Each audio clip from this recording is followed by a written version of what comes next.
to the fallout. It's what got us here. Ever changing, some chameleon. Blood, sweat, and tears. We'll never make it if we fall to everything that brings us down. With a comeback is now. Blood, sweat, and tears. Fight for what we want. Doesn't matter the cost. Every day, put in work. Blood, sweat, and tears. Nothing comes overnight. Strength in numbers, start to line. We don't bow to fear. Blood, sweat, and tears.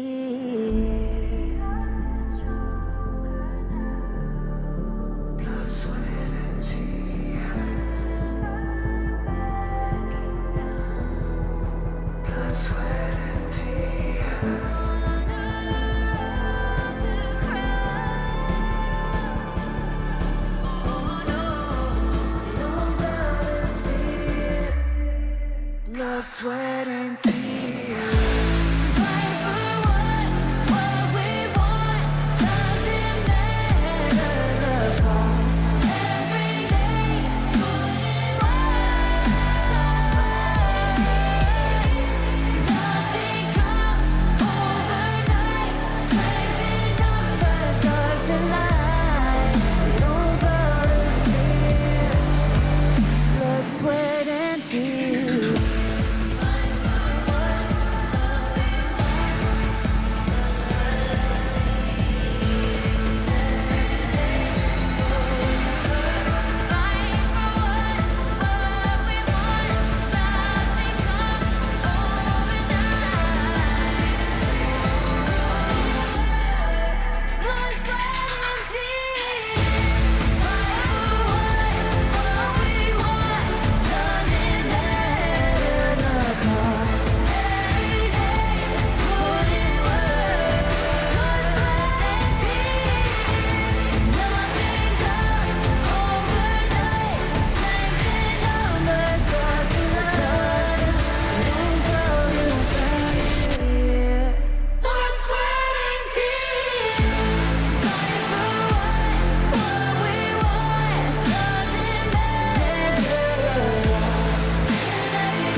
I feel it deep, flowing through my blood. Rising up to become someone, and taking it all on my own. What a sweet victory. And taking all of my control, awaken something deep in me.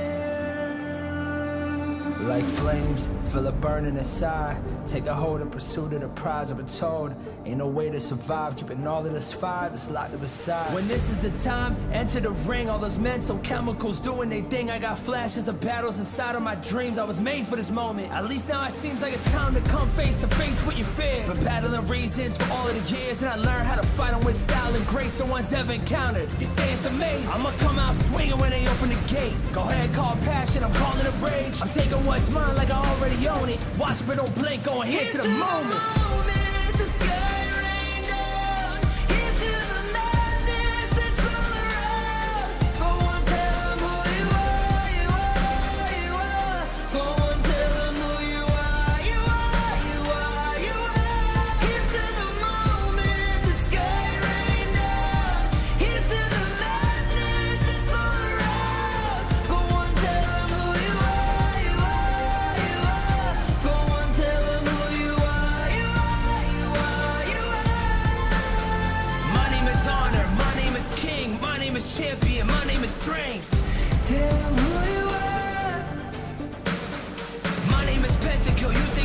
change. My name keep ringing inside of your brain.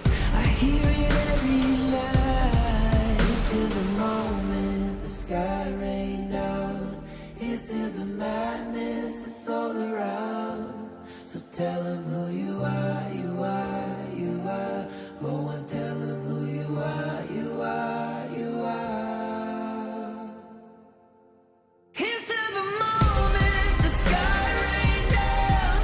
Here's to the madness that's all around. Go on, tell him who you are, you are, you are. Go on, tell him who you are, you are, you are, you are. Here's to the moment the sky rained down. Here's to the madness that's all around. Go on, tell him who you are, you are, you are. Go on, tell him who you are, you are, you are. Go on, tell him who you are, you are, you are.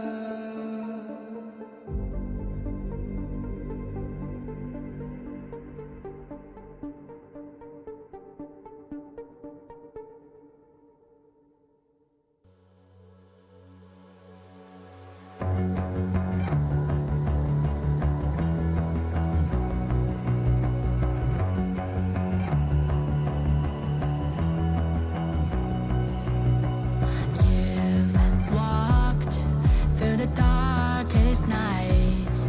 You've heard the crowd, felt the blinding light. You were standing there when your heart comes alive. It's a dream of a hat, and it never dies. Right here, right now. Give it all, get it out. Never surrender. I fight and never fail. I am a contender.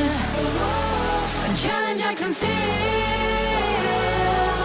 The smallest lies become the brightest enemies. Relentlessly. And even if you fall, you gave it everything to be a king.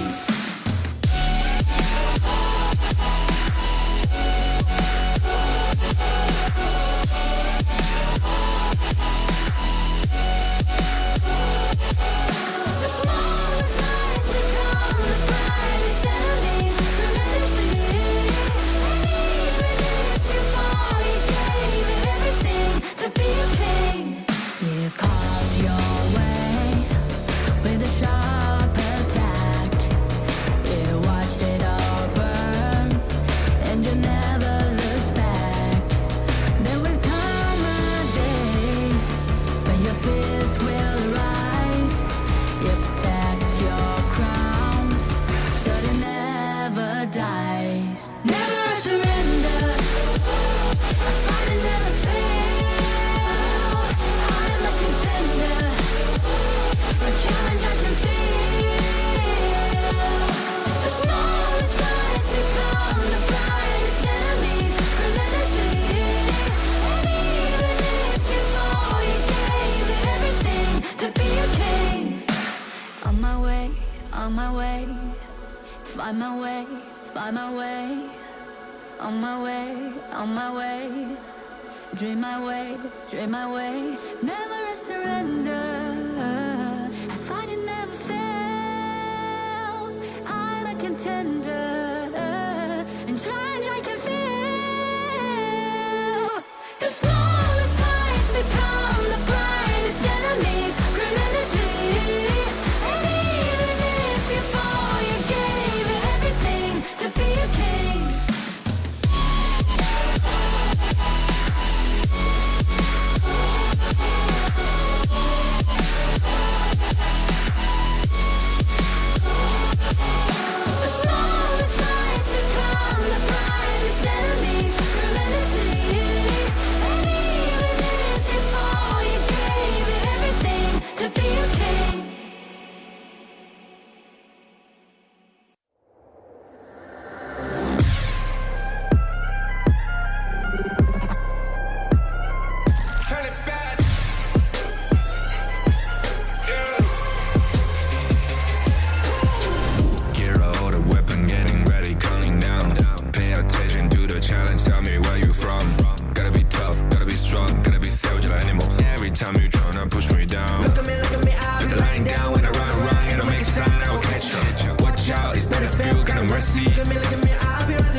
kings, it's an honor showtime.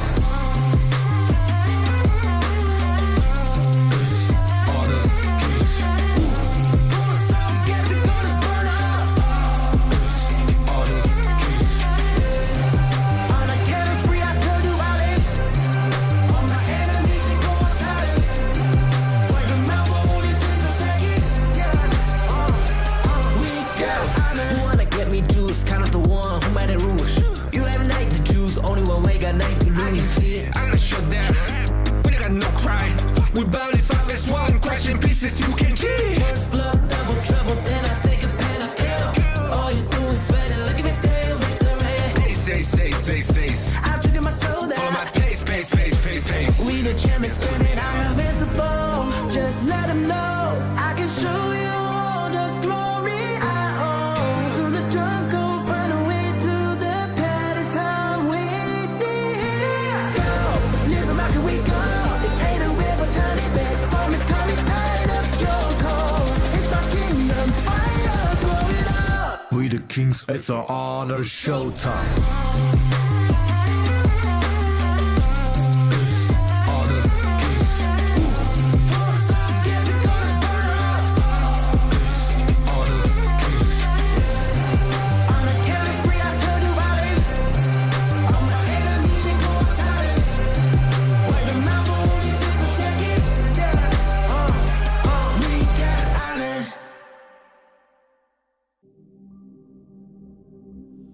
In this world,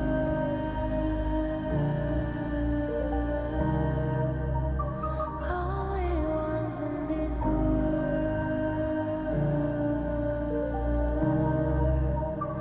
only ones in this call out my name, cut through the sound of the rain. No matter how I feed the flame, you know I feel the darkness and the pain. All of the ways we tried to break free from the night.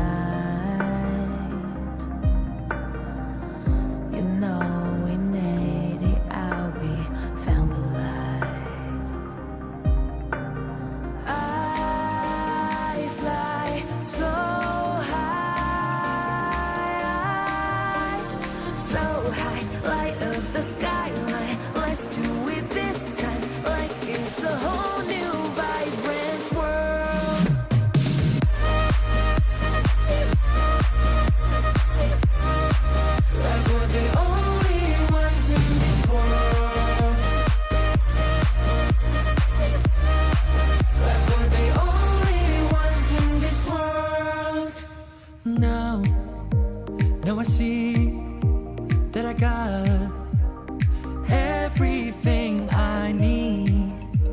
It's alright, I'm on fire, I'm alive, 'cause now I fly so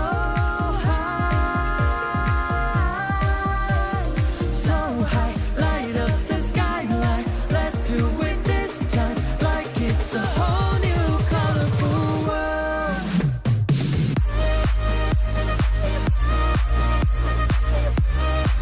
Like we're the only ones in this world. Like we're the only ones in this world. Never thought we'd get this far, burning like the stars. How we get this far, like we're the only ones in this world.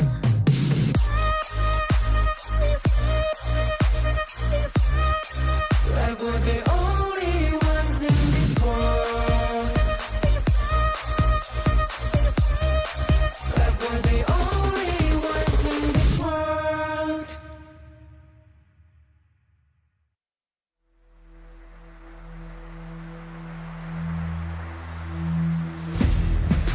In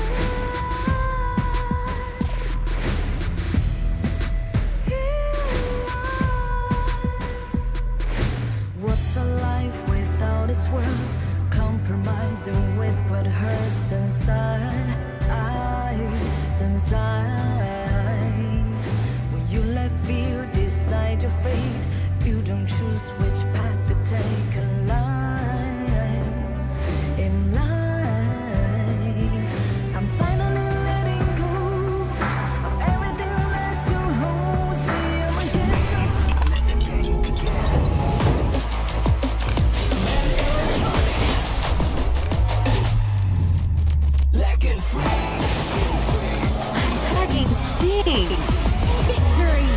Yeah! Another round. Sure, but how about a smoother phone next time? Realme 14. Performance beyond limits. Rakan muda, coba kita menimu. Rakan muda, oh yeah. Bersemangat wajah terus berusaha, keancaman terus membara. Yakin boleh, rakan muda, rakan muda.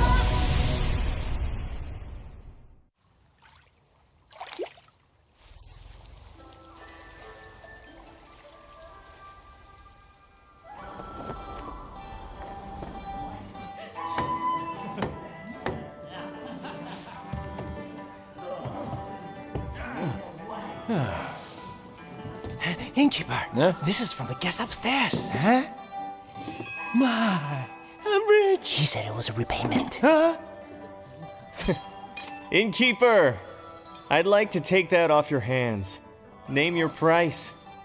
Come on, indulge me. Sorry to keep you waiting. Here.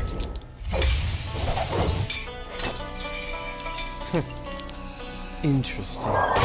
Northern Brook! Where's the man? Let the 12 houses keep it safely. Let's spare the world another bloodbath. You'll have to ask my blade. Fine, I'll play your game.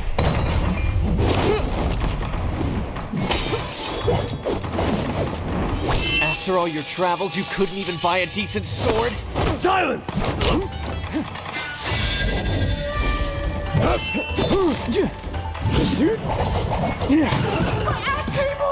You have skills, but I see plenty of openings.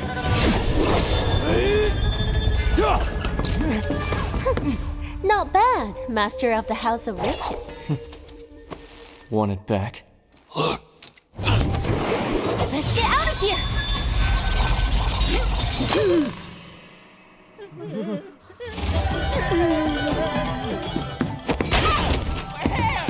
Sorry! Read the manual!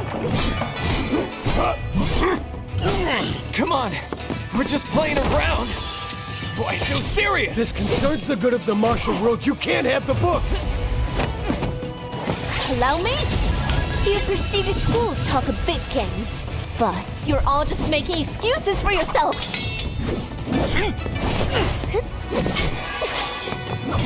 You're still here? Not good. It's a fake. You're playing with us. Illusion magic! Run! If only I had an opening, this would never have happened! Those tears of a broken heart, broken spirits restless in the dark.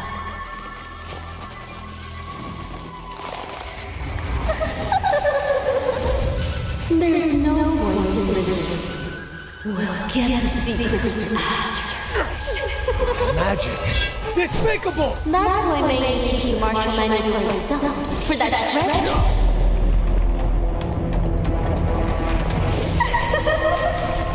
I see. It's with the sword. Quiet! The manual is already back out in the world!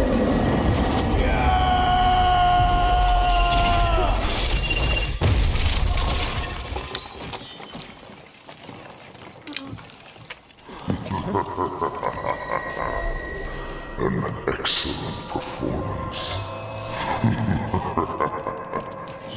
The forbidden. Welcome to the end. Welcome to your doom.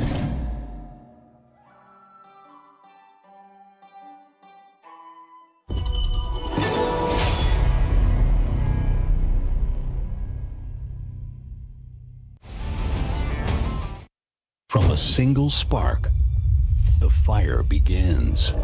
Embers Awaken. A call to rise, to reignite, to reemerge with strength and passion. Malaysia's first ever official Honor of Kings League, a symbol of pride, power, and the roar of something unstoppable. A new group rises from the ashes. Fresh fire, unwritten stories, fierce hunger. This league is their proving ground, and they're here to burn. Team Secret fight to claim what's theirs. Nova, champions who've tasted glory but want more. BSE, not just defending the crown, they're evolving, reigniting the passion. Witness the Embers Awakening.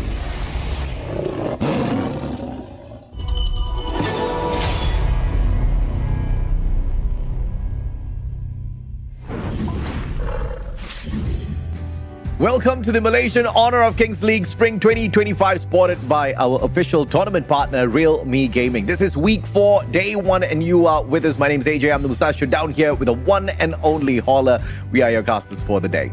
Yeah, and I'm super excited to be a part of this one. Of course, MKL. This is where all the big dogs are. All of the roads will lead through Malaysia going into this one. And of course, the top 3 are going to make it to the KWC, which is a whole nother story in terms of international prestige and prize pool at stake. So going into this one, I'm super excited, and we're into the second half of the MKL already. Yeah, absolutely, man. And of course, we are going to be opening up our day with a blockbuster team called Nova taking on O2. I mean, O2 has not seen, the best of days just yet. They're still tethering on a 50-50 in the competition so far, and they take on the top dogs, Nova themselves. Today is going to be a challenging day for O2, but if they get to pull through this and walk away with a dub, I think they're going to be a very, very happy kid. Yeah, for sure. I mean, if they pull out the W, I think that would be upset central. Obviously, you talked about the fact that Nova Esports are the top dogs out there. They're pretty much undefeated. They're 7-0 thus far. And going into this series in the second half, they want to continue that momentum as they take themselves into the playoffs. It's definitely going to be key for them. Yeah, absolutely, right? I mean, they are not just top in this particular league. They are the champions of the HOK Invitational Season 3. They were the ones who initially struck fear into Black Shrew Esports. Now, we haven't really seen them recover just yet. So it seems like Nova themselves are giant killers. Let's take a look at the standings so that you guys can get a little bit of a better breakdown of exactly how powerful these teams are thus far. Once again, Nova Esports up on top, 7 series wins. There's been only 2 maps taken away from them thus far, but that has not managed to scratch their series count at all. Yeah, I mean, it's the biggest thing. I mean, the biggest story for them, and seeing is that they're the top team looking down on everyone else. But again, a lot of the teams can really make some headway into the second half. You talked about the fact that they're going up against O2 Esports. They're the 5th ranked team. They're right about where they want to be. Obviously, they would want to be higher, but it's one of those things where it's like, it's not the worst situation. You still have a potential to move up in position as you go into this second half. Yeah, absolutely, right? And, having a 7-9 scoreline thus far, 7 wins, they can get the job done, but they're just not very efficient in terms of doing it consistently. But of course, that's just respects to the big teams that they have taken on thus far. O2 has not had a easy journey in here, right? I mean, we look at some of the competition that they've had in here so far. The first off, opening up against Seoul Esports itself, Game 1, Game 2, it was O2 that took that victory, and of course they started off really hot, but not every team is Seoul Esports. Some of them have got a little bit more experience behind them. Yeah, and we talked about O2 Esports and Nova. That's going to be the first matchup of the day. The second matchup also going to be a great one. DTE versus SE. That one's going to be a one to watch to see exactly where they move, at least in the bottom half of the standings thus far. And of course, the final one. I think that this is going to be a burner of a match. Team Secret going up against AG. A lot of bad blood, dare I say, but there's a huge jockeying of position going into this one. So this is a definite must watch. Yeah, absolutely, man. You're talking about the 3rd spot taken on the 4th, and obviously they are both looking to climb up higher, catch up with both Nova and Black Shrew Esports in the grand scheme of things. But it's not going to be that easy because both of them are pretty equal matches as what we've seen so far. Yeah, I mean, that's the biggest thing, right? It's like, yeah, if you could be top 2 and you're going to be guaranteed playoffs, you have a great and somewhat of an easier road ahead. But Yeah. If you're not able to do it, it's going to be 3 through 6th. That's going to be the play-ins. As long as you're guaranteed, or as long as you're into that 3 to 6 seed, going into the play-ins, you're going to be fine and you have yourself a chance. You do not want to be bottom 2 because then you're dropped out and you don't have a chance. Yeah, absolutely. And of course, we have already seen them take on AG Global. The last time Team Secret took them on, AG Global won both of those games. It was a flat-out 2-0. We didn't actually go the distance with that one. So fingers crossed, Team Secret shows us something different this time around. I mean, clearly they have got enough homework to that can actually get them the one-up on them, Holland. Yeah. But it's going to be the MKL supported by official tournament partner Realme Gaming Pick Realme 14 series. Realme 14 5G features segment best Snapdragon 6 Gen 4 chipset, long-lasting battery, largest VC cooling area, and empowers players to enjoy 120 FPS in HOK. Promises a smooth, high-performing gaming experience. Gaming Pick Realme 14 series. And again, a big shout out to them for helping us out, because without them, you know, what are these guys playing on? Of course, it's going to be on that Realme phone there. Yeah, I sure as hell will be picking up the Realme 14, mainly because of that VC cooling area, right? It really doesn't matter how much your phone packs. If your phone's going to heat up all the time, you're going to be losing those frames really, really quick. So I like this one being added on in. But of course, fingers crossed, the players will be able to use the solid hardware that they've got in their hands. The software is the game, but the mechanical skills at the end of the day will make a big difference as well. I'm very new to the world of Honor of Kings. I sometimes see that skill being used. I cannot dodge it. I saw it coming, bro. I just couldn't do much about it. I mean, it's one of those things where you get hit by it a couple times, but that third or fourth time, you just kind of, then you're able to kind of dodge that one. But let's check out the team highlights, or team lineup, and to see for this first series here today. Let's take a look at who we have going up against each other. O2 versus Nova. On the side of O2, you've got K1, Cat, White, X1, as well as Kong Ling. Thus far, once again, they have managed to show up quite strong, but quite a number of times we've seen O2 challenged out there on the battlefield as well, especially by teams capable like Nova. Yeah, and speaking of Nova, of course, they're going to be made up of Ashwan, Wendy, CY, Waypit, and Muchi. These are the Season 3 champions. They have a lot of, you know, they are ready to go, and they want to take down O2 Esports as well as all of the other teams. But it's a big statement game, just setting the tone again for this second half, ensuring that they've got that momentum, because again, all of these teams are literally chasing Nova Esports here. Yeah, absolutely right. And once again, all thanks to the double round robin that we've got in the competition, we've already seen this showdown, and it was not good for the last time O2 went up against them. You know, it was quite rough, right, overall. Even when you look at the numbers overall, you know, Nova Esports smashing them 10-1. O2 could barely land a kill on them. We saw many things go wrong on the side of O2, not because they played a bad game. It's just that Nova outclassed them. Once again, it was a 2-0 matchup. Nova had no chance of pulling it the distance into game number 3.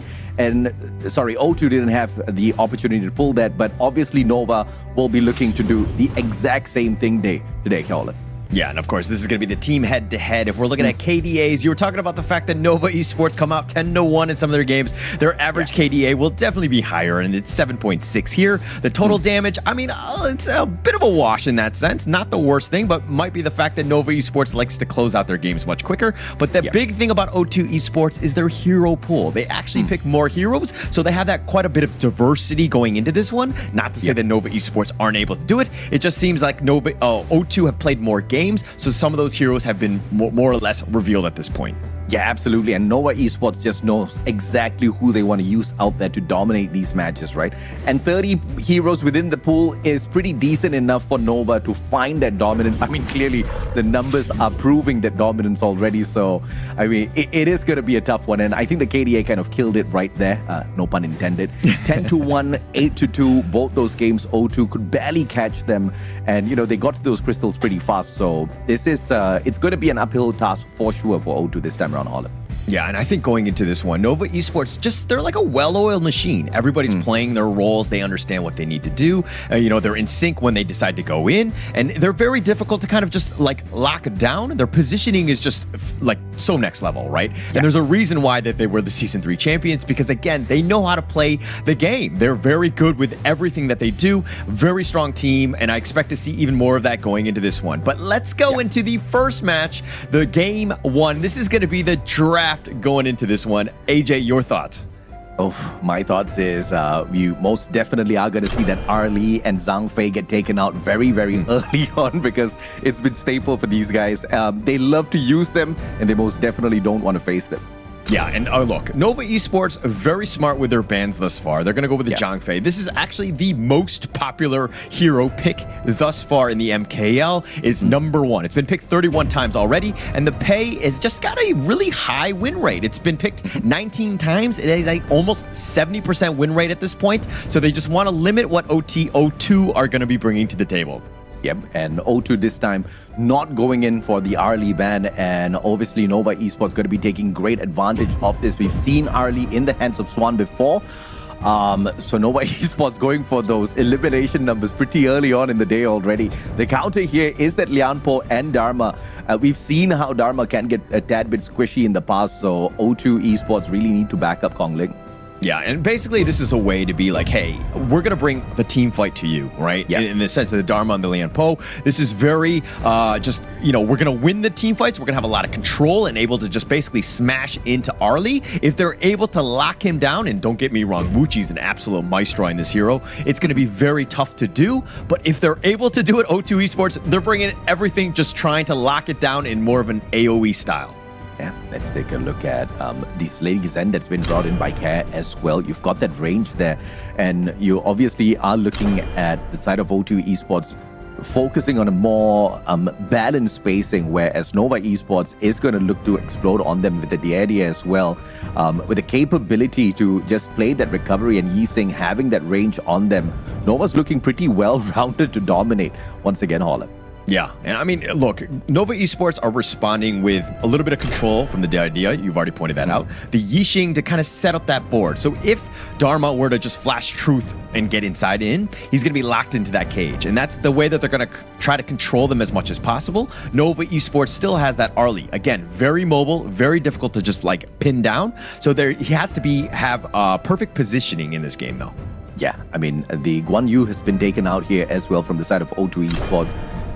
We've seen a couple of times Nova kind of run rampant with that, and now all the bans have been locked in already. White and X1, this should determine exactly what sort of a pace they play on, and this Chano pick seems to be an interesting one, Ola. Yeah, I think it's going to be a good pick. I mean, it was definitely targeted. I mean, look at Nova Esports banning out the D-Ren-J and the Lady Soon. So you're kind of limited in that sense. And again, this is global ban pick. You can't pick these heroes again. But it's only a best of 3. So you need to ensure that you put your best foot forward. You have no room for maneuvering at all. So you do not want to lose a game 110, especially against a Titan that is Nova Esports. So you got to ensure that you have somewhat of your best heroes. Chano, not the greatest. It has a lot of potential. It's one of the newer heroes, but it's one of those types where it really needs to get that farm to really get going. Yeah, O2 Esports just want to show that they've got that wolf spirit going on here, right? They really have that fight in themselves. But Nova Esports dropping in here with the Dun as well as the Sancha. Now, we've seen this Dun kind of wreak havoc out there on the battlefield in the past already, and I think it's obviously going to happen once again. Capable of initiating, lots of combats out there, often taking responsibility for starting the fights. And we've seen Muchi be such a menace as he continuously pokes the other teams. So no doubt it's going to happen again. But the Musashi response from O2 Esports seems to be a viable one as well. Yeah, I mean, the Musashi's there just to do that damage, right? You need to be able to get onto the back lines. You would have the duel of the death, get on top of the Muchi. You got to stop Muchi. Look, everyone from Nova, you got to stop, okay? Not easy to do, but it's going into this draft, it's going to be super key because this lineup is kind of on the squishier side. I'm not a huge fan of Dune. Thus far, it's 3-7 in the MKL. It hasn't had the greatest showing, but it kind of rounds out the draft. It's very tanky, and it does that damage, and it has the potential to get on the back line of O2 Esports. And looks like we're not wasting any time at all. It's game 1, and it looks like Waypit wasn't looking to waste time. Kong Ling really absorbing a little bit of the damage. Wendy just poking away very early on for that mid. Kong Ling with the jump in. Wendy has to be careful. And Kaz just not going to be able to get there in time for the first slay of the day. Yeah, I think the biggest thing for O2 is to get Kongling going, right? Get as much farm, funnel him everything. Oh, but in the bottom lane. Oh, beautifully dodged by X1, and obviously White interfering in that fight. He's not going to overextend here. Shut down Wave Pit. So good calls coming through from both sides, especially O2 not losing anyone early. Yeah, but Xuan here being aggressive as he usually is, right? Just invading the enemy jungle, putting a little bit of pressure in. Again, O2's plan is to get Kongling going. He is the win condition. If he's able to out-farm CY and Muchi, he's going to have a great time. Not the easiest thing to do, but it looks like, you know, in the bottom lane, a little bit of action. Whoa. Beautifully played by Wave Pit. That dodge, White could have put on quite a bit of hurt there if he had caught on. And Kaz is dropping by to see if or not Nova wants to play. The answer is absolutely not for the time being. Yeah, definitely. Oh, he's trying to be aggressive. No. A little cheeky move there by Muchi, just kind of threatening more than anything else. But again, Care, this is one of those things where you just quickly just like clear the wave in the mid lane and just kind of rotate to the bottom lane. But if anything, you want to be giving it up to Kongling. Like he's like tenderizing the River Sprite already and just kind of setting it up for Kongling to just get that farm. X1 almost eaten away. Now this wolf just showed that he was just way too greedy, and Wave Pit instead pays a high price as White sees the opportunity. I mean, that was a great jump by White, right? And setting it up, I mean, it's only 2 minutes in, but Wave Pit thought he was going to be safe. He thought he had that control, but he's very squishy. X1 had really done a lot of damage and kind of pushed him back where Wave Pit was like, okay, a little bit threatened, but White's very aggressive. Understanding those opportunities where you're able to get the kills, huge.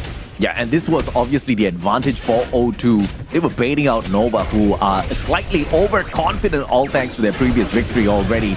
And going in for the shutdown onto X1, almost caught them, but Care did not care about losing his life. He should have cared a little bit more. I mean, he probably should have cared a little bit more on that one. Unfortunately for him, he was looking to make the gank, but Nova had set up the bear trap, and he was in a bad spot. No real way to get away. He wasn't even able to flash because the stuns were on point and stacked so well together. Really well played by Nova there. Unfortunate play coming through from O2. That one mistake puts them all equal on the numbers once again. Goal-wise, Nova still having a little bit of an edge here. Only thing they have to make sure is Nova does not snowball out of control. Now stacking up a triple down mid. Nova cheeky, but they don't get to catch him. Yeah, I mean, look, Nova is up about 1K. They've done a good job. I mean, especially since you gave up first blood. But look at just how Nova farm. They're able to extract so much farm across the map, regardless of just giving up kills, understanding that, hey, they're early game. They know how to get it. Yes, it's going to be threatened here by O2, but again, pushed away. And Nova, they're going to win this one, the 2 versus 2. They will look to take this peasant game. X1 will back away as White drops by to make sure, just in case, he is safe. And X1 thus far, once again, to be thanked for the very early first blood picked up by White. That was a fantastic bait down below. And Wave Pit obviously not able to get away back then, but this time around, White gonna get caught out, and X1 still really knows his capabilities as to how far he can go. Yeah, but O2 came out worse for but oh my. And Wendy just didn't stand a chance there. K1 going in for the dive, but this might just be a sacrifice that Kongling prevents. And K1 is right back in it. And White jumped on in too to save the day. And he does manage to flash away with a sliver of health. My goodness. O2 is really doing well this time. Yeah, I mean, going in, still going on. My goodness, and K1 this time around, that Dharma, we talked about how squishy he can get in a team fight. Just not jumping in at the right time, but everybody else doing absolutely fine on the side of O2. Yes, that one death, but there's no real big punishment coming on through just yet, and the dive is there for K1, but Kongling hops right back in. White not able to catch anyone just yet. Nova's just poking and prodding away at O2. A little uncharacteristic of Wave Pit here to be giving up 2 early deaths on that one. He was, again, very aggressive, went over the wall. Probably more aggressive than he should have been, and he wasn't able to latch back onto his teammates, so he got a little bit caught out of position. Nova Esports, while they're technically in the lead, this has not been the typical freight train that we know of Nova Esports, and there are some uncharacteristics, at least some minor mistakes as of now. I mean, back and forth all the way, right? You gotta love this out of O2 Esports. They're not really allowing Nova to get away with an easy one, but with the Tyrant being snatched away by Nova, this is something O2 Esports needs to be careful about. Extra bit of damage is not really going to help the case of O2 Esports. They've been able to control them thus far though, but going in, Kong Ling on behalf of O2 evens up the odds here with the Overlord. Yeah, but I mean, if I'm going to choose, I would want the 4-minute Tyrant more than the Overlord. The damage just really helps with farming, and it, like any sort of team fight that potentially happens, you can do a little bit more, right? So you have to kind of fear you a bit. Obviously, that and the 10-minute Shadow Tyrant are key, but again, you know, the Overlord is kind of like, okay, not the greatest thing. It's a consolation prize more than anything else. The push will be there, but again, it's one of those situations where it's like not the best if I'm going to look to choose. And let's see if or not they can make good use of those Vanguards to shut down a couple of towers, because O2 Esports has made great headway on the Clash lane already with one tower taken down. And now with this extra bit of push though, Nova trying to prevent this by overextending on for the chase. K1 backing away. He's not going to get caught out too early just yet. But Nova doing a number on the tier 1 tower on the side of O2. Yeah, K1 just wants to go back into his lane and just farm, but he's not able to do it. Too many members of Nova, there's 4, and they're chasing after him. No, it looks like that's going to be the end of that. But now Wendy in a bad spot. Yep, Wendy in a bad spot indeed. And the knockback is that Kong Ling thought he got away, but Muji showed up. A great snatch, not allowing him to step on away. The stun comes on through as well. White on a lot of trouble here on borrowed time, but he does manage to walk away from that battle as if it was a tiny little scratch. K1 in the thick of the battle. White hopping right back in for the defense, but a mistake once again from the side of O2. A little crazy how White's able to hang on. Yeah, just sticking around a little too long, I think, at that point. I mean, there was 3-on-3 for that Crimson. Nova were like, okay, we got to do something out of this. We got to get that red buff. Once Wendy got it, though, he was able to do some damage, and they kind of turned the fight, so it was even more in favor of Nova Esports. So again, O2 is one of the situations where Kong Lin, yes, he went in early. He did die, but it's one of those things where you don't have that damage. And O2, that's my biggest worry about this lineup. Got a 2K lead here on the side of Nova.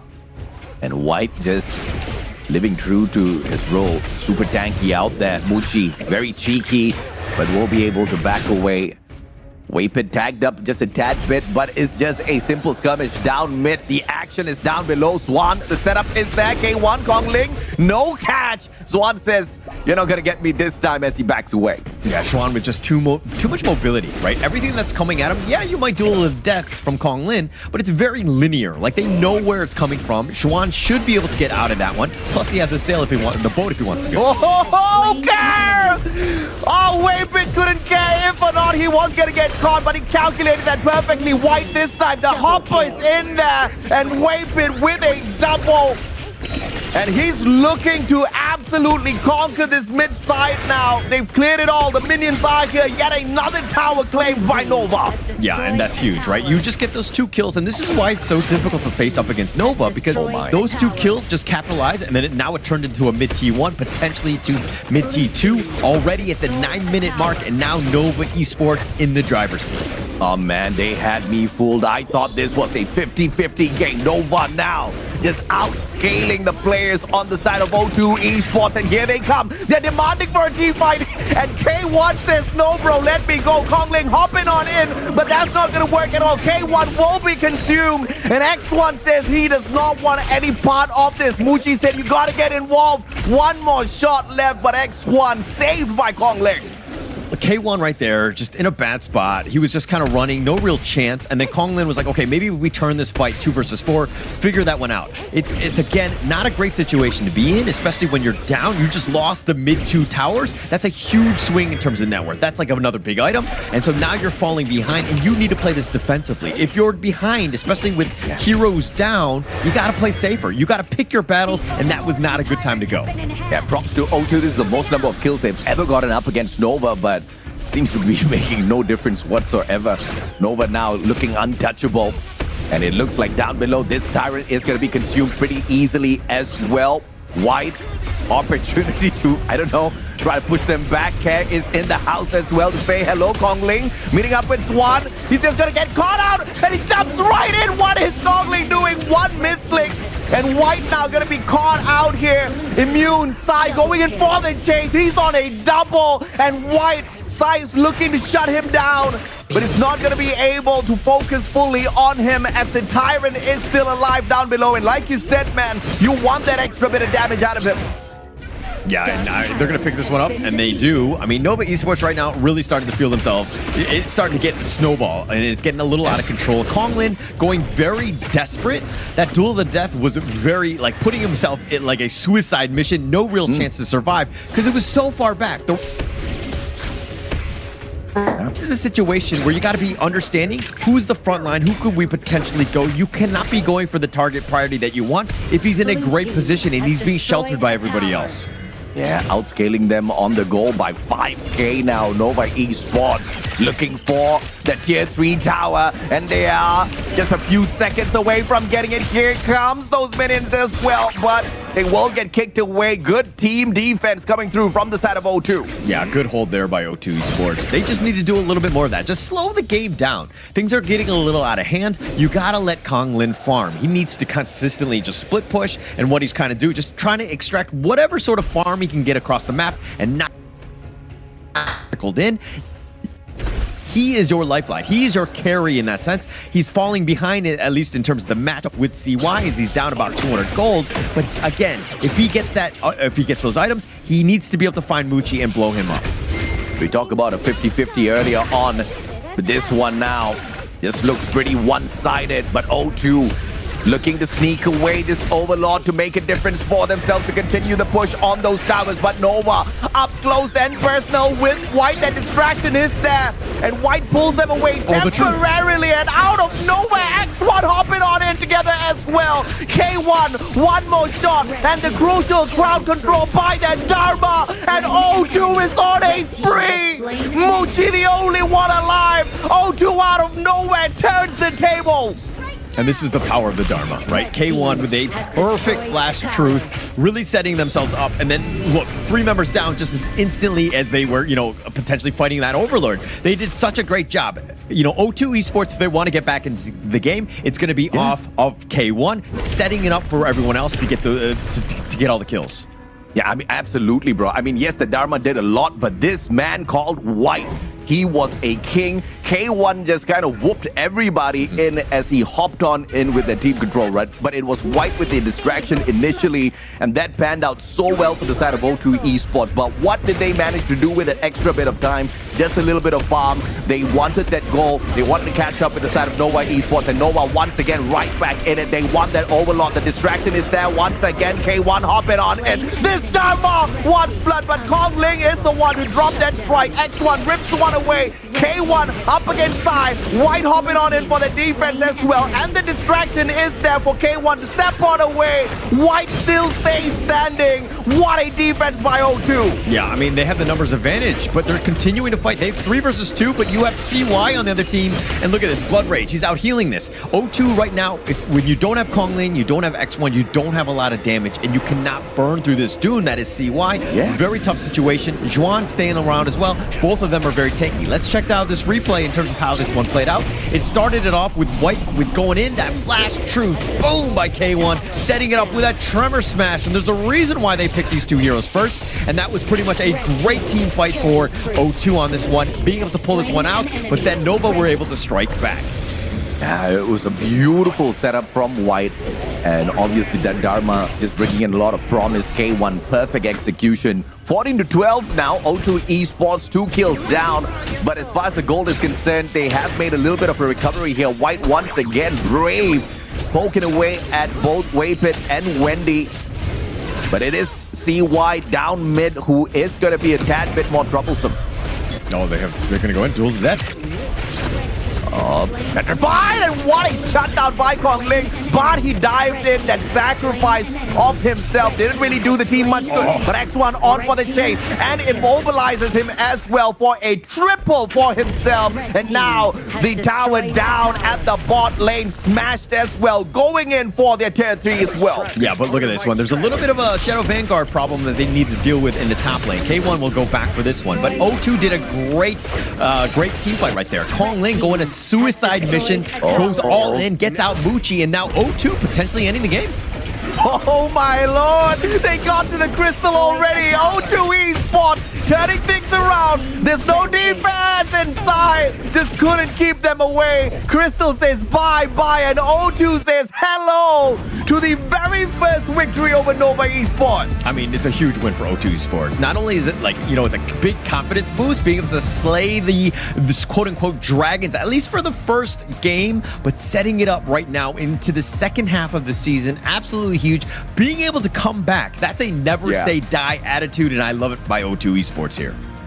They were down by 5k goal. They were down by 6 kills, and they were getting whooped until White said, "You won the Overlord. How about me? 1 extra kill for you." And that bait worked. I cannot believe it worked, and it just turned the whole game around.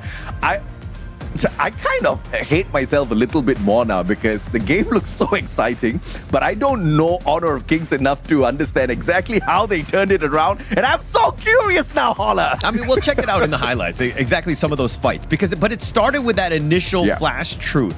Once you win that team fight, everything kind of shifts. The net worth kind of shifts in favor of O2, and they're back in the game. And now Nova Esports are on the defensive. It's a game of momentum. Obviously, there's a lot in terms of swings with the income, and we'll see some of that little bit of a difference. But X1, the guy was an absolute beast. 9-1-4. He is the wolf leader. He was an absolute beast in terms of just like finding the right pickoffs. Because again, once Muchi dies, Nova Esports have a hard time of being able to just respond to this somewhat buff lineup by O2 Esports. It's a very tanky lineup. It's kind of tough to deal with. I do not know exactly what got into X1, but the execution, that wolf spirit that we talked about, that O2 wants to invoke up against Nova Esports, the top dogs of the competition, clearly worked out, right? But none of that would have been possible without this man called White. Look at that, 14 assists. That is just ridiculous at this point. Yeah, he was setting it up. I mean, look, this is a team why the Dharma, Lian Po were the first two that they wanted, because they're like, hey, if you want a death ball, if you want to kind of have these team fights that are going on, we're going to outclass you because we have all of that control, and really set themselves up for success. A lot of it was just like Wombo comboing in it and then letting X1 and Kongling just literally cleaning house. Yeah, I mean, no doubt at all, right? And I believe this is one of the biggest games the side of O2 has had up against a big dog like Nova Esports, and most probably the most number of eliminations as well overall. Yeah, very weird game by Nova Esports, a very uncharacteristic. I dare say they were kind of, overconfident with that lead. I think that they kind of got caught out a couple too many times, and O2 were able to make them pay. Because again, it was like 2 or 3 big team fights where they just turned this around. But X1, look at this guy's damage. 130k most across the board, was able to find them out. Nova Esports really didn't have any answers, especially when Muchi got burned and got killed by Konglin. They had no real way of just getting onto X1. Yeah, I thought White was the biggest tank out there, but look at CY, man. I mean, he absorbed 147,000 damage in total. That's quite radical for the jungler, and he was obviously in a lot of those engagements, not really putting out the most amount of damage, but it doesn't really matter. He kind of participated in quite a number of those fights, but just not enough to match up against what White was doing, right? I mean, once again, it was not about the defense on the side of White. It was about the timing. It was about those baits. And Noah fell for it. I can't believe it, but twice this man made Noah fall for it. Yeah, and I mean, look, let's talk about this CY that you're talking about, how he was taking so much damage. Look, the Dune has completely fallen off a cliff. I don't know what it is from Season 3 to now, but he's not doing as much damage. He's not able to just be that frontliner that you want. He has like a 28% win rate with like 12 games that have been played already. Just really struggled throughout. I don't think that the Dune is the high meta pick that you want here, but checking out this gold graph, you see that Nova Esports definitely in the lead, but then they run into a bit of a wall, and O2 Esports pounce on that and make them pay. Yeah, and obviously that Overlord was kind of pushing it towards that victory condition as well, right? At the end of the day, they did want a little bit of an extra advantage out there on the battlefield. It was the push that came through from, just a little bit of God damn it, Mustachio, you don't forget that name. What do you call it? Vanguards. Those vanguards out of nowhere. And being able to push it. Definitely Yeah. eight No, of I them. mean, look, I understand why Nova Esports wanted the Overlord. It was a huge a window of opportunity, but O2 were like, actually, your positioning is not great. We're able to penalize you because of the fact that you're grouped up so much, and we're able to make you pay. And this is one of those situations where K1 was really able to just turn the tides, but the MVP of this one is going to be none other than K1. Setting it up, and look, you know, you see that X1 had what, 9-1 and 4 or something like that. KDA does not really matter when you're able to make such an impact like K1 did in this game. I have to agree with this MVP title, right? It's not about the numbers sometimes, it's all about the impact. And you pointed out how K1, with his arrival, kind of shook everything up, right? That disruption forced the whole team of Nova to just collapse. That was the almost, team wipe that we had on the side of O2. We had one final survivor, and that kind of got O2 right back on the map. They made that recovery all thanks to this guy. Well-deserved MVP. Well-deserved. And I mean, playing the Dharma exactly how the Dharma should be played. And it's why, if you look at it, the other leagues, why everybody likes the Dharma. Because you can make plays like that. You turn the entire game on its head when you were able to just get those flash 3-man truths and just set things up. And we'll check it out in the highlights here and see exactly how O2 came back. But man, did they have to work for it here. Yeah, most definitely they had to work for it. We saw a little bit of a comeback coming through from the side of Nova, and I thought that was the end, right? I mean, even if you look at the screen right now, 11-6, they really had O2 in a tight little corner. But even then, when they were really down, it was this point where the two made into 3 kills, and then they just spiraled out of control once they got the 4th. And ever since then, Nova just didn't look as good. There were trades back and forth a little bit after that, but it just wasn't the same. Yeah, and if you're looking at the Nova lineup, they were very squishy. The first phase, the Yixing, the Arlie, as well as the Diadea, very squishy, and you have to play perfect positioning. And O2 were like, actually, if we just run at them, they don't really have a chance. And look at X1. Where are you going to go, Wendy? You got no chances, and X1 runs it down the bottom lane, and CY has to fight 1 versus 3, an impossible task at this stage. And O2 being able to take game 1 speaks volumes about this team. The fact that they were down, again, 5K, and were able to make that comeback against Nova Esports, that was an amazing game. So now they are 8 maps on a win, 9 maps on a loss. They need one more. They need to 2-0 Nova. They need to hand out the first defeat of Nova Esports in this league just to build up a little bit more momentum for themselves, just to build up a little bit more of that confidence as well. But of course, that's easier said than done, Holler. I've seen teams that dominate kind of get a tad bit pissed off once they get taken down, once they lose a map. And Nova Esports have shown us shades of some of that anger and wrath in the past. I don't know if O2 is ready for this one. Yeah, I think going into game 2, you're going to see why this is a championship caliber team, right? They are able to take any series the distance, right? Yeah. And they're able to just bounce back. That speaks volumes about a team in terms of just, having that championship resolve. That resilience is going to be super key for them. And they're in a bad spot. This is a situation that they really haven't been in going and losing game 1 like that. But again, I'm pretty sure Nova Esports are going to bounce back. And, O2 right now, I think that they must be feeling good, but they got to feel a little bit scared knowing that Nova Esports, they're going to come back stronger in this second one. Yeah, no doubt at all. I think O2, we can only cross our fingers and hope they don't get overconfident, because initially in the game, White was kind of hopping into these battles, poking and prodding away. I got a tad bit nervous because that could have gone south very easily, right? But White had the confidence. He knew his capabilities. He knew exactly how tanky he was going to be in some of these battles. He knew when to hit that eject button to get out of there when the time kind of called for it. So fingers crossed they can kind of keep up that momentum, because we would love to see O2 get this victory. We all want to see the champions fall sometimes, right? But this doesn't mean that they're going to lose the championship. This just means they've got a little bit of a scar on their record thus far. A 7-0 record. They've been pretty clean. I think we need to get some dirt there, Holler. Yeah, and we're going to have to find out exactly where Nova thought they went wrong, but obviously we saw it as an outsider on this one. But I think that this is actually going to be good for the team. Losing that first game, because again, it's overconfidence. You might, think that you're going to steamroll all of them, so you're not going to take it as seriously. I think that this is a good wake-up call, especially setting it up for the second half. Losing that first game against O2 Esports, okay, not the worst thing in the world. You haven't lost the series, but this is a great wake-up call and to see how they bounce back from this one. Yeah, no doubt at all. But of course, you've got your global ban and picks in the play. You can't really rock your Dharma again. You can't really disrupt. So I really want to know exactly what O2 has up their sleeves this time round, right? I mean, we've seen their capability in their past. I believe we've seen what they can do on those Byrons or the Ogrins as well. So this is the opportunity for us to take a look at their drafts once again. So O2 Esports. Without the Dharma, they don't want to be punished by him once again on the opposite side. Yeah, actually key for them, right? Ensuring that, hey, the Dharma is a definitely hotly contested meta hero. You want to protect yourselves in that sense. But going into game 2, look, these best of 3s are very short. You know, look, if you don't have 2 or 3 heroes at the pool, what are you doing at this stage, right? At the pro level MKL. Like, these guys are very deep in terms of the hero pools and the possibilities that they can pull out. So I expect, you know, O2 Esports to have quite a bit. You have to go the distance, at least in terms of game 5s and 7s. So you got to be thinking that level. And going into this second game, it looks like they're going to go strong. They're going to go with Byron and Loong to start things off.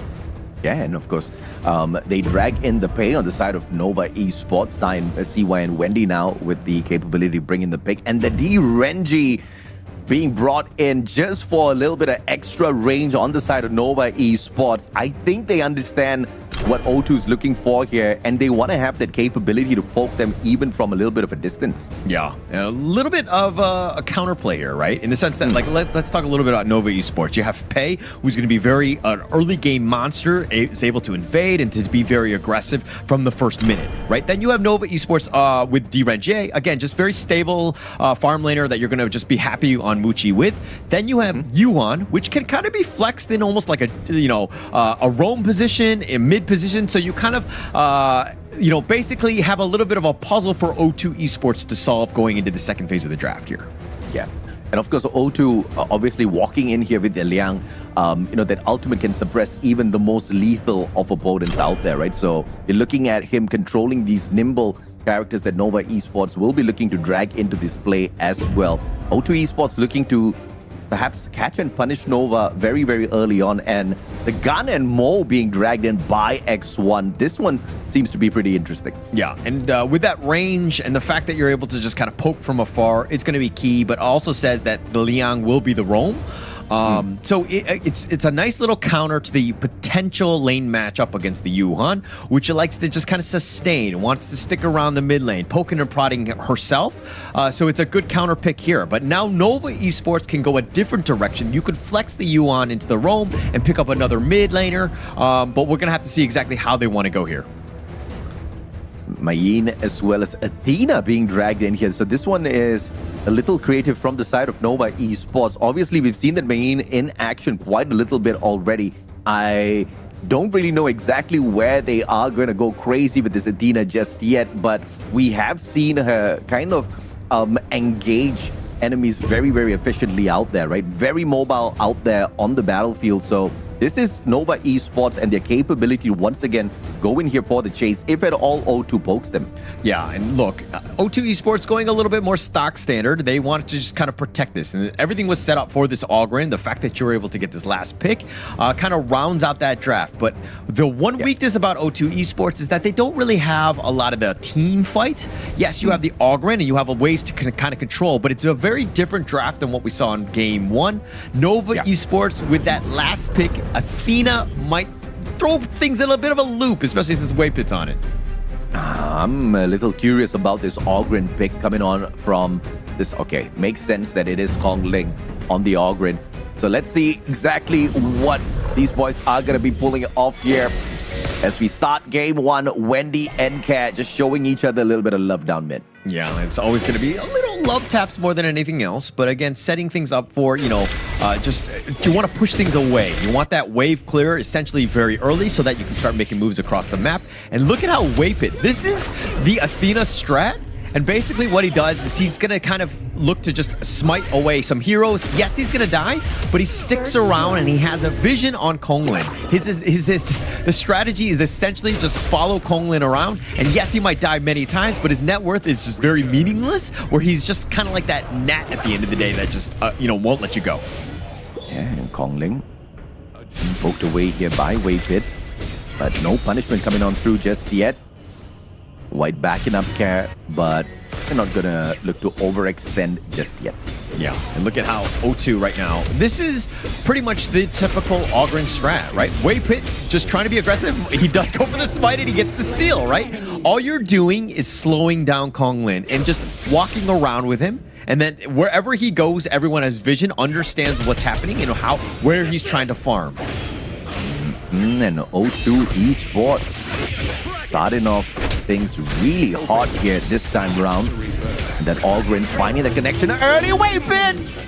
Yeah, and again, drop the ball once again. Yeah, so Waypit dying, he has 600 gold to his name. He's literally a range creep or melee creep at the end of the day, and then potentially stealing. All you're looking to do is just kind of provide that vision. You see how Kong Lin was trying to farm, but he can't even get that because CY did a drive-by, took everything from him, and raided the house and is on his way back to his own base. Well, 3-0. Waypit's not having a great start, and O2 Esports making especially sure of that. Kong Ling versus Waypit now. Kong Ling outscaling him with the level, and Waypit is being pressured a tad bit here. But there might just be a jump coming on through from the side of Nova. Nobody's backing up Waypit. And it looks like Waypit might just be sacrificed for the 4th time in a round. Yeah. No, this is the Athena strat. You're going to see him just die constantly, right? This is the whole way that they want to do it. Again, just kind of harassing Kong Lin, right? And just providing that vision. Where is everyone, right? He's able to kind of, as a ghost or an angel or spirit, or depending on what you want to look at into this one, he's just following Kong Lin around. He has his smite, and he's already stealing items, again, being super annoying to O2 right now, who have to deal with him and just kill him piece by piece. So Waypit, once again, he's got the vision on them for sure. But the question is, when are they going to be making good use of this? Care and White, once again, we just follow them around to see exactly how this strat is going to pan out for the side of Nova. 3 minutes into the game, and it looks like O2 Esports hasn't really ran away from them just yet. Yeah, I mean, they're going to continue to just funnel as much farm into Kong Lin, let him get going. And your other win condition is, of course, going to be X1. Getting the fact that, he's got a 300 gold lead over Muchi. They're doing really well as in this early game. See why backing away just after finding those short engagements. Kang and Kong Ling waiting to get in the jump, and Waypit once again is gonna get taken down here. That information to be played as Kong Ling finds the elimination. But CY will not be caught out. O2 still looking for this man. Yeah, I mean, look, Kong Lin still tops in terms of net worth, 2.7. He's scaling a little bit faster than CY, probably just being pushed that extra farm by Waypit dying like that. But again, look at the fact that Waypit, in the heart of the enemy, the potential steal there. He did go for the smite, but Kong Lin just too fast. Yep, all right. Waypit just giving all 7 eliminations on the side of O2. And the push down mid now gonna be solid from the minions, but they're not going in here for the follow-up to look for any engagements whatsoever. Plans going according to whatever Nova Esports has drawn up thus far. But we just haven't seen O2 punish them for it just yet. Yeah, not too much. I mean, everybody else is consistently farming, but they are falling a little bit behind. They've got the control, and again, Waypit down for the count yet again. But they're trying to protect all of the buffs. They need to ensure that Kong Lin, because he was rotating in the top part of his jungle, he needs to make his way back into the blue. And O2 right now just feeding a lot of resources into Kong Lin's farm here. Yep, and X1 though will be able to back away beautifully well. And Swan on for the chase. Look at Waypit. Waypit just being cheeky with it, but he's not going to be able to do much. Yeah. I mean, he was potentially threatening, but he's like, oh, wait, actually, he has literally, boots. He has, no items. He has really no value other than the vision that he's being given. But, of course, information could be key. It could definitely help them out, especially since they know exactly where O2 are at almost every single moment of this game. And just outscaling them here by 2,000 on the go. O2 Esports haven't really secured any one of those big objectives on the board just yet. 10 times in a row. Yeah. Waypit says, how much more do you have? I mean, well, as many times as you're willing to give at the end of the day. Well, it looks like they want that buff as well. The question is, will they be able to pull that away? Jump it on in, and Kong Ling perhaps overstepped his boundaries. White wasn't there for the save. And that just wasn't going the way of O2. Yeah, actually, Juan with the amazing play. He was trying to path the passing away back to safety, but Juan had the pullback, like locked him in so that he could just get stuck right into the heart of the rest of the Nova lineup, and they were able to kill them out. And now look at this. Waypit now is looking to just invade, making life a little bit more difficult for Konglin to get that farm. It's got to be super frustrating as an Augurin because you want to be left alone just farming until you're ready to get out. Yeah, that's true enough. And obviously this Augurin is just going to get teased continuously by Waypit. But down mid now, it's a 3v2 O2. They don't have the numbers, Waypit, but they will very wisely back away. Yeah, and look, I know that people are like tuning in. The fact that O2 Esports are up 1-0, and that was a bit of a shocking game one, but you're seeing this like the kill score 11-1, and you're like, oh my god, what happened to Nova Esports? But in a way, this is kind of the strategy. This is what they want to do as Nova Esports. I know it's weird, but it's an Athena roam. This is an uncharacteristic draft lineup that they got. Yeah, absolutely, and the push down mid now. Nova will be there in the nick of time to protect their tower. And it's a beautiful play coming through from both teams thus far. But now O2 with the overextension just for the catch. This time Waypit does not get taken out, but it's a fight once again for the red buff. Looks like they pick up Uchi as well, and they make their way on out. CY, somehow still alive. Oh, Kongling with an overextension just to catch Wendy, but it will be CY to shut him down. But traded out a double kill for X1, all thanks to that overextension. Yeah, O2 finding the perfect plays and just getting the right amount of damage to get the pickoffs. Really well played. The fact that they got the ace and now they're going to take the mid T1, and O2 Esports somehow making this work and really sticking it to Nova Esports here in game 2. I swear to God, I should have played this game a little bit more. I'm trying to figure out exactly how Waypit's going to win this one for the squad. So yeah. I'm waiting to get to that part of the story here, Holla. No, so again, you're trying to get, CY going as quickly as possible. You're trying to use that intel to kind of farm where he's not. But now O2 has gotten to the point where actually they're kind of scary. Carrot is 7-0 in 6. He has some serious damage as well. And the lockdown here. Oh, the stun comes through, but Swan just says, hasta la vista, baby, backs away with a sliver of health, but the damage has been done. Double on the towers, up on the clash lane. O2 Esports really setting this up for themselves for a 2-0 phenomenal stunner on Nova Esports. This is unbelievable. Yeah, just being able to barely survive. And this is the thing, where Nova Esports, you cannot be getting any sort of, lives given away at this point. You have to stay alive more than anything else. You got to give your team a chance. This is a bad spot now for Nova Esports as they're on the defensive yet again. My goodness, Waypit going in here for the push. He barely has anything on him though. Gonna just be eyes in the sky once again as Kongling claims yet another for himself. A 4K deficit, Nova Esports. And the big buff on the board this time around. 27 more seconds for them, and O2 just needs to hang back and wait for Nova to make a mistake. Yeah, my biggest worry is that Nova Esports somehow pulls this game around and wins, and everybody's like, oh, okay, they won because Waypit was on this Athena just feeding, right? You're going to see this way more in your ranked games, and that's my biggest worry at this point. I'm waiting to see that one because that will truly blow my mind. Nova Esports show me some magic. Waypit hopping on in to say, slay me once again, baby, just so that you can see some magic later. And O2, they've got some watchful eye on the sky, but obviously this is going to be too easy for them as they continue to rip away the buffs on the map. Shadow Tyrant this time in hand. Yeah, and CY, this is a tough situation because, I mean, the net worth lead is completely shifted, and now CY is in a spot where, he's a early game hero, and it's getting to the point where O2 don't care. They're able to out-tank you, out-damage you, and make you run, and now CY doesn't seem to have a lot of space to farm, and now O2 Esports taking that bottom T2. That's going to be the last one, but Juan doing a good job of split pushing in the top lane. Absolutely. Solo push coming on through here, and the defense being sent back as well. K1 on the way to check him out, and Swan says that's all for today as he backs away from those towers. A smart enough poke coming through from the side of Nova Esports, and now the overextension. Red buff is for me, says X1. Yeah, I love the fact how, like, O2 Esports have really just played this series throughout. They've really stuck it to Nova Esports. They're not playing scared. They're being, this is the typical O2 lineup when we see them at their best. They're able to kind of just control the map, force them to play their game. But now Nova Esports waiting in the brushes, and they have to make these sort of Hail Mary plays. Hopefully somebody walks into that one. Nobody does, and O2 Esports now are just looking to threaten the top and the mid lane.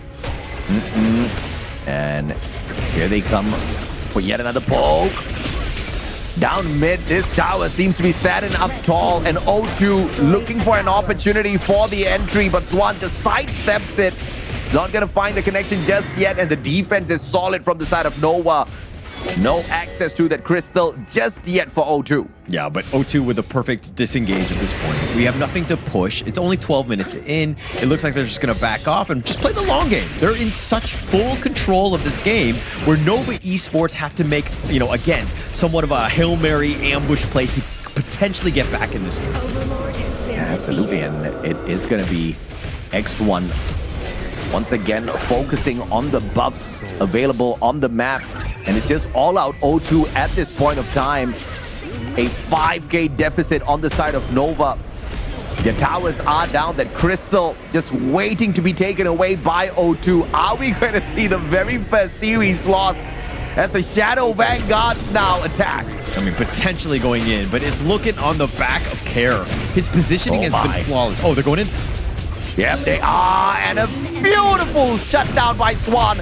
And see why K1 will go in to push them away, but the stun will catch him too. An unnecessary jump coming through from the side of O2 Esports. K1 couldn't do much there.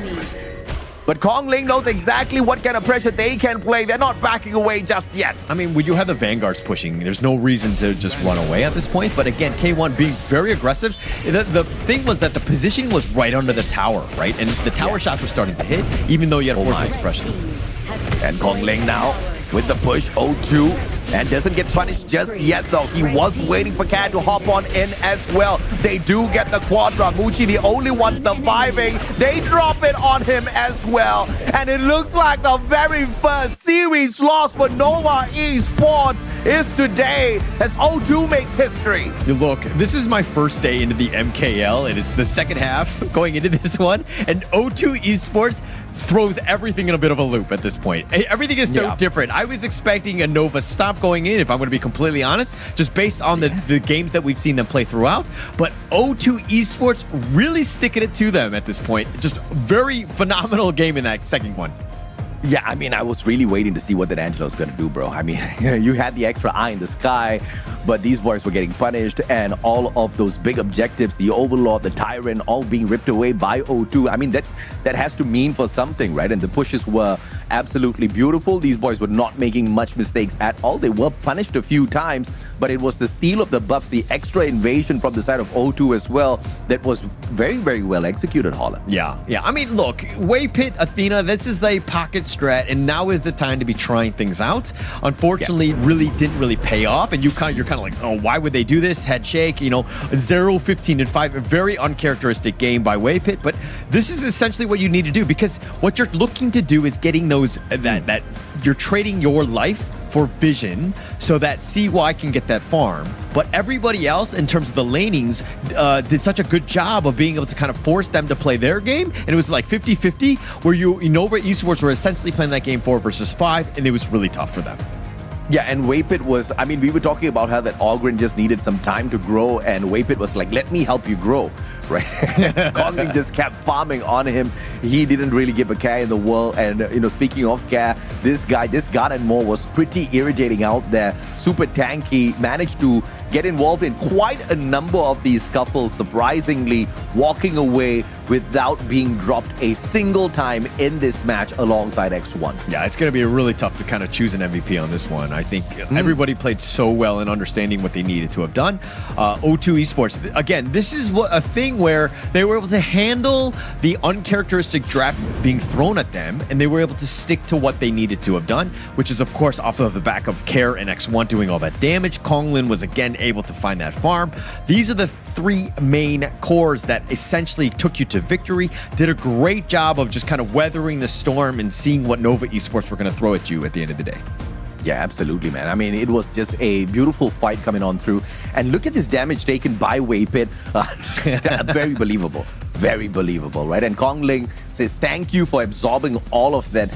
And Kongling literally just gave like 75,000.7 to Waypit, and the rest of it just went to elsewhere. This Ogren was purely built on taking away Waypit's life. Yeah, and there's a reason why, you know, the Ogren is just so strong, right? If it's able to get that farm, it's able to steamroll and just kind of slow you down. I think maybe this draft might have been better if they didn't go up against the Ogren. Mind you, the Ogren was picked after the fact that they picked the Athena. So going into this one, they were probably expecting a different hero because, again, once the Ogren gets going, he wants that free farm that you're throwing at him, and he will take all of the food of the buffet and just like literally just take over the games.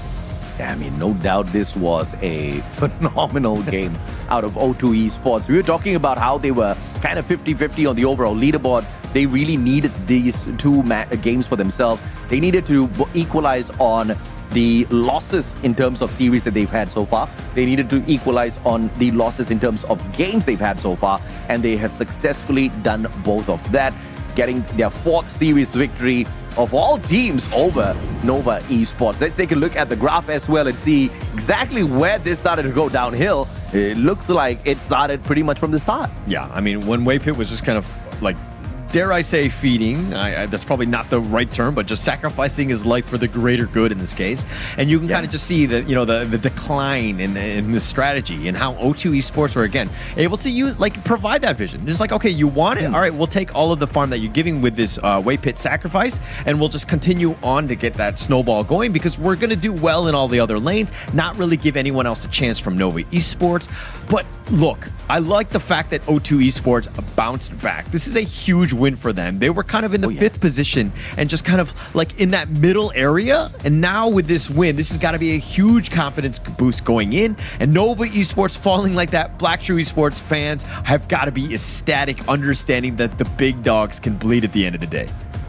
I'm just really not understanding this game at all because it's such a different shade altogether in comparison to the first series where they met each other, when Nova Esports just absolutely canned O2 Esports, right? You barely saw any kills being grabbed by O2 in that series, and I was kind of expecting slight improvement, but this was phenomenal. I don't know what happened to Nova, but O2 sure as hell is happy. Let's take a look at the MVP that was tough to pick, and it is the gun and more, the one and only Care. 7 on the eliminations, did not drop a single time. 12 assists, 34% of the damage dished out by this man, and 12% damage absorbed, 20% of the goal earned on the squad from this guy. This gun and more really did a lot. Yeah, it did a lot. I mean, just the poking and the prodding and the tenderizing of the enemy team just made it really difficult for Nova Esports to kind of take any sort of fight because they were already at like half-life when things are started. Plus, you have that control with that reforged blades from Care, and he was able to get all of those kills off the setup, right? So again, you know, White playing very well, and we'll see the highlights here and see exactly how O2 Esports did it. But man, they were playing on the, you know, on another level. This is a team that has really taken those L's in the first half of the MKL and bounced back, and now they're looking very strong.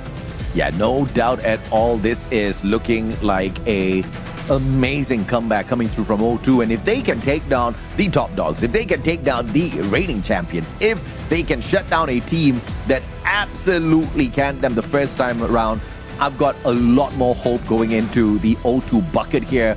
This was a shocker. You know, you talked about how Nova may be able to pull this all the way into game number 3. You know, a potential solid comeback, but with O2 just ending it 2-0, oh my goodness me, I was surprised. And bro, I really was looking forward to a Waypit comeback there. I really wanted to see exactly where the story was going to turn around But O2 said, you know what?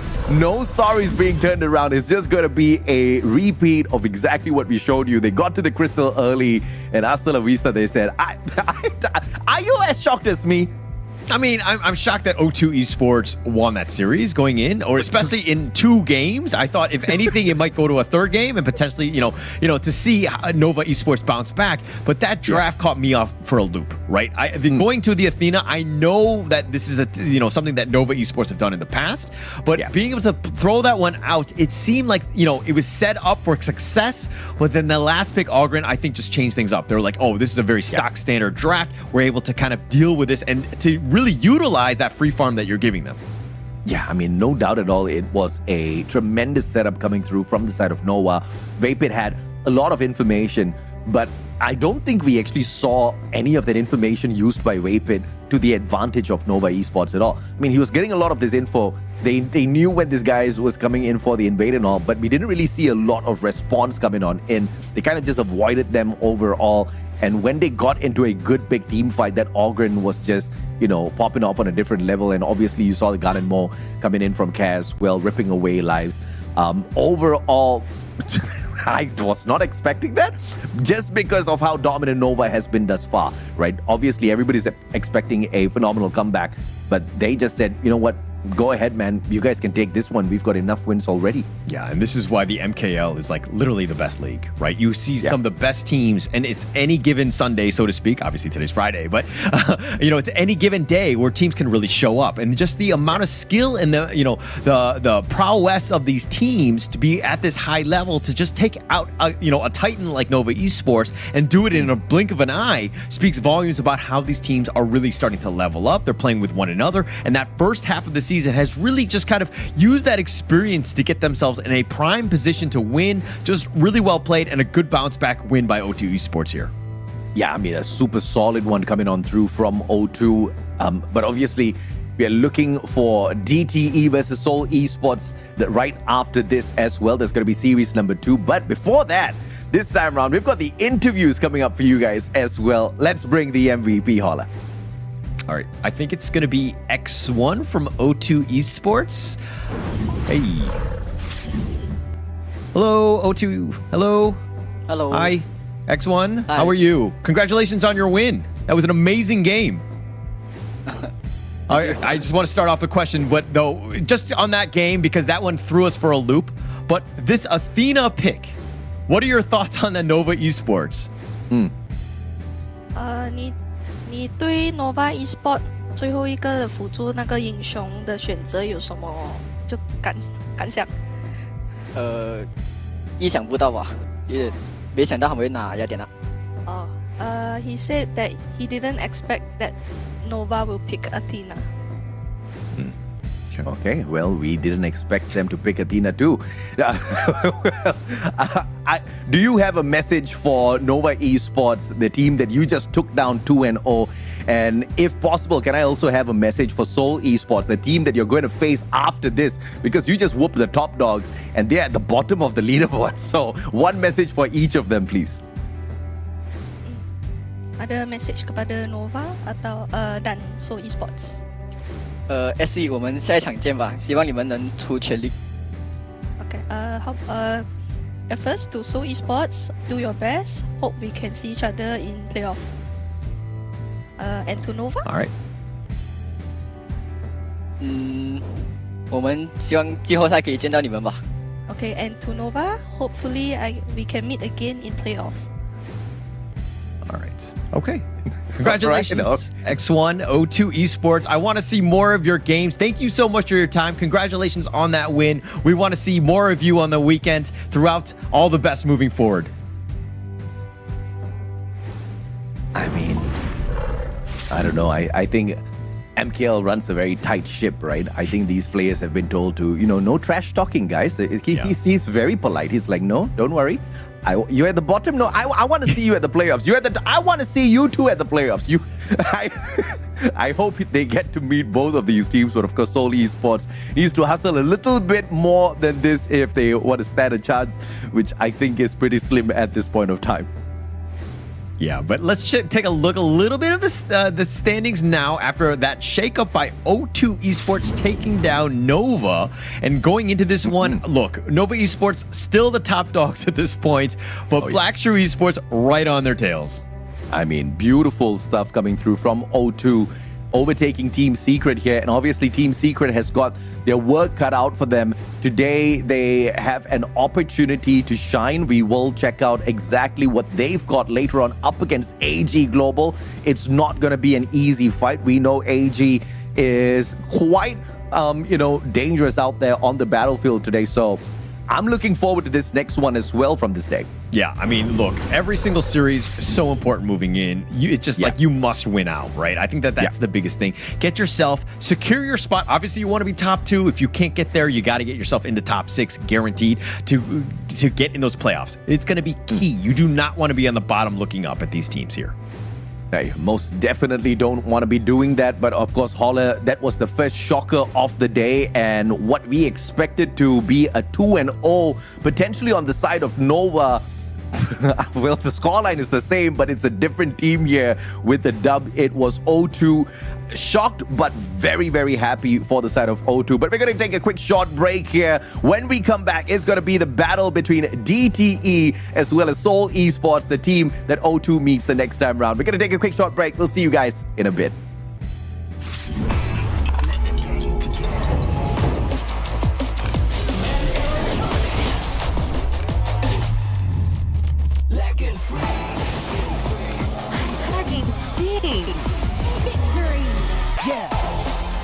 Another round? Sure, but how about a smoother phone next time? Realme 14, performance beyond limits.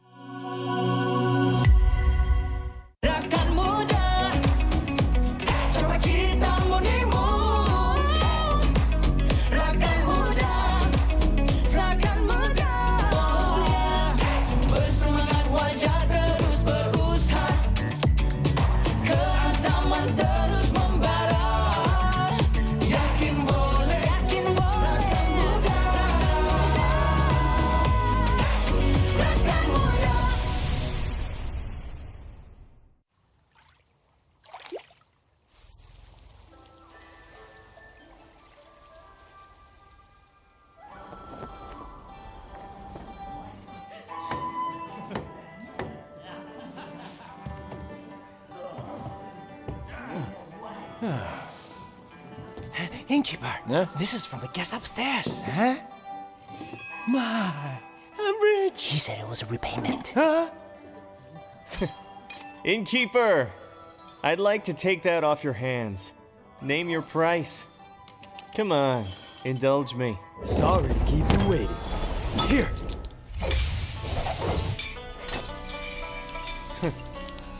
Interesting. Northern Brook. Where's the man? Let the 12 houses keep it safely. Let's spare the world another bloodbath. You'll have to ask my blade. Fine, I'll play your game.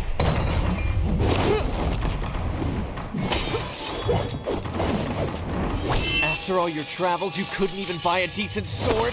Silence!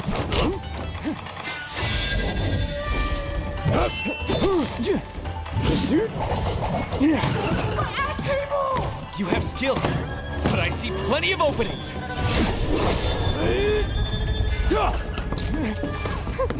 Not bad, Master of the House of Riches. Want it back? Let's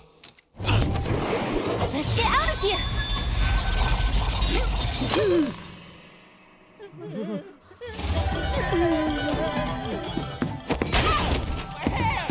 Sorry! Read the manual! Come on! We're just playing around! Why so serious? This concerns the good of the martial world. You can't have the book! Allow me? You prestigious schools talk a big game, but you're all just making excuses for yourself.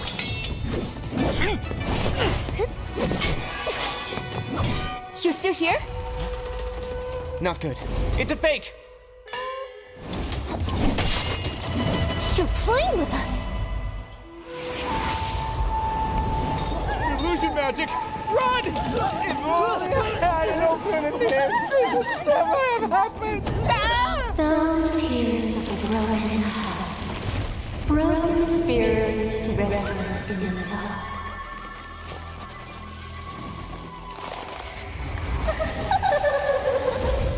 There's no way to resist. We'll get the secrets after. Magic!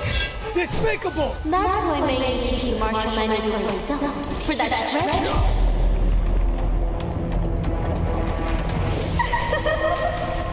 I see. It's with the sword. Quiet! The manual is already back out in the world! Yeah!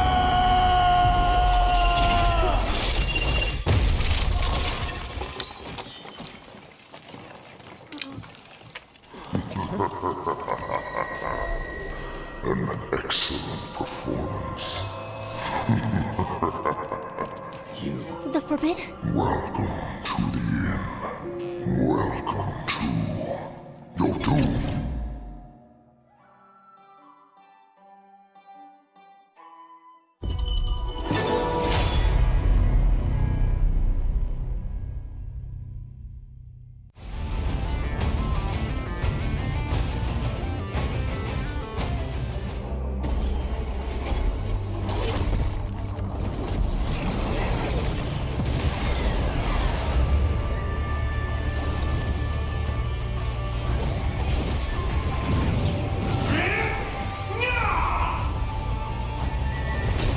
Ready for the final battle!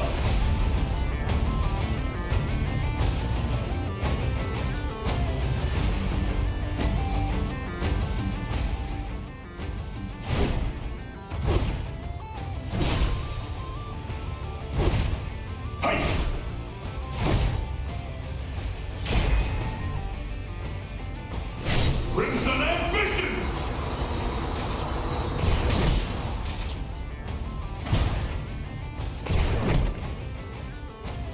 Dangerous element removed.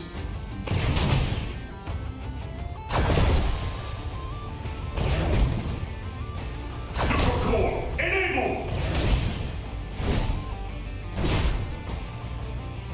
Always at the front line!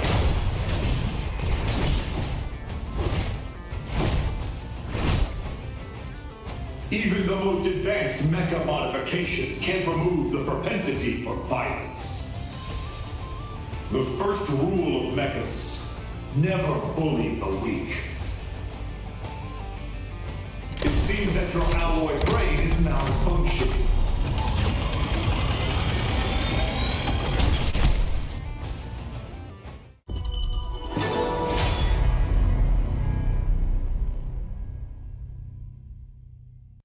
Welcome to Honor of Kings, the update with the most perks ever. A great battle is about to begin in the new season. All alone?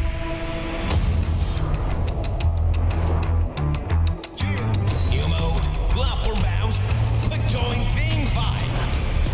You know I'm ready to feast, out of the belly at least, I'm ready to eat.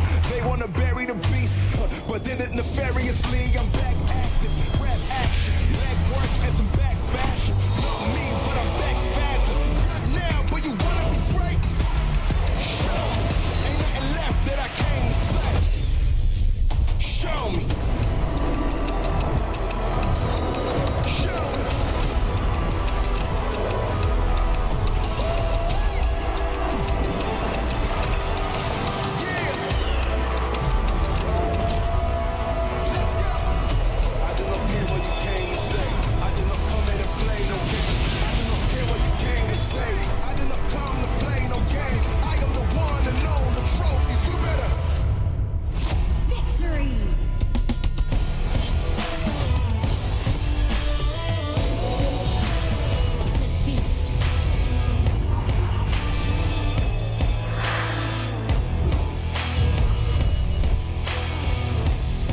It's high five day. No one loses. All about another round. High Five Day, tons of team perks.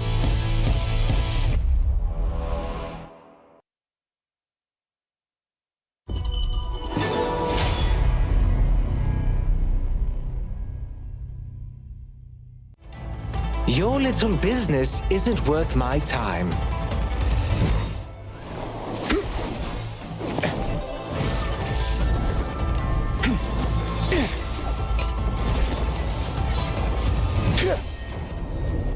I smirk at people's greedy nature, for the fleeting fortune shall be their dark future.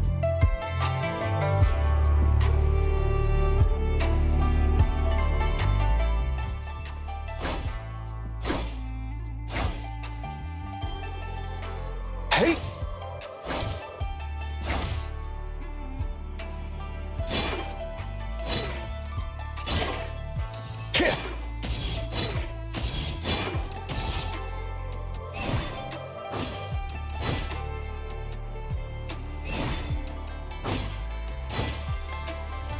Fistfuls of gold! Light as willow blossoms!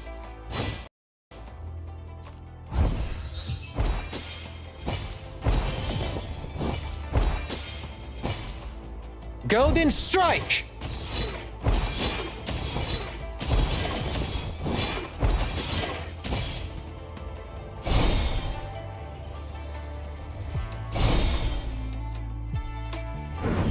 We're going to be going into the second game, excuse me, and of course it's going to be DTE Gaming going against Seoul Esports. This is again one of those matches that we had a lot of potential for, and there might be another upset going into this one. But is it going to be the level of O2 Esports up against Nova Esports level upset? What are your thoughts on this one, AJ? Yeah, I don't know, right? Because DTE is not really the strongest team out there, which means Seoul Esports can take a breather, at least in this matchup, but they can't underestimate them because, well, Seoul Esports has been taking quite a number of L's from all of these teams, right? So it's an opportunity for Seoul Esports to prove themselves. It's an opportunity for DTE to earn themselves a slightly bigger chunk out of our prize pool by getting this victory. And obviously then the next role is to overtake Team Secret as well for DTE. So DTE is looking at the big things. Seoul Esports obviously looking just to prove themselves out here and use this as good practice ground. But of course, if they turn things around in a phenomenal way, just like O2, I'm all in for that. Yeah, I mean, this is a great opportunity for both of these squads, right? Yeah. Seoul Esports could really use this to kind of, build that momentum going in and potentially take on other teams. I think DTE Gaming are kind of, they've been on the cusp, so to speak, of the lower end of this one, and they're a prime position to be taken down at this point. But DTE Gaming, if we're looking at them, this is another one that we're going to have to find out in 1 second. So let's take a look at the team lineup coming through here for the side of DTE. You've got BB, CM, CC, Hao, as well as Zunzun. On the side of Seoul Esports, you've got Junyong, Gui, JK, Ricky, as well as Frost. Yeah, and going into this one, look, DTE, this is a perfect game for them to just kind of build momentum, get something going, take down Seoul Esports. This is a great potential starter for you in the second half and to give yourselves a real good chance. You saw how O2 Esports are starting to make moves. You have the potential to catch up. And if you do, then Team Secret are going to be feeling a lot of heat in that third matchup as they go up against AGG later today. Yeah, no doubt at all. Seoul Esports will be looking for a victory here. But if you want to look at what's on paper, DTE is set for a victory. But that's exactly what we would have said about Nova as well. And they just got canned 2-0. So anything can happen out here. So Esports, this could just be that one day where everything that they have ideated and worked for does come to fruition and DTE gets punished big time. But obviously that's going to be a huge issue if they do drop the ball on this one. Yeah, it might be huge, but here's the head-to-head. This is the matchup to kind of watch. It's going to be CC versus JK going into this one, and this is in the farm lane. It's going to be key, right? Setting the tone. We both know that these guys need to really get going. The reason why they win is based off of these two players, excuse me. But getting themselves an opportunity to continue on. Their KDAs hasn't been as shining as some of the other teams that we've seen because they've a bit, dare I say, beaten up a little bit. They haven't had the greatest of games in that sense, but this is an opportunity where, again, both of these teams are going to really want it here. Yeah, no doubt at all. I mean, both of them really want it. We are looking at qualifications. We are looking at money on the table. We are looking at just pure pride, right? Because this is the very first official league that Malaysia is having. You most definitely want to earn a great reputation for yourself. You don't want to end up at the very bottom. And even if you do end the whole league at the very bottom, you want to show everybody that you have got the fight in you, just like what we saw out of O2 earlier. So I'm really looking for a lot from JK and squad today. Yeah, any given match, any given team, you should be able to get in that situation where you're like, hey, I can take on anyone. This is still the MKL, and you have the top of the top Honor of Kings esports teams. There's a lot of good teams here. And of course, only the top 3 are going to make it to the KWC, but this is a time to learn from those potential teams that get in. You still have an opportunity to get yourself in there. Get yourself in the play-ins more than anything else into that top 6. Yeah, most definitely, right? Obviously, you are looking at teams like Seoul Esports, who are the underdogs of the competition right now, just purely through what some of these points on the table are talking about. They have been challenged by quite a number of squads out there. They haven't been able to overcome them.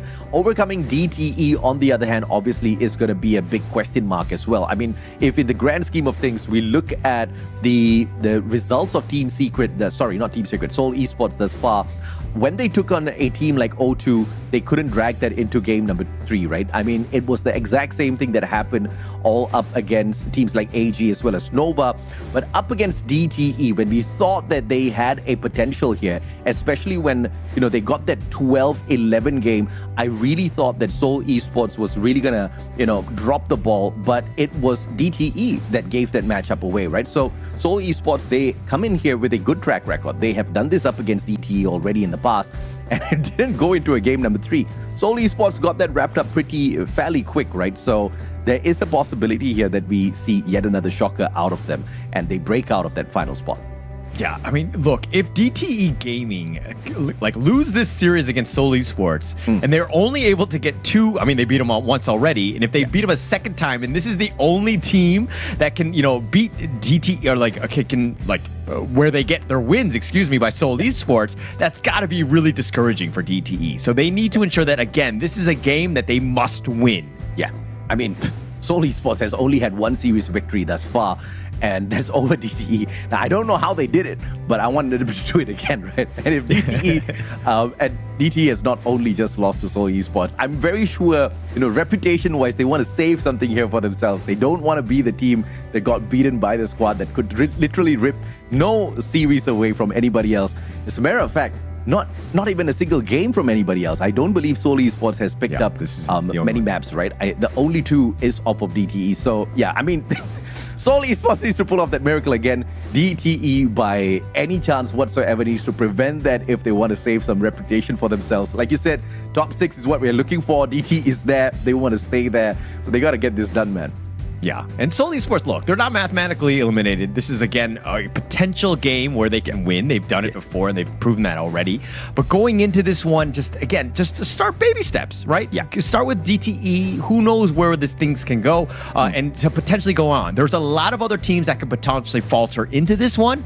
But, man, if Seoul Esports were to make the upset, somehow finagle their way into the top 6, that would speak volumes about the resolve of this team. Yeah, I mean, no doubt at all. And obviously DTE, they have, an opportunity here to go out there and really rip away something beautiful for themselves. The last time we saw them go up against Nova, though, it was not the most convincing of matches, but we are looking to see perhaps them pulling off some sort of a miracle here. I mean, I don't really know exactly what to expect out of DTE, but if Seoul Esports can go out there once again and punish them 2-0, that would actually set things up for a beautiful spree here on the side of Seoul Esports. But something's telling me this is going to go to a game number 3 here, Holland. Yeah, I mean, look, DTE, there are flashes of brilliance, and there are moments where, oh, wow, this team is legit, and they're going in, and there's a reason why they're 6th place at the moment. Yeah. But there are times that, again, you cannot be faltering again. You need to take all the teams very seriously, especially Seoul Esports. Going into this one is a must-win, putting themselves in a prime position. Again, you got to continue on with that momentum. O2 Esports have proven that, hey, they can fight with the big dogs. DTE need to do the same thing. Yeah, most definitely. I mean, obviously, we're looking forward to seeing more out of both Seoul Esports as well as DT. In the grand scheme of things, whichever team wins, we are going to be having a lot of fun out here casting for them. And you guys are going to be watching some fantastic matches, right? Obviously, in the previous game, we received a shocker. I did not expect that at all. We saw some beautiful plays out there. And I'm looking forward to seeing exactly what sort of I guess miracles Seoul Esports can pull over DTE. I mean, granted, they've already done it once, but I don't think it's going to be as easy as the last time, right? Because now DTE, at least, they know how Seoul Esports has been exploited, not by them, but all of the other teams out there. They know their weakness. They know exactly where to hit, where it's going to hurt. So there's a potential upset here awaiting Seoul Esports. But, you know, if we get to a 50-50 and get dragged into a game number 3, I don't think I'm going to be too upset by that at all, Holla. Yeah, I don't think, I mean, look, we want to see all the series go the distance. I think it's going to be the most fun for all to kind of get that, that third game that could be very pivotal going in. But I think that if we're looking at Seoul Esports, I mean, they've had issues in the early game where teams have kind of put the fight to them and they've kind of grouped up. They haven't responded well when losing. So going into this one, again, it's all about having a great early start. It hasn't been easy for Seoul Esports because they've been pushed down and fighting some of these big dogs. But it's one of those things where they need to continue to just kind of hone in on that early game. And it's like chess, right? When you have a great early start, you know your openers, you know how to play, and you potentially have a good chance to get ahead. But now, then you transition to like the mid and the late, you're able to close things out. That's a whole nother story. But for, I think, Seoul Esports, again, you got to think of baby steps and just having a good early start. Yeah, no doubt at all. And of course, we're looking at some stats here on the side of DTE Gaming as well. Up against All Gamers Global, we did see a little bit of fight coming out through from them, with DTE initially ripping away that first map, and obviously All Gamers Global making that comeback play up against them. So they are fresh off of kind of proving to us exactly what they can do up against bigger teams as well, right? We've seen them get the job done up against O2 as well. A little unfortunate that it was a 1-1. So a lot of promising plays thus far from the side of DTE. So no doubt at all, the odds are stacked up against Seoul Esports. They're going to need some sort of a miracle. I don't know, once again, how they actually pulled off this miracle the last time around, because I just wasn't here to cast that matchup. But this could just be that sort of a match where we see that miracle happen again. And if it happens, I'm glad we get to catch it here, Holland. Yeah, and look, we all want to see what happens, right? And how they are able to kind of respond to this one. I think that this is a team that is kind of like took their licks in the first half. They took the L's, and we always say you either win or you learn. And I think that they learned a lot from this one, right? And, again, Seoul Esports, look, I don't think it's like a miracle. They've already done DTE, so pulling off 2 miracles probably not going to happen. I think that it's the potential for this team is really there. I think that there's a lot of growth that they could potentially have going into the second half. My concern is more on the DTE side. This is the team that has, beaten out Secret, has beaten out O2 Esports, as you rightly pointed out. But going into this one up against Seoul Esport, where you're kind of like, I need to ensure that I have a good victory, or potentially clean 2-0, that would be a huge confidence for this team, because again, they need any sort of win right now. Yeah, most definitely. I mean, obviously they're looking for everything that they can find out there, and one can say the exact same thing for Seoul Esports as well. Everybody wants it on this upcoming match, and clearly that's exactly why we're taking a little while longer to start this matchup. We do apologize for the delay. We're just getting something set up in the background. But in the meantime, who are you betting on, Holler, in this matchup? I mean, Seoul Esports, once again, only a single series victory. That one victory is over DTE. So do you think it's going to happen again? I mean, look, I'm always going to cheer for the underdog, and it's weird to cheer for an underdog when this team has beaten the other team already. Yeah. But seeing how Seoul Esports has played against the other teams, they have not fared well, right? And I feel a little bit bad for them, because there's a lot of potential. Like we saw this in the qualifiers when they were even making their way into this MKL. They have the potential to really shine, but they just haven't really found that momentum yet. The stride hasn't really been there.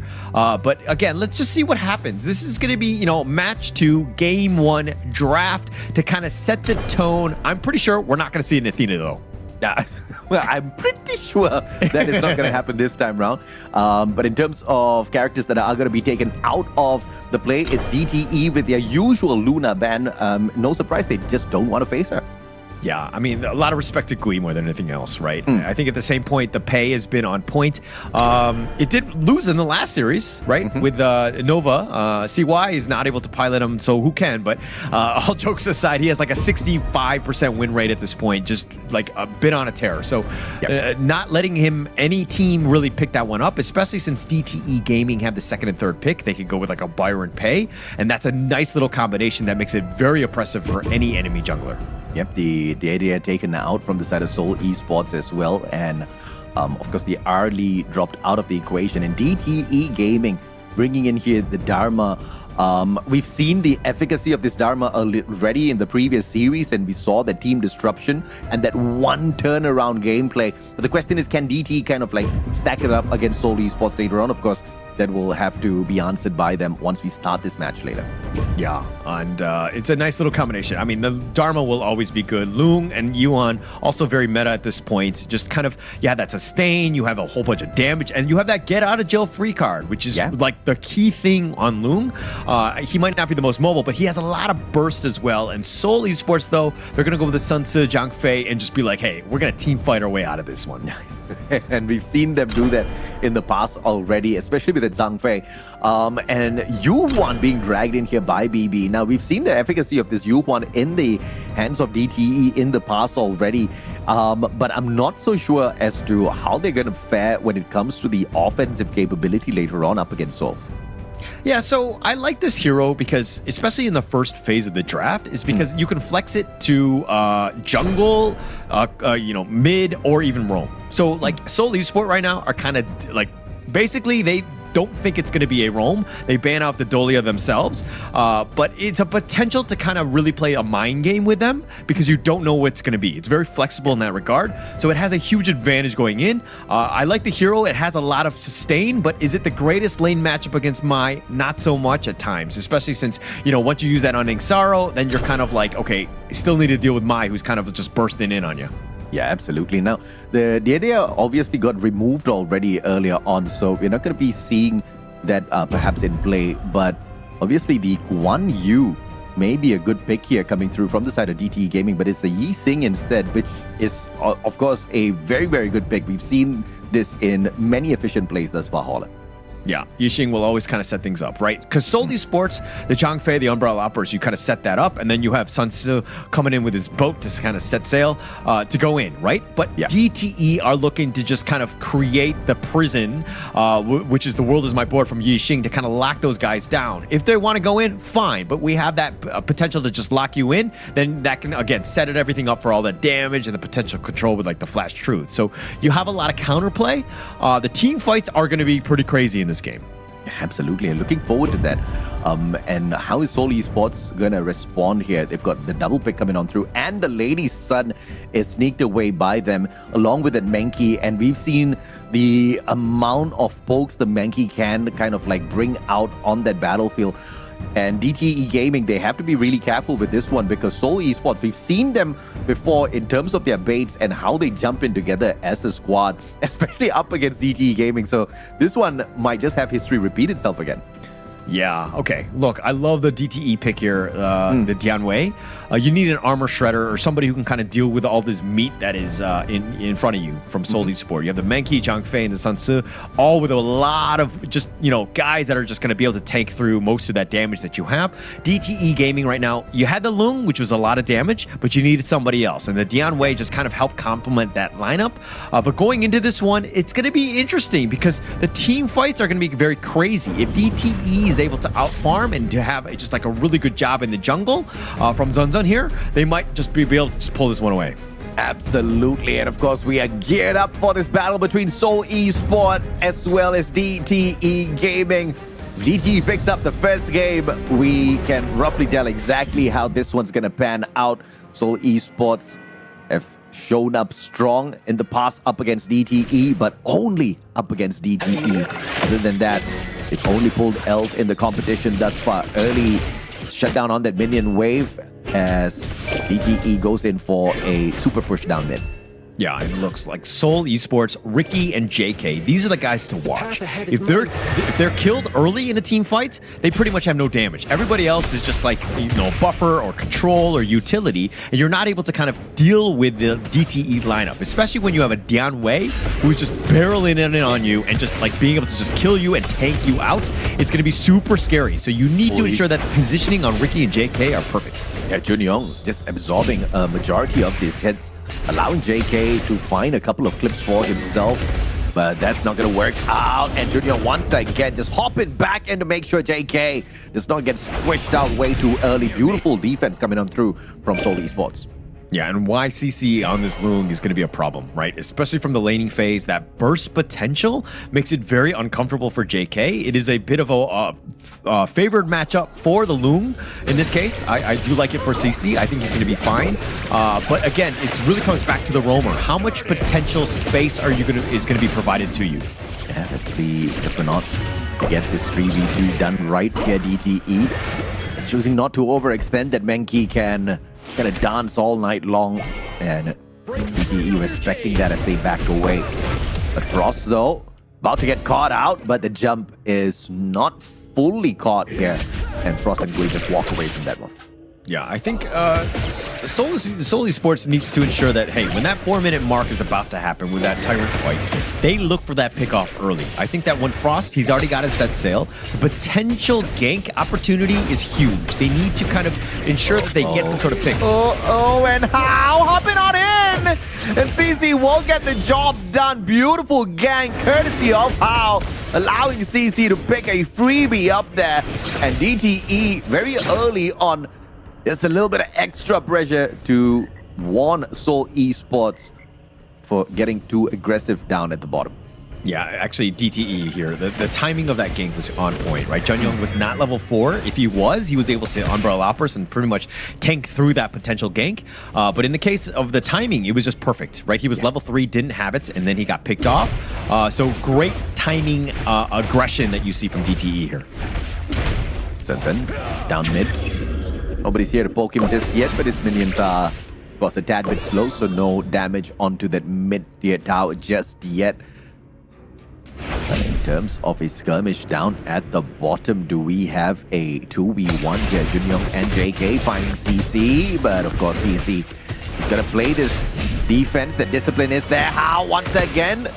And there's a fantastic stun, but Junyoung is not going to get clipped out of this one just yet. Ricky standing by. Are they going to be able to catch out How here, who very, very disciplined with his approach, backs away without a problem?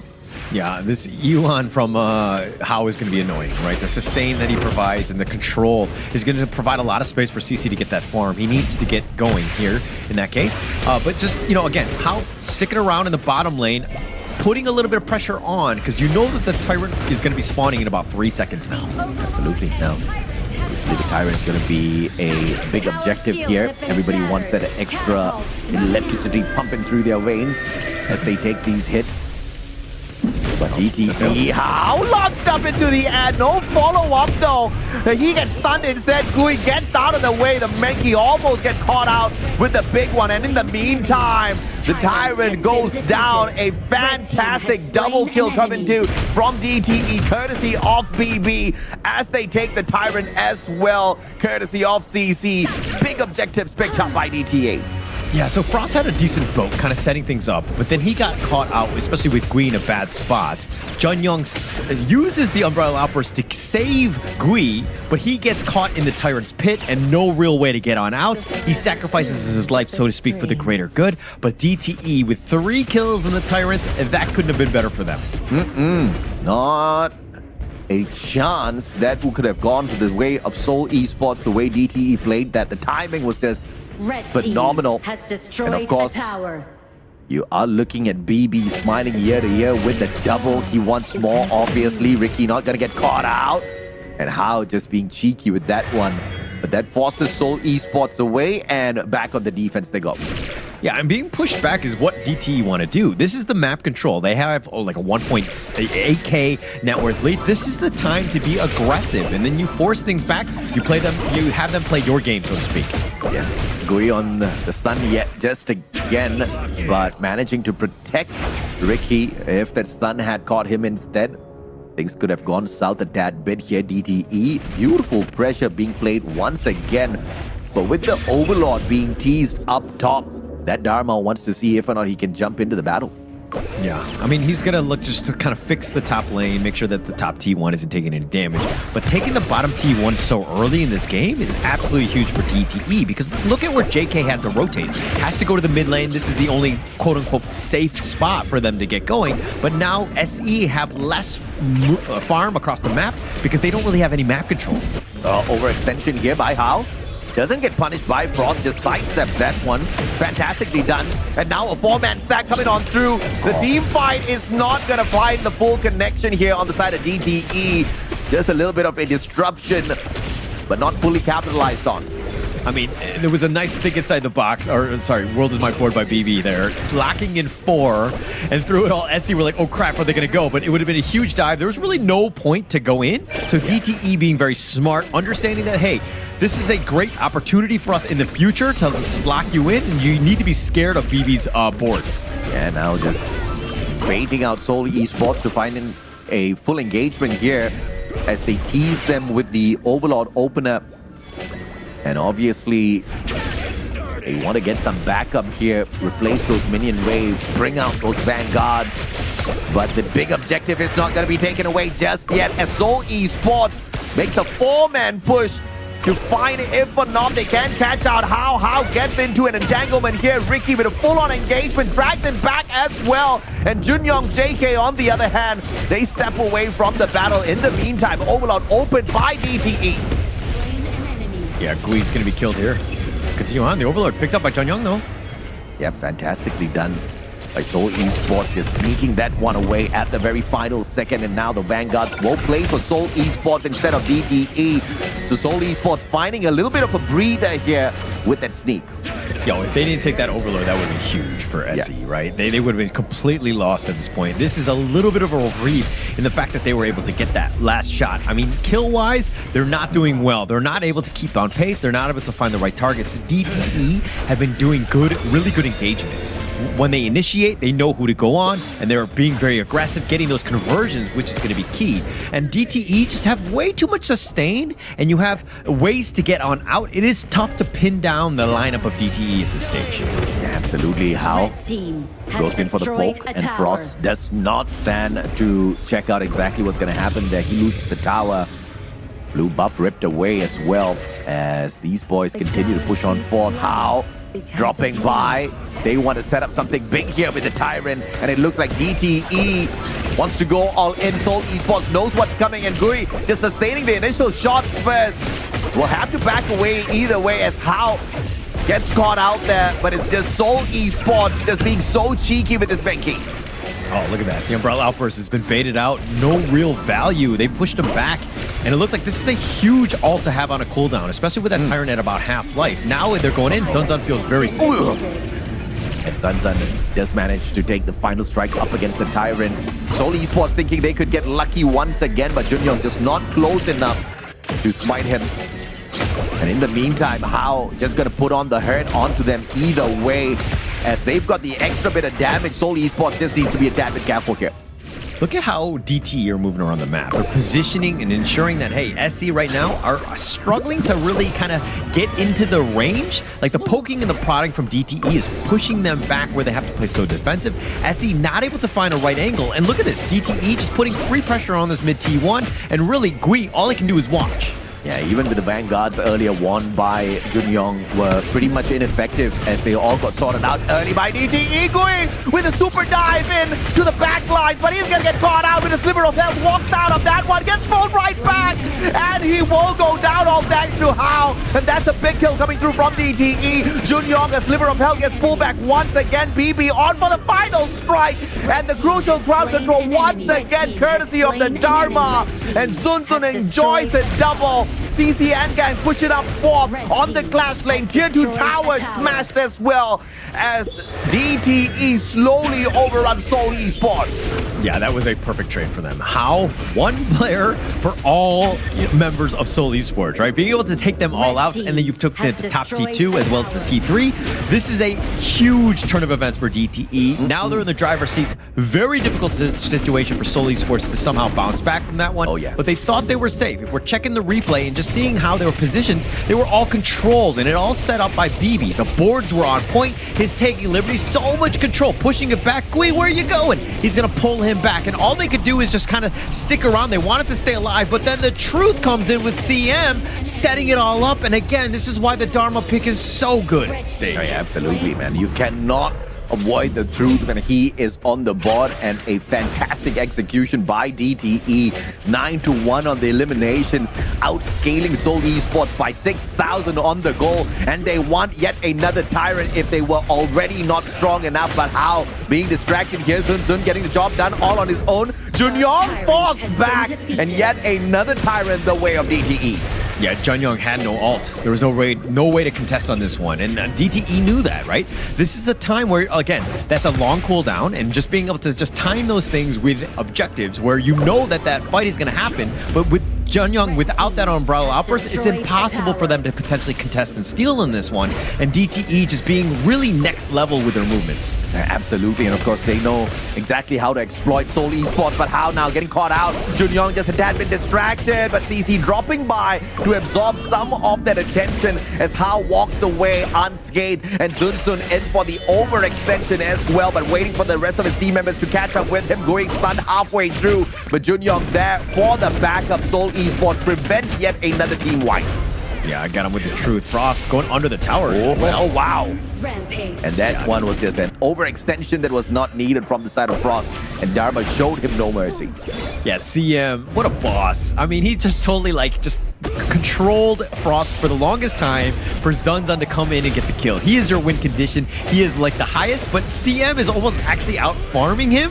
So DTE CM right now, there's a reason why this guy's the clutch man. Yeah, absolutely. And Hao, BB, CM, everybody going in here for the super dive once again. So Esports can't really work much up there, as the Shadow Overlord now as well claimed by DTE. I don't even know how Seoul Esports going to make a comeback from this one. And once again, the super dive coming on through, but CM walks away unscathed, and it will be those vanguards that now push Seoul Esports back to the defensive crystal. Yeah, and look, Zunzun is becoming that absolute monster. CM is on the backside as well in terms of when they get that potential jump. I mean, it's all going to be set up by BB and his boards if he's able to kind of hit them. And he has hit a good portion of them this game. So it's been very tough for Seoul Esports to kind of find an avenue of attack. They have to play very scared and just kind of push and prod and just deal with the minions. But they're having a hard time because the reach advantage is so great for DTE. Oh, beautiful defense coming on through here from Seoul Esports, though, not allowing DTE to rip away their lives. They've already sorted out the first wave of Shadow Vanguards. Wave 2, on the other hand, not going to be too much of a sweatbreaker on their side. Seoul Esports have done well to play this defense, but they're just hanging on by a thread here, Holla. Yeah, just try to keep the T3s alive, whatever you have, and just continue to just force, to protect the lanes as much as possible, as in just cutting the creeps. Just ensure that your T3s are not taking any sort of structural damage. Yes, you have to hold out as much as possible, but this is a game that they can potentially come back, but they need a lot to happen for them in consecutive team fights, so to speak. Yeah, Hao just definitely knows he's not going to be scratched at all by the Seoul Esports team. Just walking in here behind the back lines, not even waiting for the rest of his team members just yet. Zunzun. BB, though, has to back away. The stun will catch him once again, and BB surviving. Only for the time being, as Junyoung sees the opportunity to find the smash, but overextends himself to get taken out. 3 players dropped on the side of Seoul Esports. The defense is down, and now the opportunity for DTE to get to the crystal. Yeah, I mean, with Ricky and JK down, this is going to be impossible to deal with this. 2 men going in, Gui just going to sacrifice. And it looks like DTE, just like that, will take game 1 so quickly in 15 minutes. I mean, it was a very well-played game from the side of DTE, and there was just no wasted movement at all. The team plays were fantastic. We saw the Dharma with his usual shenanigans once again. The mid-team fight, I'm very sure we get to see another replay of that. It was phenomenal the way DTE kind of like snowballed out of control right after that engagement, Holla. Yeah, they didn't really have the answers for some of the draft that DT had. Like, this is a very solid draft that just kind of, like, the way that the team plays is just like a counter to what you want to bring, which is a little bit more standard. You know, the Maishionoi needs to have a little bit more impact and more pressure. Wasn't able to get it because, again, there's so much control by BB and those boards, making it life very uncomfortable for any of those members of Seoul Esports. Yeah, I mean, no doubt at all. I mean, at the end of the day, it was an opportunity for them to go out there and prove themselves. Once again, the only serious victory they've had thus far is over DTE, but obviously that luck was about to run out as well, looking at the fact that DTE desperately needs these series wins for themselves, and clearly they were not holding back on this matchup. Zunzun, with the 6 eliminations, not dropping a single time alongside CM and Turtza. This is a crazy good game on the side of DTE. Cannot say the same for the side of Seoul Esports though. Yeah, I mean, it was tough, right? They were behind from the beginning of the game. They were trying to claw their way back in, but DTE Gaming was just like perfect positioning. And again, BB, I got to give props where props are due because he had so much control. His impact of those boards, those taking liberties, just pushing people left and right from Seoul Esports, and they could really never fight. Jeonyong never found the right angle or the right timing to get that ult off for them to just kind of dive in. This is a team that was almost, dare I say, outdrafted because they struggled to kind of deal with them just on a, you know, from the laning phase on. Yeah, I mean, it just was a great start from both sides, but obviously DTE seeing the game to the end in the most phenomenal way, right? Because yes, they both had a decent enough start, but once those big objectives started to appear out there on the board, initially, of course, Seoul Esports, a great steal coming through from Jeonyong. He did manage to get that Overlord, but that Overlord pretty much did absolutely nothing. Not even a single scratch on the towers made by those Vanguards claimed by Jeonyong. And after that, all those big objectives went the way of DTE. Yeah, I mean, it was pretty much all DTE, and we'll see it in the gold graph coming up. But I mean, if we're talking about the damage here, JK did whatever he could. He did try to stay alive. He had a decent game in a losing one. It's a tough situation when you're not able to get the space to farm, but he was the one that was like in decent spots. I mean, he got prioritized quite a bit by DTE Gaming, realizing that Ricky and JK, again, those two go down. They don't have any damage to deal with the rest of us, so it's going to be a tough game for them. But checking out the gold graph, look at this swing, and you're going to see it quite a bit. It just goes in, right? All in favor of DTE. Seoul Esports really had no answers to get back into this one. Yeah, I mean, it was that one opportunity that they had on their side on that Overlord, but once DTE kind of just shrugged that off like it was nothing, and they claimed the more important target, which was the Tyrant, that extra bit of damage kind of really put Seoul Esports in their place.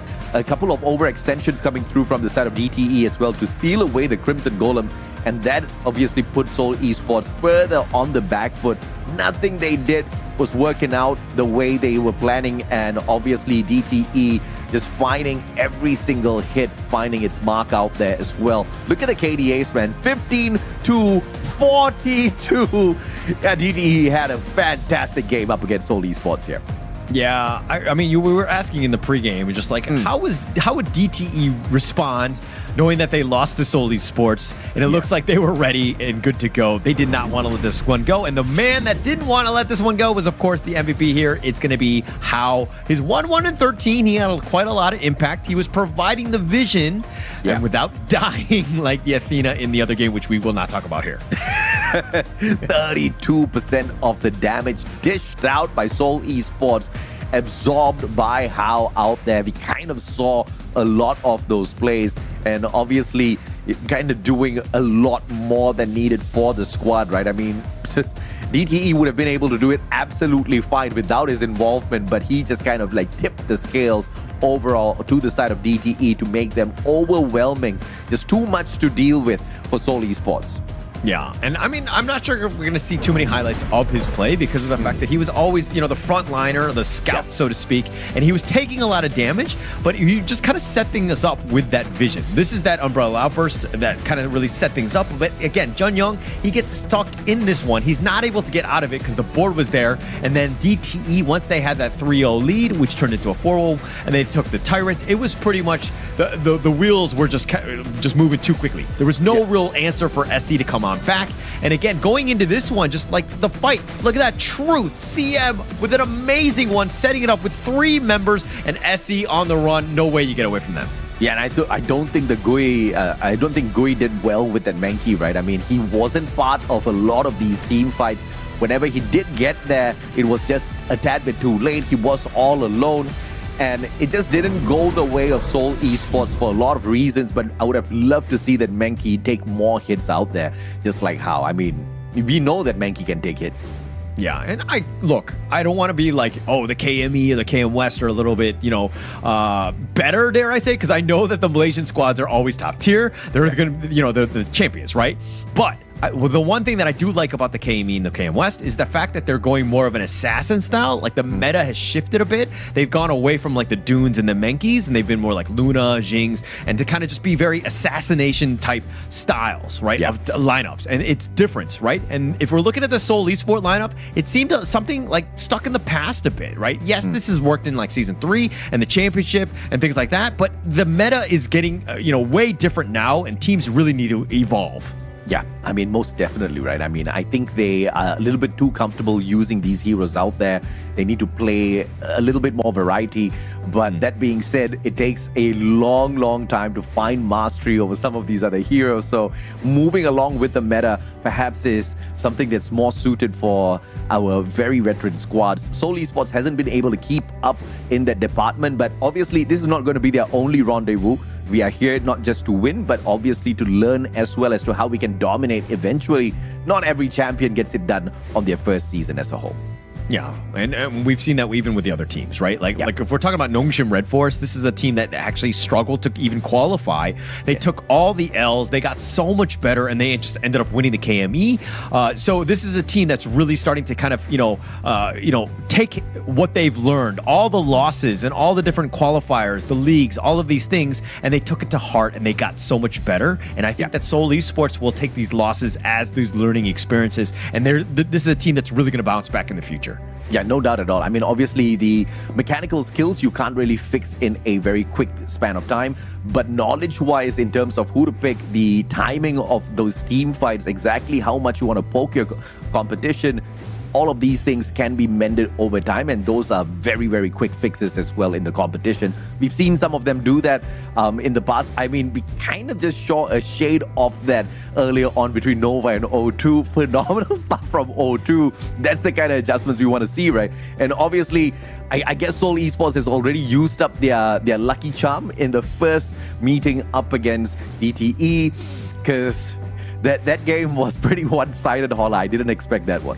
Yeah, I think that this one is one where the first series is the first series, but I think being the punching bag, so to speak, and kind of being on the bottom has been a tough spot for Seoul Esports. It'd be tough for any team to kind of endure, right? Yeah. But this is one where you're thinking long term. You can't think short term. All of these losses that you're going through, the experience, and just why you're losing. Figure things out, right? What are the weaknesses in my game or this team one, and just like kind of learn from these mistakes. Yes, it might be discouraging, but you need to be positive. You need to take these things somewhat lighthearted and understand, hey, we're happy to be here. We're still, at the end of the day, we have, our hand in the cookie jar and we're making some money at the end of the day. But the biggest thing is a takeaway for the long term. We're going to be so much better. And having 4 other guys with me that, we have this team of 5, we're going to be so strong because we're learning together.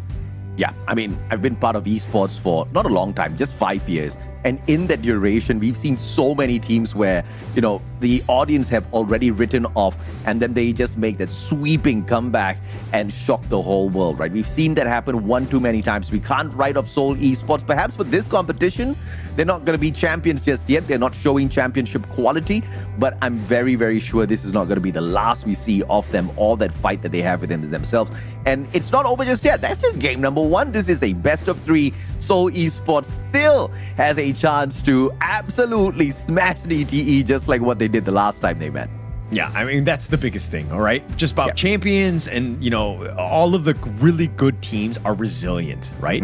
And going into game 2 is that you can't be discouraged, you can't put your head down. These are the things where it's like, okay, we lost. I mean, we're not going to win all of our games here, but we need to just kind of look at these things as just like one at a time. Like, let's look at this as like a best of one, build some momentum off of that, get ourselves into that third game, and really give us a chance. At this point, like, again, it's all about just being positive and just being like, taking those licks like a champ. Yeah, absolutely. And obviously what goes up must come down. What goes down, what is down right now, obviously has got an opportunity to go up as well. That's all going to be dependent on what Seoul Esports does with their time. For the time being, though, once again, we are just one game down. Seoul Esports still has an opportunity to climb back up.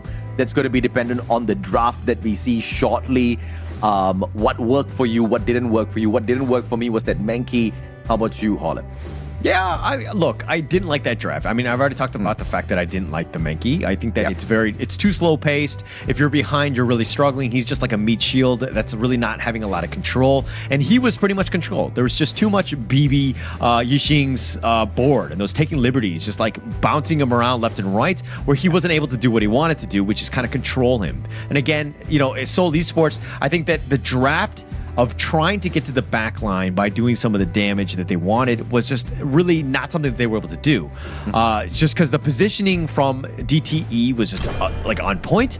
But let's check out game 2. This is going to be the draft. I do expect Seoul Esports to bounce back, especially after that somewhat lackluster game 1 performance. I'm expecting a little bit of extra spice here coming through from the side of DTE, and we see a opportunity for them to really go all out this time. Yeah. I mean, now is the time, right? I think that going in and looks like Seoul Esports are like, hey, we just lost with Mai and Zhang Fei. We're going to ban them out so you can't play them either because it's bad. No, I'm just kidding. They're good. It's bad for them. They don't want to deal with that just yet. And obviously, yep, you're right with that Zhang Fei getting taken out. No Arlie as well. That's going to be nice. And Dedia on the side of Seoul Esports, maybe just for a little bit of extra survivability out there, because the earlier side of survivability just didn't seem too good for them. Yeah. And I mean, going into these drafts, this is a learning experience too for Seoul Esports, right? Like going into where high stakes, things are on the line in a best of 3, going in and seeing, like, it's a chess match in that sense, right? Yeah, you go with the idea, and then they respond with Mayan and Pei. It's like, what are you going to do? Getting those reps in of being able to kind of outdraft them would be huge for Seoul Esports. Getting that experience and that real-time feedback is going to be helpful for them. Yeah, the Mayin's really popular for a good reason, I think. She's just absolutely brutal out there with the damage output. I mean, a true fighter in all sense, right? And you're right, the combination with Pei just makes DTE just so dangerous from the very start. But we're going to see some power punches from Seoul Esports as well. The Lung and the Dharma, I guess they want a little bit of payback and a taste of DTE's own medicine about to be seen out there, maybe. Yeah, I mean, look, at the end of the day, if you can copy off their homework and ace this test, I think it's going to be great. Seoul Esports, I mean, look, these are definitely meta heroes. This is a nice time to be picking them up. So it kind of just rounds out, again, the first phase of this draft. DTE going with the D-Ren-J to kind of deal with this potential Lung has a lot of utility. But Bai-Yin and Pei, very early game, right? This is one where they can be very aggressive. And I think DTE are going to look to kind of push the initiative a bit. They were a little bit more passive in that last game, especially from Zunzun. I expect to see him being way more aggressive on the Pei. Yeah, you take the Aguro out of the equation as well. Just too much of damage output there sometimes. But of course, we're looking at the bans coming through from the side of Seoul Esports as well, Holland. Yeah, it's interesting because the Aguro one slows the pace of the game down a little bit. It's someone who's tanky that can kind of, really help out with what Seoul Esports want to bring. So it makes sense in that regard. But DTE banning out the Yixing, very smart play. Again, I think the Yixing is going to be the hero moving forward. Just so much potential play, and as players get better mechanically on this hero, you're going to see some crazy plays moving forward. Yeah, absolutely. So you've got a Diedia, Lung, and Dharma on the side of Seoul Esports. This already makes them look really dangerous, but a counter perhaps here from the side of DTE could be pulled by Circe, as well as how. Let's see exactly where they go with this one. They've only got about 11 more seconds to get the pick, and obviously they already have something really good going on here, right? They've got the damage, they've got the speed, the mobility, they've got the range on their side as well, DTE. And obviously, they need to tank some of these hits, and it's going to be the Lian Po that gets dragged in. Yeah, smart, right? Also not only the fact that you need it kind of balances out your draft a bit. How is going to be amazing on this Lian Po. You have that tank, you have that control, but it really just kind of protects the front line. Plus the fact that if you're looking at the Seoul Esports side, this is a hero that they were looking in to get themselves. And of course, the Ogren being dragged in here alongside the Yuhuan as well. We've kind of seen the Yuhuan in action quite a number of times already today, but the Ogren, a lot of damage output, but you've already pointed this out as to how early game he really needs to consume as much as possible before he can get a little uncontrollable. But I don't really see a lot of Seoul Esports early game action, right? In fact, they are continuously poked from the side of DTE. This might just backfire on the side of Seoul Esports. Well, it really comes back to how Zunzun does on the pay. If he's able to be aggressive and is able to just steal away the jungle from the Ogren here, from Gui, I think that he's going to have a good time. DTE, that is. But Seoul Esports need to do a great job of protecting their jungle, forcing DTE back out of their home, so to speak. Ensure that he gets that farm and to get himself going. But DTE Gaming are going to round out the draft with the Princess Frost. This hero, I'm sorry, it hasn't really done well in the MKL, but it's thought of as a counter pick here to the Ogren, because you have that Winter is here and just those zones that make it difficult for him to kind of move around. Yeah, I mean, we've kind of seen Princess Frost in the fight before, and she is very, very effective in some of these team fights, right? But let's take a look at the screen here as Seoul Esports gears up against DTE, who already has a 1-up against them in this best of 3. Seoul Esports fighting for their lives down at the bottom of the leaderboard to at least extend the series into a game number 3. Yeah, and it would help. But look, DTE here on that Princess Frost, it's been picked 10 times. It's 2-8. Meaning it has a 20% win rate. Just the value of this hero has really not paid off. But again, I think it's more about Zunzun on this pay. He's the guy to watch in this one. I mean, Princess Frost, the shields are going to come in pretty handy, but it's all about slowing down the pressure that Seoul Esports can bring here into some of these team fights that I'm seeing that Frost or BB kind of bring into the overall fight. But of course, in terms of efficacy or use later, we'll have to wait and see. In the meantime, BB and CM just being a tad bit cheeky out there. Yeah, I mean, they can stick together. I think that at the end of the day, Zunzun will be basically cleaning up the mid-wave, right? BB doesn't really need that farm. He is the Princess Frost. He has a lot of utility already. So it's just a matter of just kind of scaling up everyone else. And Zunzun needs to keep on pace with Gui. This is, again, the jungle matchup that they want. Is Zunzun able to kind of use his early game advantages on this pay to really force Gui to play back and to play safe and to not really be able to keep up on farm?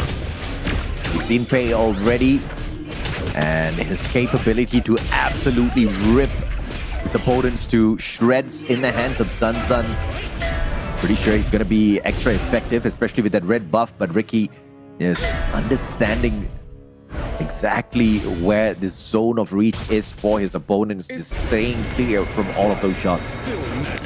No, I think it's... I mean, look, I would prefer it if they let Gui get a little bit more space, because at the end of the day, he's the guy, right? And to give the mid lane farm to Gui as much as possible. But it looks like Seoul Esports are kind of like, actually, we're going to diversify our portfolio, let everyone just kind of fend for themselves in their own respective lanes. And here comes the poke as well now. How? Just overstaying is welcome a tad bit, but just wanting to make sure they grab as much gold as possible before retreating. Overall, nothing much to cry over, just some pokes and prods back and forth down the bottom. Yeah, still very early. I mean, I think the 4-minute mark is going to be where the action happens. So it's, again, Gui and Zunzun just farming as fast as possible up to that point. Excuse me. It's about 3 minutes and 45 seconds when you're going to see a little bit of a movement for the potential game. And how? Well, they are managing to catch him with a couple of hits here.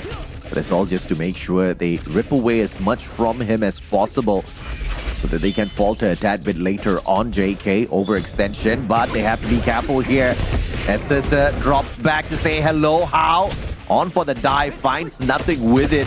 And JK just absolutely beautiful sidestep to not get touched. Yeah, didn't want to be hit by there. I mean, the Winter is here was dropped in. BB makes an appearance. He's going to just kind of stick around a little bit because he sees that SE are kind of being a little bit aggressive. Gui wants to be, invading, but again, the 25 more seconds before this Tyrant is back up, that's going to be the huge fight to happen. Like you said, man, 4-minute mark. And on that mark, we get to see a very big objective in the name of the Tyrant. 14 seconds, but the Overlord gonna appear as well. Seoul Esports can try going for the Overlord, but like you've pointed out earlier on, there's a few extra Vanguards not gonna be making much of a difference, and that was proven in their previous matchup. Tower shields have been shattered. Yeah, it looks like they're going to play a little bit safer. Just kind of push them away. The Tyrant will now be started, but it's a little bit on the later side. But this is the opportunity. Oh, beautifully done by Gui here. And then Allgren proving to be a great asset on the side of Seoul Esports. They take away the Tyrant. They can very easily circle around towards that Overlord as well. Overextension for the red buff as they catch out Zunsun. BB dropping in alongside CC for the backup, but CM with the opportunity will be able to rip away Junyoung. Gui with the opportunity to trade How right back, but that's not going to happen at all. Gui just steps on in on the side of Seoul Esports with a double and makes them really proud with that engagement.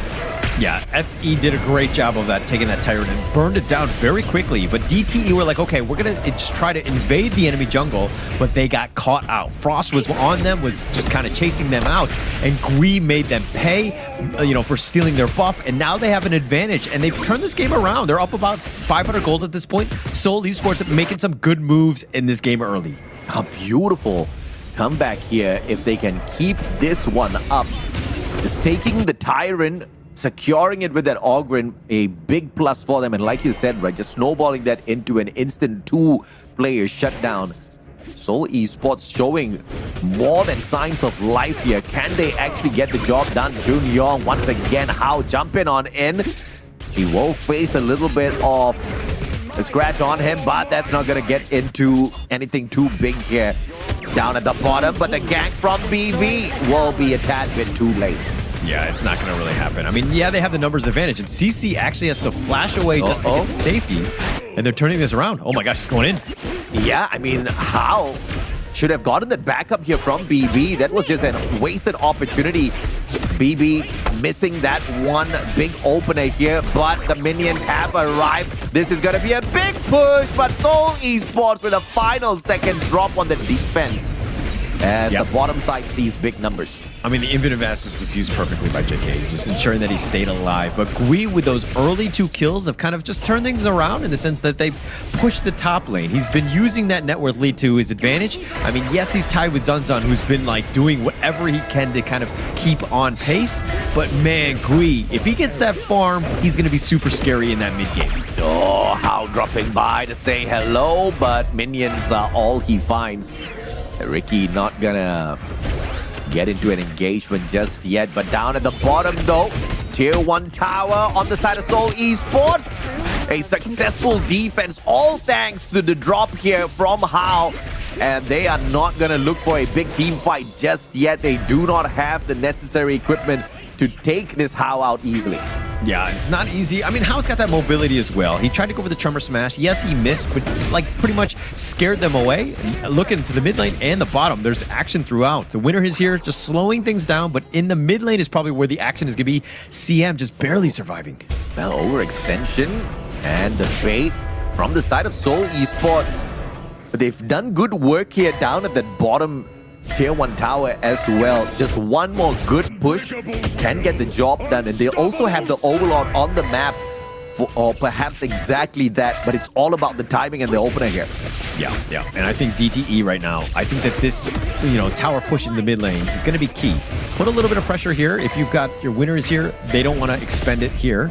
But again, Zunzun got that space. He's doing a great job of just farming, but he hasn't really been able to get those kills, which is kind of like, made it more difficult to kind of keep on pace with Gui, who's been just like farming across the map. Thank goodness we said good things about Seoul Esports, because here they are trying to make a comeback. Haven't given up just yet. These boys have got the fight in them, but the question is, can they quickly leave DTE in the dust? This is their opportunity. Big objectives once again on the board. The Tyrant, 2 more seconds. Big team fight. Ricky could not sustain as Turtle manages to find a big hit. Coming on through, they rip his life away. Gui with a deep dive coming on through, and he does not manage to rip a life away just yet. A fantastic in and out by DTE. Yeah, okay, so I was talking about the fact that, like, you know, Princess Frost has not had a good win rate. It's only won twice, but BB was one of them, right? And there's a reason why his placement of those winners here so on point, really setting it up for Ricky and Jungyoung to be, you know, to be killed. So again, DT understanding what they need to do, how to get back in this game, and they've turned this around. They've cut into that net worth lead. And this is Frost is backing away as he has just no means to defend this. And finally, the pushback coming through from DTE at the clash lane. Get one tower shut down. This Dharma gonna be chasing him all the way back, and Turtle not planning to get caught out just yet. Halfway through, dropping by to see if Gui needs some help here. Big team fight down mid, but they've got the numbers to fight this back. DTE, Seoul Esports just does not know how to find another opener just yet. Yeah, and Zunzun taking up that Tyrant was actually huge, especially since Gui was there. He won the Smite battle, and that's going to accelerate Zunzun into this game. He's got the blue buff, which is going to keep him on pace and ensure that he's able to kind of just continue to farm. He's going to be picking up the red right now. So Zunzun has done a great job of just limiting what Gui can do at the end of the day.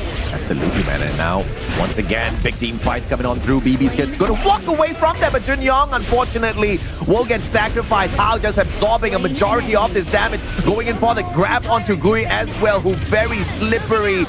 Gets away from him, and DTE with the overextension on top of everything else to sneak away some gold. I mean, it's hard to talk about overextension when Hao can hit 3-man tremor smashes, right? Like, where are you going to run off to? Like, you can't get back to your base. I mean, just a really well-played stun there by Hao, and just setting it up, and now DTE have turned this game around. They have the lead. Yeah, I mean, the Shadow Tyrant now ripped away by DTE. Extra layers of damage now. The stun onto Gui, no follow-up there just yet, all thanks to the tower's defense, and DTE dropping on back. Overlord perhaps for the taking as they create this momentum for themselves. Yeah, Gui is actually 2k behind Zunzun. That's how fast this guy has been farming. He has taken the lead, or the loss in the previous season with Seoul Esports. Personally, he's really bounced back and been like, okay, we are not losing this game, and now we've got that lead. How do we do this? A beautiful engagement once again here, but DTE playing the game of patience. Not overextending themselves just yet, using the opportune moment to drop by mid to say hello to the tower. But the defense solid from the side of Seoul Esports is going in to do enough. How? Trying to bait them away, but Seoul Esports is too smart for that. Yeah, and this is why BB on this Princess Frost is just like the counter pick, quote unquote, against this Gui Ogren. He was looking to go in, he had the path of passing, but the winner is here is just like locked it in under the tower, and they're like, okay, actually we can't go for this one. We cannot try to protect our tower because the zone is just so massive. BB with some amazing winners here zones. Yes, it's just dropping back to get that red buff for himself. He wants that true damage. He wants to find that Punisher. Seoul Esports very patiently playing this, not getting caught out just yet. Overlord claimed by Sunsun. Shadow Overlord on top of everything else. So those Vanguards gonna help out TTE to continuously push on these towers that are barely holding on. Yeah, Zunzun, just like this net worth lead is just starting to get out of control. 2.6. Like, the difference you see between the teams is literally him. He's the one that's been able to outclass him, and just so much pressure being able to put it on, and look at how much damage he's starting to do. And CC in that top lane picking that up easily. Yeah, Gui once again just really not doing much at all. This Ogren needs to eat more, needs to feed more, but unfortunately has only been able to just chip into some of these big team fights and rip away those lives, but just not enough for Seoul Esports to keep DTE from outscaling them. And once again, this is that Vanguard push, and an easy tower shut down mid. That's the tier 2, and on they go for the tier 3 on that clash lane, just to tease it up a little bit as those Vanguards now get wiped away. I mean, the noose is tightening just a little bit more, and it's making it very uncomfortable for Seoul Esports right now. They have no space to breathe, and they have very little farm, and they're fighting for whatever scraps that they can find. DTE have done such a good job of taking over this with this map control here. Yeah, Shadow Vanguard up top. Now, immune to that stun. How just walks away from that unscathed at all. Vanguard down bottom is going to get taken out. No more minions for them. The stun is beautiful as Sansan overextends. Junyong now trying to catch out. How? Bye-bye, says Gui. And now this Ogren has woken up. Tilted down. CM will get another hit as Gui hits a triple. And this is Seoul Esports' opportunity now to turn this game around. So this is like an all eggs in one basket type of moment. Zunzun has been farming, and he had 12.1k at this point. But once he got focused by Frost with that truth mantra, he just got blown up. But check the minions. The minions are actually taking the base. Something to take note of. It looks like the base is going to be under siege. Wow. I'm not seeing this one yet. The base is just the minions, bro. The Vanguard's kind of chipping away at it as well. But Seoul Esports going in for the ultimate push. Seeing that was their opportune moment. Not really worrying about the Vanguard. And now at the bottom as well, they want this Tyrant. Seoul Esports back-to-back. Big objectives being ripped away. Perhaps a comeback on the line here. I mean, the net worth is completely shifted. I mean, it is negligible at this point. It's pretty much 50-50 at this stage. But look, two lanes have been wide open from Seoul Esports. Yes, the bottom lane is open for Seoul Esports, so they have a potential of way of closing it out. This next team fight from Hao, if he gets spotted out, he gets killed. This could be a huge problem with those numbers advantage. Yeah, Frost just not going in here for the overextension. This mid-tier 1 tower still standing on the side of DTE. And Seoul Esports just trying to make a difference with that one. It's an opportunity here with the Super Minions now dropping by to say hello to Team Seoul Esports. Yeah, and when we're talking about the fact that Pei with the Zunzun on him, you're talking about how he's an early game hero. This is exactly what we're talking about. Yes, he does a lot of damage, but he can't take a hit. He could be potentially bursted here, and that could just completely shift the team fight. So he needs to stay alive. He needs to understand that he is a bit of a glass cannon, and just deal with this Gui, who's becoming a raid boss and is super scary, especially since he's 5-0-1. Yeah, Shadow Overlord on standby. 2 more seconds. And DTE wants to say hello to the big man. Seoul Esports dropping by to see if they can sneak one away. Full-on team fight. How is immune? But the catch is there. One more drop by Gui, and this Ogren is on point. One more stun dropped onto BB, and JK claims alive. Sun will try to get away. A sliver of health left here, and Seoul Esports finally finds the opener onto the tier 1 tower down mid. But the chase is on. They've opened up the bottom lane already, but the mid side is continuously being smashed as this team continues to push on forward. I mean, it's going to be a siege on this T3 here. Zunzun, and it looks like CM looking to go in for this. CC is actually going to recall back. He will be there to protect, but the top lane is pushing. Something to take note of. SC might potentially close out this game now. My goodness, now the crystal wide open, but there's some defense here. Overextension by Seoul Esports. They should have backed away. They've got the numbers and the quick recovery, and how in the very nick of time managing to find that beautiful defensive absorb onto those hits. And DTE, one final push opportunity for them, but what can they do? Look at Seoul Esports getting the job done down here at the bottom. Shadow Overlord in hand once again. My goodness me, how this game has turned around. Yeah, they've turned this. I mean, with that Vanguard, all the lanes will push now, and this is a huge window of opportunity just to close the game out. They weren't able to do it because they didn't have any minions to deal with that finishing blow just a minute ago, but this is a potential push in that top lane, and now Seoul Esports have clawed their way back in, the potential game ender now.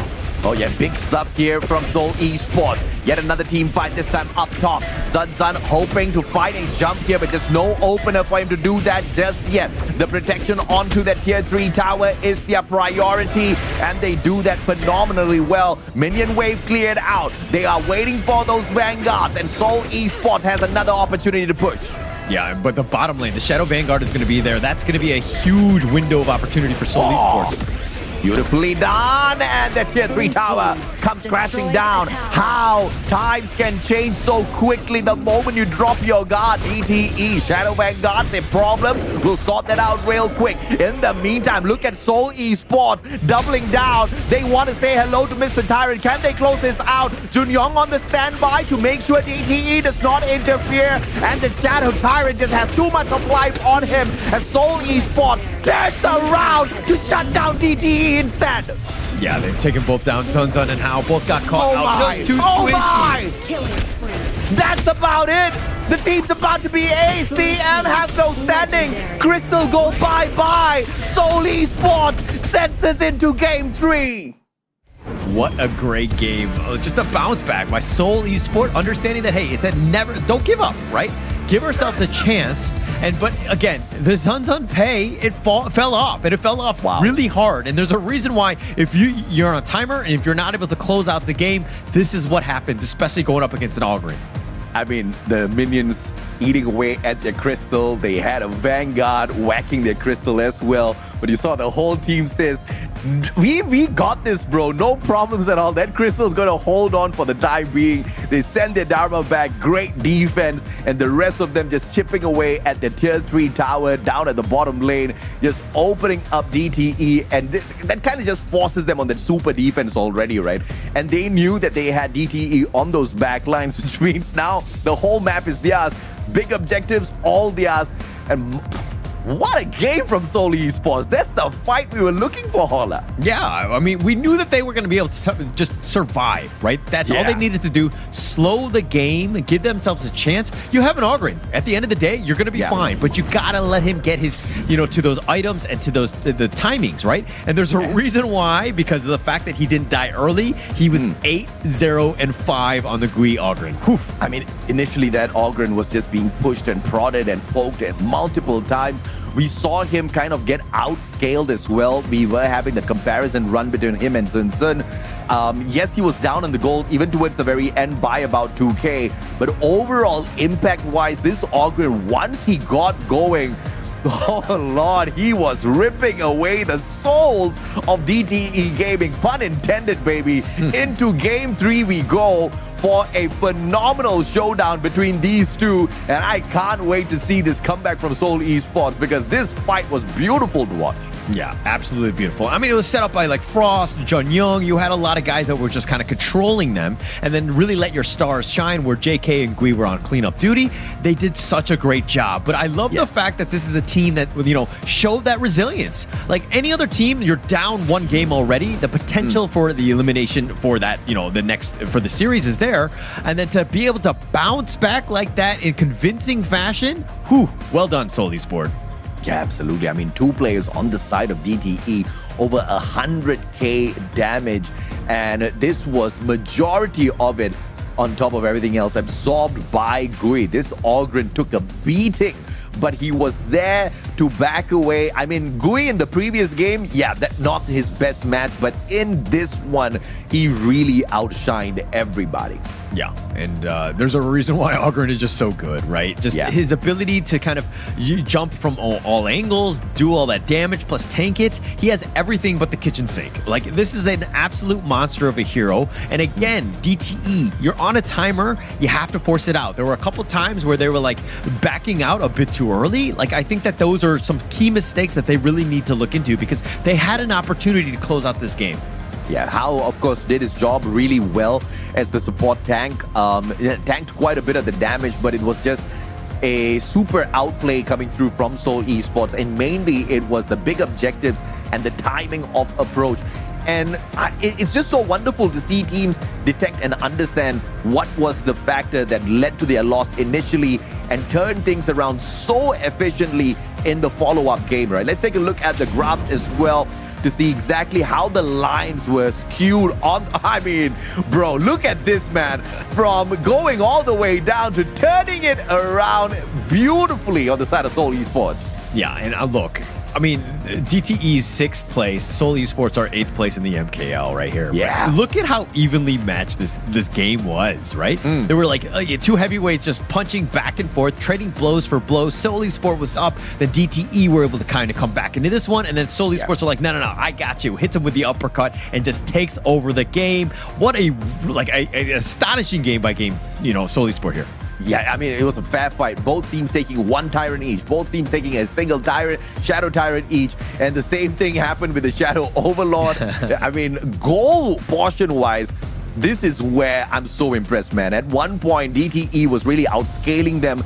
And Seoul Esports, they took that shadow tyrant, they turned their fate around, and it was phenomenal to watch. And even when they were being pressured by the vanguards of DTE to make that decision to continue pushing towers down the bot lane instead of dropping back for the defense, that was the golden play right there. Understanding the timers on all of their opponents, DTE, because they had totally wiped them out on the battlefield at less one guy, and they just played that timing so well. Yeah, very smart. But let's check out the MVP of that one. It's got to be none other than, of course, it will be Gui here. 8-0-5. I mean, just the amount of damage taken. And there were many opportunities where there were moments where he was like kind of at risk. He was a little on the lower end, but he would just understand when to pull back and be like, hey, actually, I'm not ready to fight. Let me continue to farm. And the fact that he didn't die early, basically just been like, okay, he's building himself up for the long term, and just staying alive is going to be key for this hero. And you need to do that, especially if you're a jungle player yourself. Yeah, an aggressive player is not impressive. An aggressive player that knows how to not drop lives and put your team at risk, yeah, that one just deserves a salute. This man did it so many times, and clearly with the amount of damage he sustained, he was in the faces of DTE, and still, even though he was in their faces a majority of the time, still managed to rip away a decent number of lives from them. I mean, this was from just really not showing up in game 1 to doing so much in game 2. Well-deserved MVP for Gui. Yeah, for sure. And actually, that's going to be his first MVP in the MKL. Wow. So well-deserved. The timing could not have been better going into this one, especially in a must-win game and getting that in. But let's check out the highlights. I think we're going to see a lot more of Gui, considering the fact that he had those 8 kills, but it really got set up by the rest of the team. Everybody was just on the same page here. Yeah, for sure. I think the team play coming through from Seoul Esports was phenomenal. Choosing when to not get into battles was very crucial for Seoul Esports. Choosing when to focus on the objective as a team was crucial for them. And these team fights, the timing, just defense. See one decent opener, and you need to have subliminal, perfect, conversations and communication on your team to pull off team fights like this, man. I mean, Seoul Esports really impressive in this matchup. I mean, we're seeing some of the highlights here and some of the late game team fights, but what happens is that one member of DTE goes down, this cookie crumbles. Like you cannot fight 4 versus 5. They don't have, the sustainability. They don't have the tank to deal with this mass lineup by Seoul Esports, and the damage that they have is just on point. The burst that they have, they're just able to clean it out, and this is how Seoul Esports were able to bounce back in this game, and it was really well deserved by them. Yeah, and the Lianpo just didn't function like the Ogren did, right? I mean, he had the mobility, he had the capability to sustain some hits, but he was just mainly protecting his buddy down at the bot lane. They weren't getting into some of these big fights in a big way, and that Lianpo kind of, although it took quite a bit of damage, it just didn't block off enough solid hits out of Seoul Esports. But that's exactly like what you said. That's how the cookie crumbles, not just when one play goes down on the side of DTE. When Seoul Esports gets pushed to the very edge, my goodness. Now, our game number... Is this my first game 3 of the comp? I think it is. I don't know. I forgot. But it doesn't matter. It's the one that I'm most excited about, Holla. Yeah, definitely. Going into this one, I think that we're going to see. I mean, look, there's a lot of momentum for Seoul Esports. That has to feel great for DTE Gaming. Now, they need to figure out some way to bounce back. Again, I think that if you're going into a game 3, you got to kind of scale with the enemy team. You cannot be going early. Put yourself on a timer because, again, you have to be perfect. If you don't hit those timings, you're going to lose that game like you saw in that game 2. Absolutely. Let's take a look at the drafts here from both sides. And very early on, you obviously are going to be seeing some of these big usual hitters be pulled off of the map. Yeah, it's going to start with Luna and the Mai. They don't want to give up the Mai first pick to DTE. That's tends to be quite the norm right now. Nothing too surprising there. But I think that going into this one, like DTE with that Luna ban says, hey, they don't want to deal with these assassins types. They're going to show a lot of respect on the GUI. You want to target players going into this first phase. And they know exactly how ferocious DTE can get with the Mai on their side. So this is a very smart ban coming through from the side of Seoul Esports. Taking away the mobility as well with the second ban on the side of DTE is a good one. Obviously, the Zhang phase is not going to be fully functional on the side of DTE now that that's off the board. So let's take a look at the picks instead. With the Arlie not taken out, no Mai, no problem, says DTE, as long as they've got the Arlie. Yeah, and I think CC is going to be fine on the Arlie. This is definitely a hotly contested, one of the best farm laners at this point. Just a really strong hero, and it, like, again, you're very flexible also in terms of this pick. Not to say it's a different role, but it's like you can go any sort of different composition because everything is just complemented really well by this Arlie here. Yeah, and you're talking about Seoul Esports playing more on the meta. I think this Agudo's definitely going to be able to bring on some bit of pressure for the side of Seoul Esports here. But DTE, this is their opportunity to find that response for this double pick coming on through. Let's see exactly how they pull a fight back against this Agudo and Shano. And they bring a Zia. The Llama, I understand. But the Zia Hauler, please talk to me, sir. All right, okay. He's the oldest guy on the Gorge. No, he has a lot of control. He's generally a mid laner. He has that potential. If this team starts to snowball quickly, he's able to kind of level up some of his teammates. But he has a lot of control, the stuns, but he has like next to no mobility. So chances are he's going to be the mid lane. I think BB will be fine. It tends to be his like play style, but it could potentially be flexed into the Hao roam. But Hao is generally, he likes his tanky roamers, so probably won't be seeing this there. Yeah, you have the super pick coming through here from the side of Seoul Esports with the Yixing as well. Now, we've seen the efficacy of Yixing in many of these battles thus far, especially with how hard he hits. And this is exactly what we need to see out of Seoul Esports because of how DT is playing this one. They're looking for that crowd control. They're looking to slow their pace down here, especially down the mid lane with Zia being that roamer. But how effective do you think this Lam is going to be up against Seoul Esports picks? Lam is all about the type. It's like a feast or famine type of hero, right? If he's able to get that farm, he's going to have a great time, right? If he's able to snowball, he's able to get those pickoffs. And if you're looking at Chano and Yixing, both potentials, right? So Seoul Esports, like there's going to be a lot of pressure on Ricky to really hit those boards to kind of protect the back lines, to lock in the Lamb so he can't really just kind of go ham and just kill the back line. Okay, all right. Let's see if or not that is going to kind of function well for the side of DTE because we know Seoul Esports is clearly capable of poking those back lines here. With the Yixing Agudo Chano lineup thus far, you see that pure firepower coming through from the team. So just like earlier on, we need to see a little bit of defense, but they bring in this Charlotte here, and we've seen Charlotte be very, very effective with her hits. So talk to me about this one, man. Yeah, a little bit of like defense. I mean, you have that protection in that Clash laner. It's kind of like more of like a stable one more than anything else. Especially with the Dharma Sunset already picked up. You have something that's kind of, I think he'll be fine from Seoul Esports Frost in that top lane. Just you kind of protect it out. And when you get bursted on, you have ways to kind of just maneuver around. It's more of a defensive one. Staying alive is going to be key. Yeah, I mean, we've also seen this Charlotte play in the jungle before, but I don't think that's where Seoul Esports is going to be going with this one. And the Elaine and Dolia being dragged in here by DTE, it looks like they're going in here for a very passive defensive capability to regenerate out there, and they understand and they acknowledge Seoul Esports firepower here. I think this is a good balance coming through from both of these teams. Okay, DTE are going to want to go pedal to the metal. Once this Lam and Arlie get going, they're going to do a lot of, once they get those items, and they're going to do a potential burst. Then you have the Elaine, who's going to be on the back line, making lives difficult for Yixing and Chano, and this Ming, right? So DTE are going to be aggressive. They want to be in Seoul Esports. If they're able to kind of withstand the pressure, as well as control them and keep everybody in front of you, Seoul Esports will have a chance. But going into this one, to be honest, I like the draft of DTE.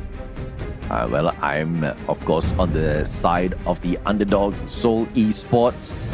And I want to see exactly how effective Agudo's going to be in the hands of Gui this time around. Ricky. Oh, well, how's this going to walk past him? Not to be tickled by his presence at all. As DTE starts off strong. I like it how they were playing hide and go seek, and like Ricky didn't even throw out a basic. Nobody took any damage. It was just like, haha, I found you, and they just ended that. I mean, just starting things off. But again, you were talking about the Agudo pick. I think that this is something like a key one to watch out. There's going to be a lot of pressure on him, as well as Ricky, to kind of control everybody, ensure that they don't get to the back line, making it difficult for any sort of team fight to happen. Well, they're looking for a big team fight early on in the game. And just for the spike tail, a little bit of too much aggression, I think, but all's fair and well. Nobody gets taken down. Yeah, and also I want to talk about this last pick, Ming. I'm a Ming main myself, right? And to kind of latch onto the Chano JK, you're going to do a lot of damage. The potential burst and that control, sustain, everything that you want from a support is going to be key for him. So staying alive, obviously they're very squishy, so they got to have that perfect positioning. But this 1-2 combination, if JK gets that farm, he's going to be, accelerated by Jun Young's Ming. This could be a devastating combination in that bottom lane. Well, it's push once again from the side of Seoul Esports that is understandable, but in a 2v2, it's a battle Seoul Esports does not want to take on their side just yet. Just waiting to set up a surprise ambush here, which CM's just gonna very easily step away from. Yeah, nothing too much to kind of worry about at this point. DTE need to do a good job of ensuring that Zunzun gets that farm. BB just needs to stick around and level up as quickly as possible. Make things uncomfortable. He has a great kit. Yes, he's not very mobile, but if he's able to kind of just harass and harry, especially with some of that, like that ult, that universal law, and to zone them away, it might be very uncomfortable for Seoul Esports to really kind of get onto him. Spike tail is still gold, they say, as they sneak that one away. And Seoul Esports just kind of taking an interesting pause there onto Ricky. Yeah. I wonder exactly what happened there. He's trying to freeze the lane. So basically the lane, those minions aren't getting hit, right? So that he stops them from, he's tanking the damage so that he controls where the minion wave is going to be, which is going to be closer to his side, and it protects it. So basically his heroes don't have to traverse so far to get any sort of farm, because all the minions are going to be right next to the tower. BB. Backing away here. It's a 2v1. Gui does not want this, and Sansan is dropping by to say hello in the right time. But obviously, Seoul Esports are going to take that as the perfect opportunity to step away. Yeah, I mean, they can play things slow. I want to see Gui just try to farm and be aggressive. He has that potential just like to push away. Oh, but they're going to CC. Okay, looks like JK is going to get the first blood onto CC, just kind of picking them off from afar. And JK and Jun Young, this combination with the Ming is actually, you got to respect that damage. Absolutely. Now, one easy pick here coming through. All thanks to JK and his aggressiveness. So this is a good start here for Seoul Esports, but nothing too much just yet. Here comes the big one. It's got to be Tyrant Overlord time, and obviously the Tyrant, the focus of Seoul Esports. They start off hot and on an opportunity to get this done as Ricky makes sure nobody steps up to sneak that, and Gui secures the Tyrant for Seoul Esports. Yeah, great start for Seoul Esports. Understanding how to secure that in low risk, right? Setting up that board, as you rightly pointed out by Ricky, really just kind of creating that space to ensure that Gui got that. There wasn't going to be a 50-50 smite, and he ensures he gets it. But Zunzun keeping on pace. He's actually farther in terms of net worth compared to Gui. Frost not sticking around to say hello to the DTE players as the minions push on forth. The numbers just overwhelming at the clash lane for Frost to defend. But in the meantime, down at the bottom, the rest of his team members trying to take good advantage of this. Frost still staying alive through all of this, taking those minions out of the equation. But down bottom, looks like the rest of his team members haven't been able to find much for themselves. Yeah, T1 for T1 trading on that point. But oh, JK gets picked off. Yeah, beautiful. As they sneak one right back here. JK with the opportunity, but just a slight overstep. Couldn't really sustain his life in that fight.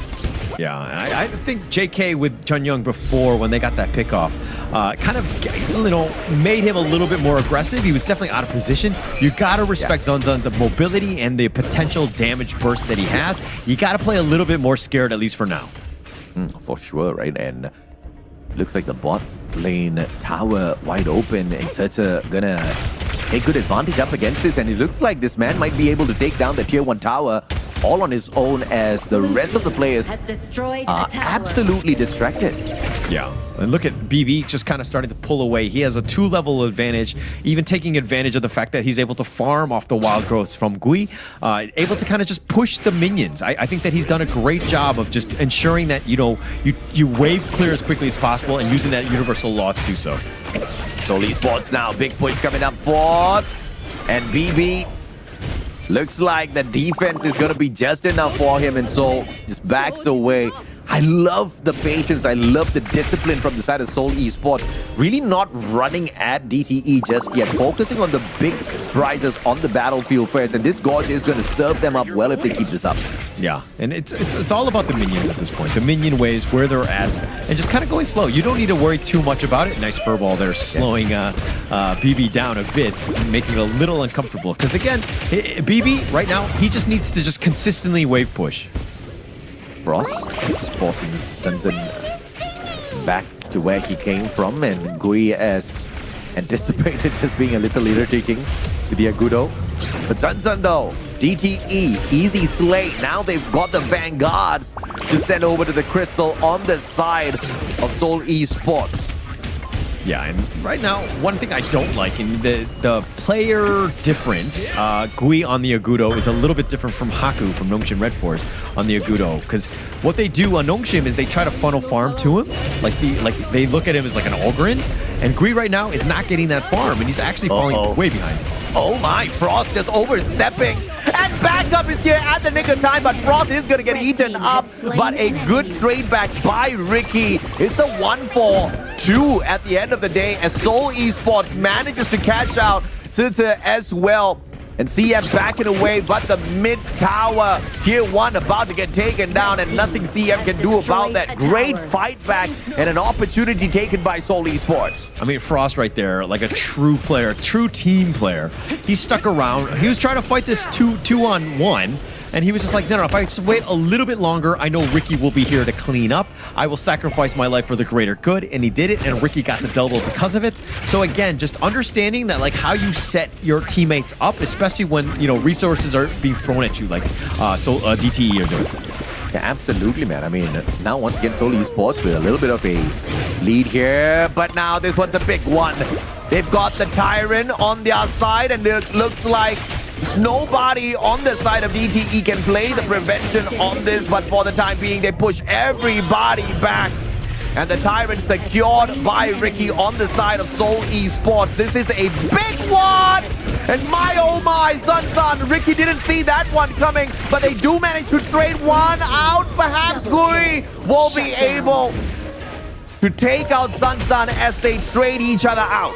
Yeah, I mean, look, the Elaine Dahlia is a classic duo, right? And the fact that you have 2 Death at Sunsets, and he got a 3-man each time, Seoul Esports right now have no answers. The fact that, one jumps on you, Meteor kill, then the secondary Death at Sunset, and they had nowhere to go. They were too grouped up, and Seoul Esports paid with their lives. CM finding the right angles to kind of get into the heart of the enemy team, making lives very difficult, but Zunzun being very aggressive, looking to trade with Gui, doing a good job himself.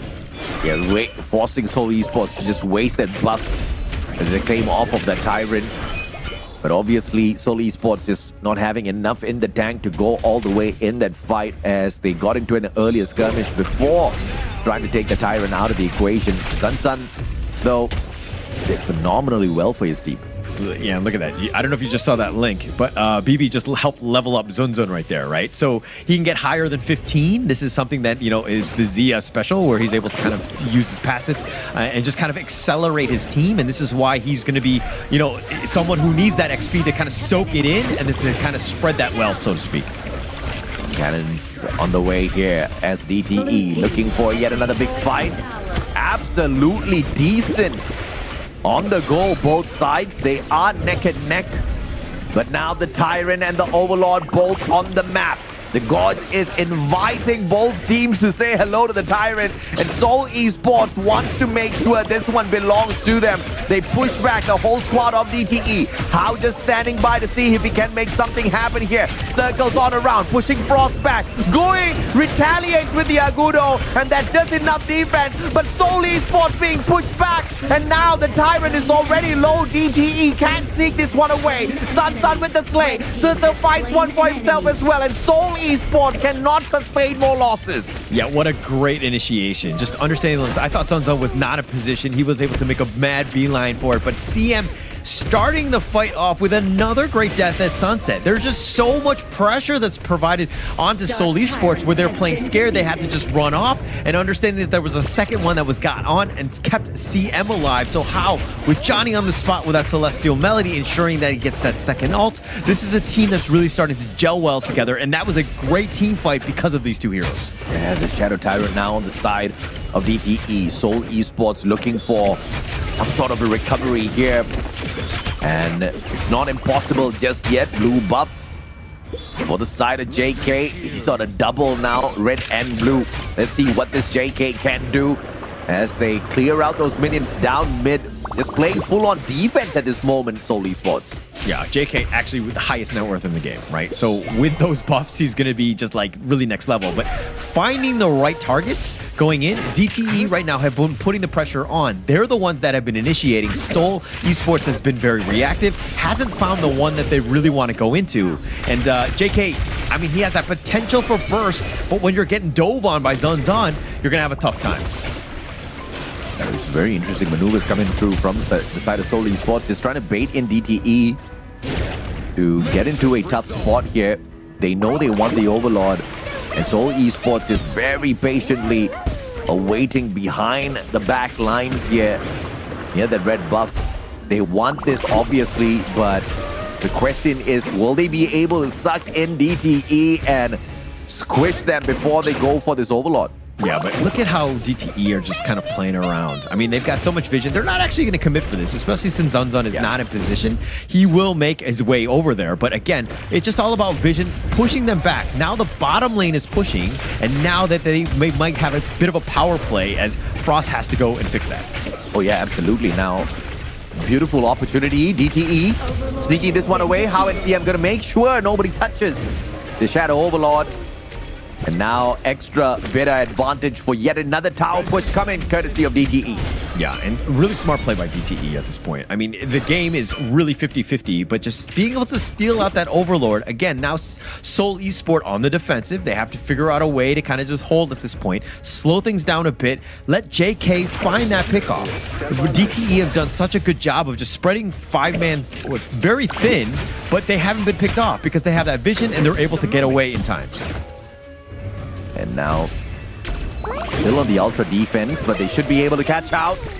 A big one here, perhaps, to fish out how, but how. Just playing it very wisely, backing away. Sun poking away at Seoul Esports. Gonna find nothing for the time being as Gui plays a very decent defense. Very decent. Oh, Frost looking good. Yeah, Frost, beautiful jump on in. Manages to launch CM up into the air. Finds another connection. And that was perfection as Sisse gets dropped by Hope. It's Ricky as well getting involved. CM, a sliver of health left on him, but he is over-committing to make sure he plays the defense for the rest of his team members.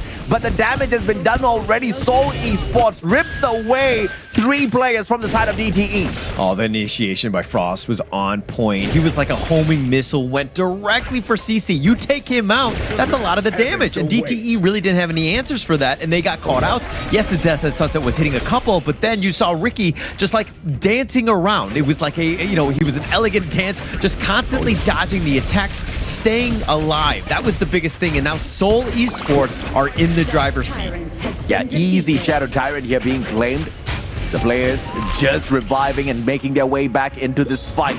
A blue buff courtesy of the double team here on Junyoung and JK. They want to make sure JK is well prepared to rip away lives here. A blue-red buff Man doesn't turn purple, but he is gonna be a slaying machine when he makes his way down. Yeah, I mean, the biggest thing here for DTE, they need to figure out a way to get onto JK John Young. They need to blow up this combination. They need to kind of, disconnect that link that they have. It's going to mitigate, a lot of the damage that they have, but they haven't been able to find that right target. CM, yes, he's gone in. The Death and Sunsets have been great, but Seoul Esports right now, they're kind of okay with this now. I mean, they have the sustain and they have the damage to deal with it.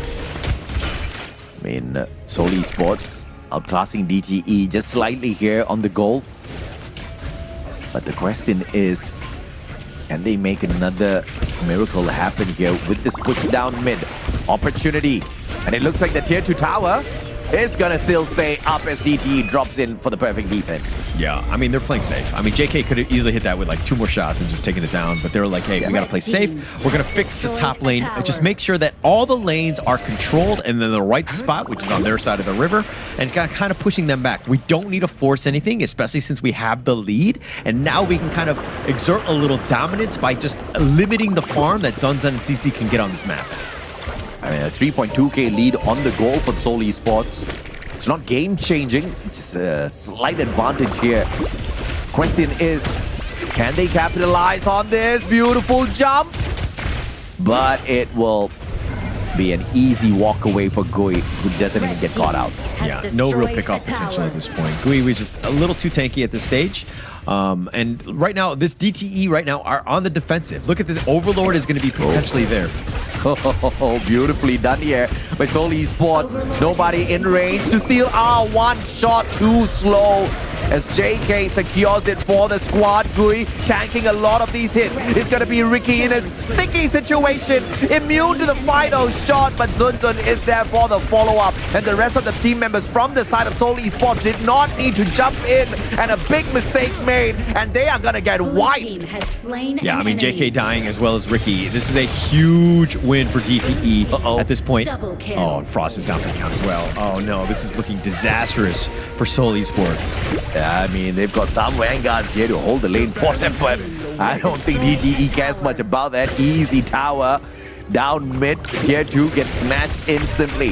Here comes yet another minion wave. Tier 3 tower down mid, says hasta la vista as well. DTE can't do much about that. They've got Junyong on for the standby. Gui getting involved as well, but the hop in, how Sliver of Health goes in still for the engagement, and a CC double for the side of DTE. Yeah, and Ricky's going to be here, but they don't really have the minions to deal with this. I mean, they had the Vanguards pushing. The top lane was going to be putting pressure on. And somehow, Seoul Esports given another lifeline after a bit of a disastrous team fight around the Overlord.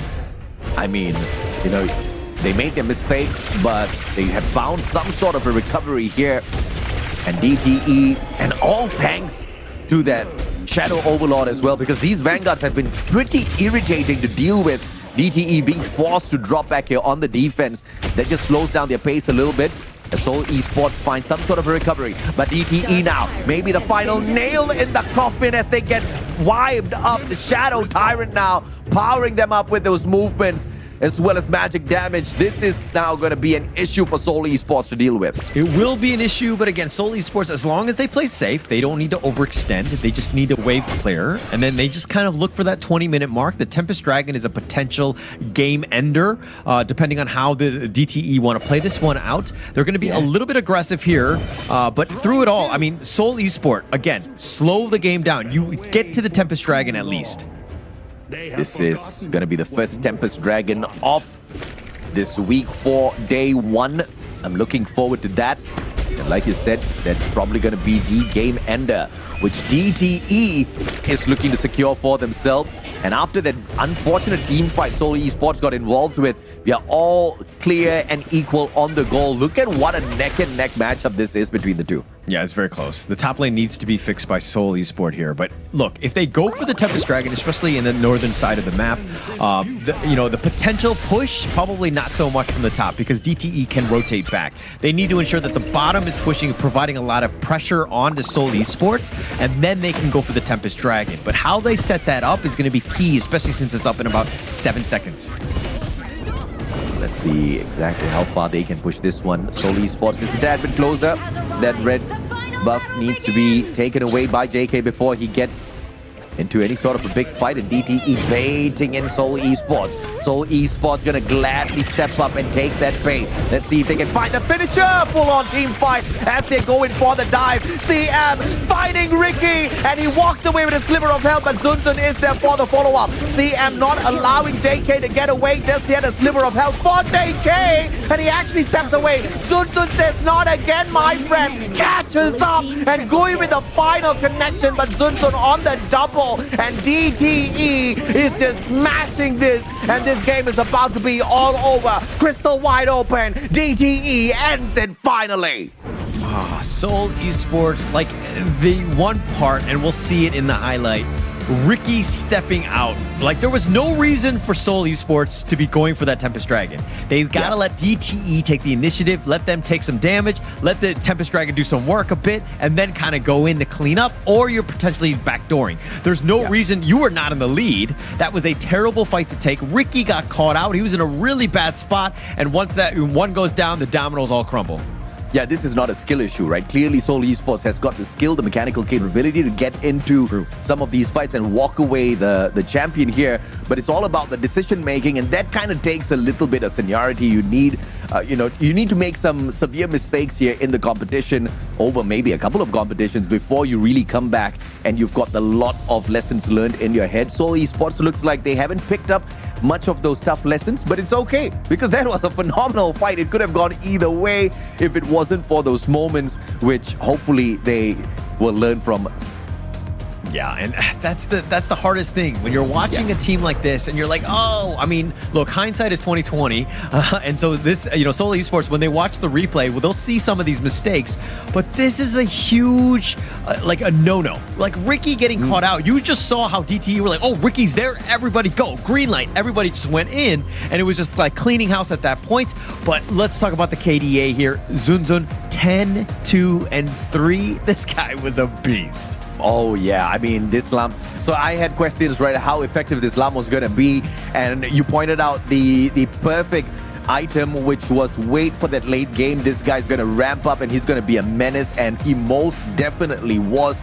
I mean, 10 eliminations in total, dropping his life a majority of 2 times. But in the grand scheme of things, it really didn't hurt the side of DTE at all in that matchup. It was close in many ways, but DTE, the team that just made lesser mistakes. Yeah. I mean, look, Seoul Esports had so many opportunities to get back in this game. It's not like they're so far off. It's the minor details of just like when they initiate, who initiates, and then like if they get caught out, what do they need to do? And, it's like minor mistakes, but they really compound into big things. And there's a reason why, it's the biggest difference between winning and losing, so to speak. I mean, look at this damage from DTE, CM, Zunzun, both over 100k, since they're almost there as well. I mean, phenomenal stuff out of them. And the damage absorbed by both CM and Zunzun is just phenomenal overall. And it just really shows how much of skin they had in the game. Yeah.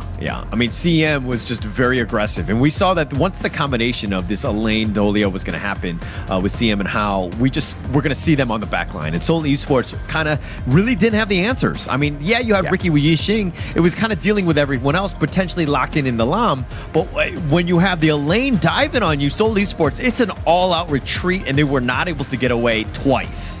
Yeah, no doubt at all. And this time around, Seoul Esports focused once again on the big objectives on the map, but DTE kind of saw that one coming already after their comeback in game number 2, and they definitely showed up much more stronger this time when it came to the contest for the Tyrant or the Overlord. And in the grand scheme of things, you can see once again it was pretty equal in terms of the objectives taken. DTE, though, taking 2 of those Shadow Tyrants. Yeah, I mean, look at this goal graph, though. I mean, Seoul Esports, you think that they're in the full control of this game, and DT are like, no, not right now, right? Not just yet. We got this one. We figured things out. Seoul Esports kind of overstepped at points. They got caught out, and DTE were able to make them pay.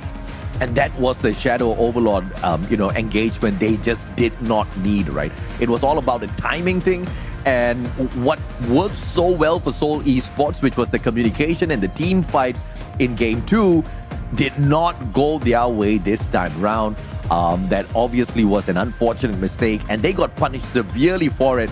And the recovery was just play all-out defense, but it was just more of a matter of time sort of a thing from that moment on. Yeah, I mean, especially at that point, right? The death timers are just so long that it was going to be tough to kind of be able to amass a sort of like capable defense, especially going up against this DTE lineup. But let's check out the MVP of that one. Who was it going to be from DTE Gaming? It is going to be, of course, none other than Zunzun here. 10, 2, and 3. The damage taken was actually quite high, 29%, but the fact that he was always able to do the damage, 24%, and able to just farm across the map with 26%.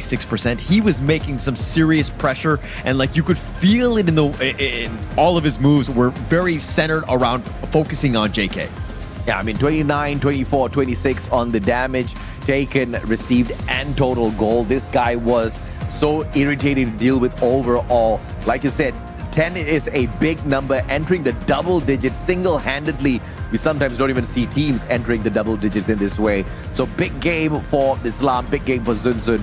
Let's take a look at the highlights and see exactly where things kind of turned around here for Seoul Esports. But look at CM, like the double duel, like Death at Sunset, like on point, just forcing it out. And once you get JK, it's like, okay, SE really cannot fight. And they were kind of constantly chasing. Zunzun being probably a little bit more aggressive, tried to go ham on this Gui. I think he does trade his life away for that one. But these are kind of situations where the team fights are great from CM going on to this. SE, full out retreat, had no answers and no real way to protect themselves from the Zunzun machine. Yeah, absolutely. And Zunzun was just, so capable of hopping on in there after the initial damage was done by the rest of his team members. It was just way too easy. And look at this, man. In the 1v2, Zunzun, not fearing for his life at all, was barely scratched in that double take. He knew the rest of his team members were just behind them. They had the flash on them as well. They just hopped in there and got the job done so beautifully. Yeah, and another thing is that, like, if we're looking at the fights, the prioritization from Seoul Esports was kind of off. Like, if you burst Zunzun, everybody's on Zunzun. Boom, we kill him out. Everybody's on Sicily, we kill him. Boom. But it seems like there are fights throughout. There are no real target prioritization. They're all just fighting whoever they can find. And this is why DTE were able to take advantage of that. Yeah, they basically were fighting like how I fight in my ranked games and I usually get beaten up. So not a good way to win. But overall, great game from Seoul Esports.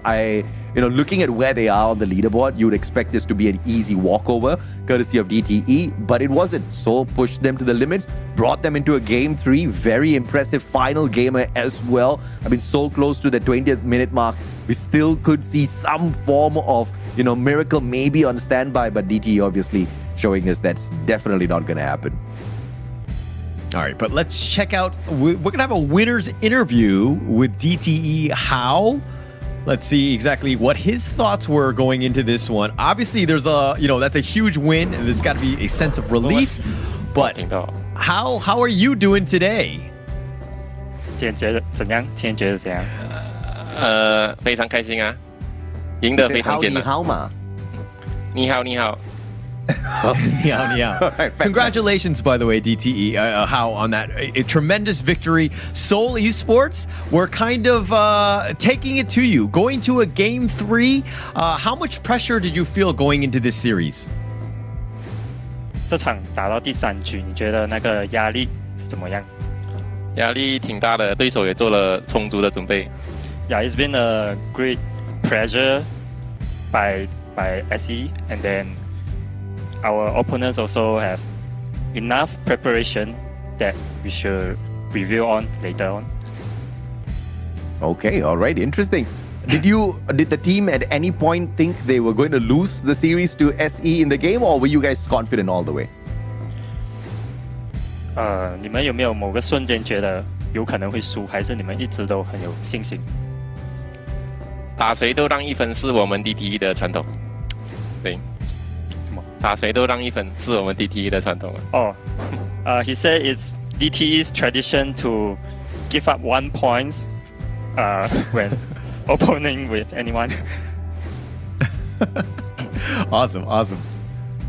Yeah, so, okay, last question here. Who is your favorite player in the MKL that's not on your team? Nova 炫吧。 Okay. All right. All right. Thank you so much for your time. Congratulations, Hao, on that victory. I expect to see you guys to continue on with that momentum. I wish you the best of luck moving forward throughout the MKL. Thank you. Okay. Thank you. Thank you so much. Well, I like the confidence. I mean, they were always sure they were going to win that. I'm going to give you one first, but I'm going to call bluff on that one. That was way too close for comfort, bro. Yeah. If I was them, I would definitely not want to give up any sort of points. But again, I think that you kind of, playing for the crowds a little bit. It's a little bit more fun, especially when you're going to that third game. Definitely more high stakes, definitely pressure going in for this one, especially when we're seeing like the game go to the Tempest Dragon. Yeah. In that third game, anything could have happened in that one, but DTE were just too strong in the end. Yeah, absolutely. And of course, once again, if it wasn't for a couple of misplays in terms of the timing of jumps for those team fights, I think this could have turned out so differently. But obviously, Seoul Esports will be looking to make all of those adjustments in the future. For the time being, DTE takes a 2-1 victory over them. The first Game 3 of the day. Perhaps this next one could go into a Game 3 as well, as Team Secret takes on AG Global. AG Global, obviously the better one on paper. But we have seen thus far, Holler, just because they're better on paper does not guarantee them the victory just yet. We're going to be taking a quick short break. When we come back, the final series of the day between Team Secret as well as AG Global. 10 minutes. You guys don't go anywhere. We'll be right back.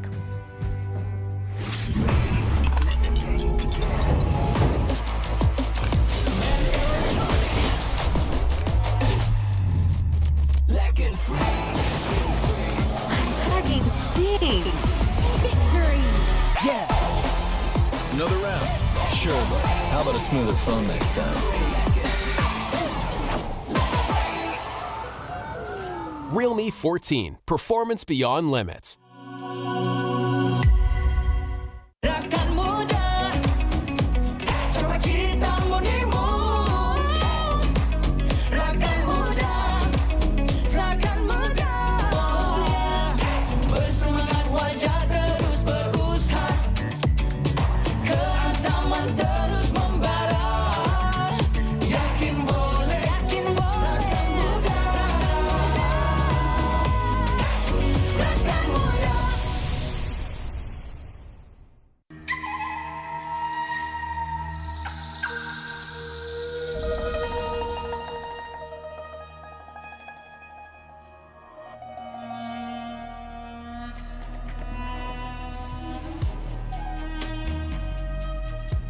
I come from wealth and pave my road with gold. The world is mine to discover. As a blade can be straight or curved, deeds are just or crooked. A single flute casting shadows and spirits, descending upon the martial world.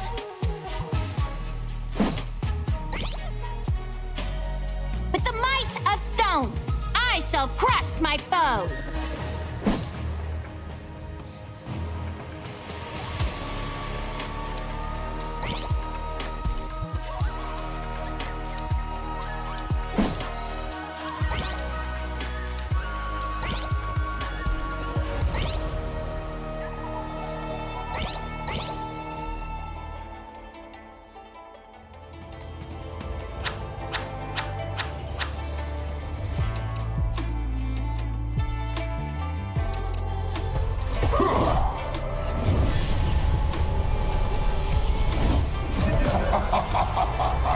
Darkness, the precursor to light.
Such feebleness, unable to withstand a single blow.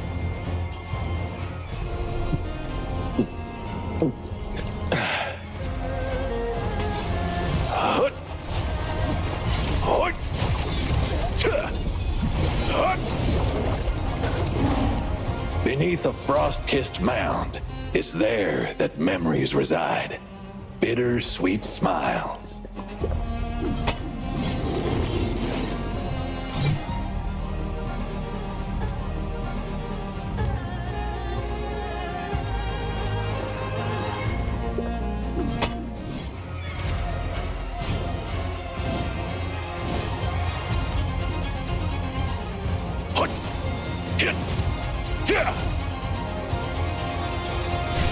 The journey to Plum Manor is long and arduous, but still, I have to go. Crossblade!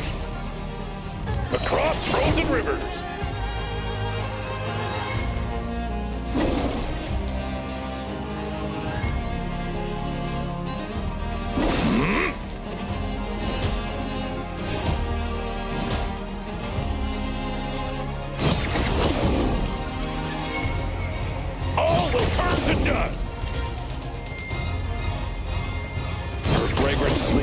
Have been burned to ash, and her grave stands desolate.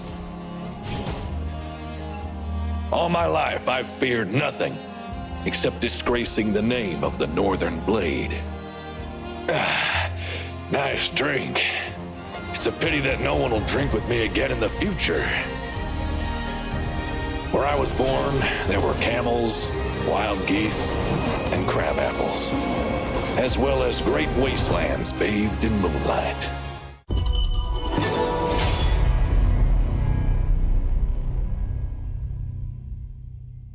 Lives are so complicated.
Your little business isn't worth my time.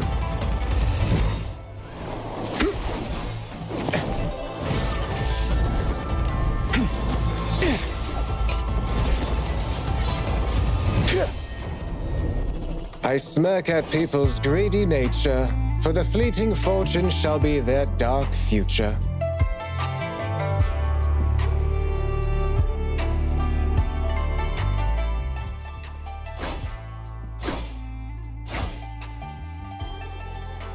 Hey!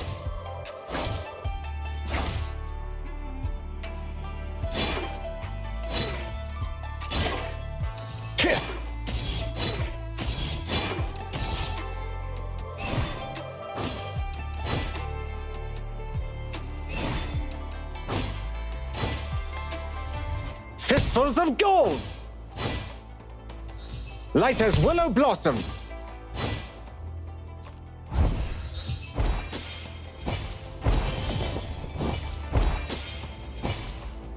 Golden strike!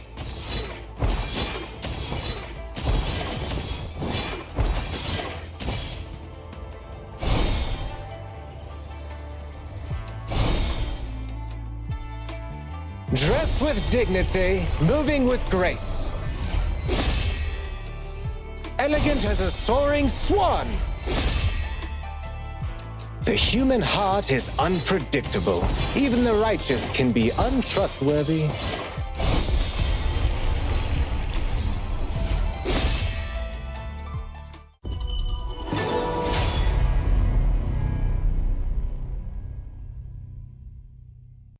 Welcome to Honor of Kings, the update with the most perks ever. A great battle is about to begin in the new season. All alone?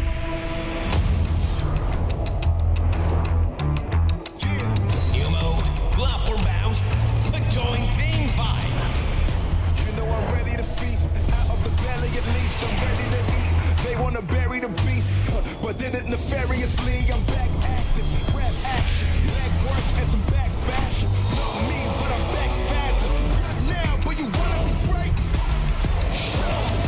Ain't nothing left that I came to say. Show me.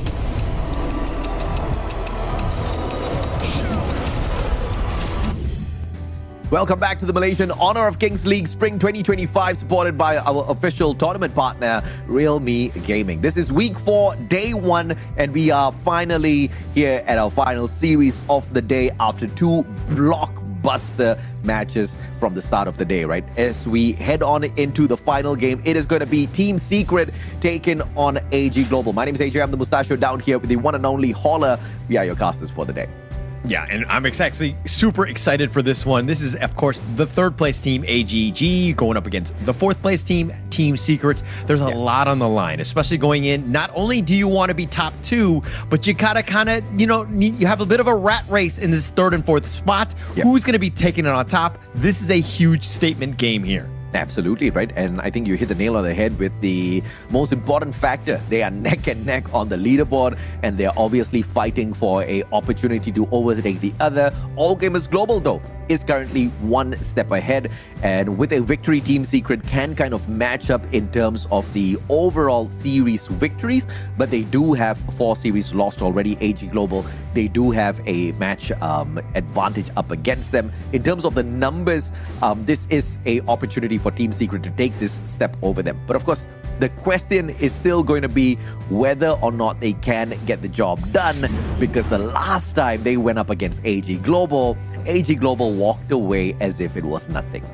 Yeah, I mean, they were up 2-0. They just destroyed Team Secret, but AG Global made up of Saber, Yulong, Daohen, JD, and Phi. And of course, Team Secret side, we have Sun, Xuan, Guxing, Shisan, and Nuono. And these are 2 teams that really want it. I mean, I think going into this one, where only 3 slots are available into the KWC, this is going to be a tremendous fight. And this matchup, this head-to-head one, is going to be key for all of those tiebreakers.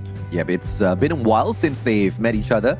That was back on the 19th of April, if I'm not mistaken, where Team Secret took that 0-2 loss. But now, with enough time, hopefully they have got enough information as well as homework completed to take this fight up against AG Global, because the players on the side of Team Secret, these are no chumps, right? They know a good game out there, and obviously Honor of Kings is looking to see a superstar squad out of Team Secret very, very soon, but it's just not translating out there in terms of the series victories just yet.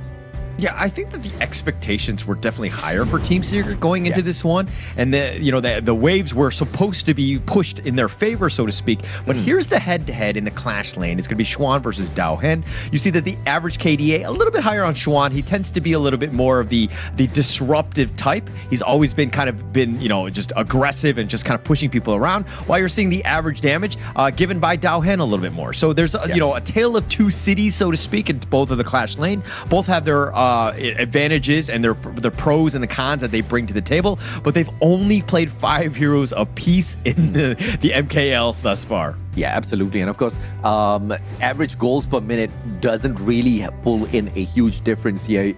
I'm assuming we're going to see a little bit of a neck-and-neck fight, but fingers crossed one will be able to make a little bit of a difference out there with a 2.8 KD average up against Daohen, because they're going to need all of the advantage that they can ever play up against AG after what happened in the previous time they met.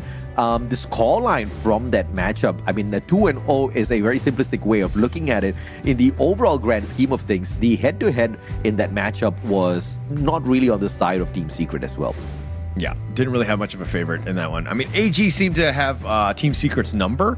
I think they did a lot of research. They were well prepared in terms of just like the coordination of the team's movements to kind of counter what Team Secret were bringing. Yeah. But going into this one, I think that Team Secret have kind of learned from the mistakes that they made in that first series. They should bounce back, but it really starts with this draft, having themselves a much better one to deal with the AG one that's going to be thrown at them. Yeah, absolutely. And of course, we do have to take a look at some of the stats pulled in here as well.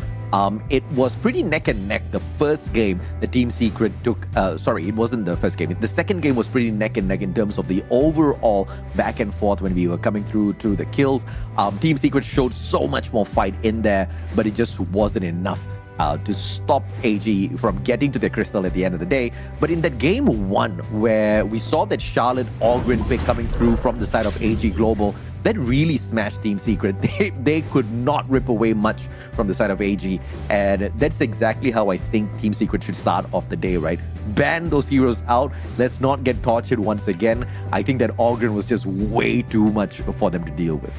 But that's the problem, is that Ogren is definitely a meta hero. Every team has to have an answer for it, right? Yeah. You either think of that game as like, okay, we lost, they have Ogren, or we just go all out and we have the counter for it. Yeah. And I think that Team Secret need to do a better job of that. They cannot be caught off, cannot be giving games away free just because the enemy team picked out the Ogren in this case. Yeah, most definitely. And obviously, we're looking at Team AG Global kind of running away with this one. Obviously, they've got a one-up on Team Secret. They don't want O2 to catch up with them as well, especially after their previous victory. Now, Team Secret is kind of one step behind them. If All Gamers Global get this victory, not only do they take another step ahead to catch up with Black Shoe Esports, but they also put a very decent distance between themselves as well as Team Secret. And all the better for them, right? At the end of the day, we are looking at them claiming as much points towards the top of the table to set up a decent setup for them later on at the playoffs. Yeah, and to be honest, look, All Gamers Global got the 2-0 against Team Secret, and that was a bit of a shock. To be honest, I thought it was going to be much closer. I thought that we were going to have a third game in that series. But, going into tiebreakers, I think that Team Secret really need to look at this as going 2-0 against All Gamers Global. Obviously, they need to kind of go one game at a time and ensure that they pull out the W more than anything else, because, again, winning the series is probably more important than those tiebreakers at this point. Yeah. But they need to be aggressive. They want to be, ensuring that their heroes or their players have the best heroes that they're, at their capacity, ensuring that they're able to kind of take over the series, because it's going to be key in this one. Yeah, most definitely, right? And, if we look at the grand scheme of things between their interaction the last time around, we did mention the Ogren played a big role. The Lung on JD was quite the superstar as well. In fact, I believe actually he walked away with the MVP on that first game. And later on, obviously, Lung would go ahead to pass that over to Miyu.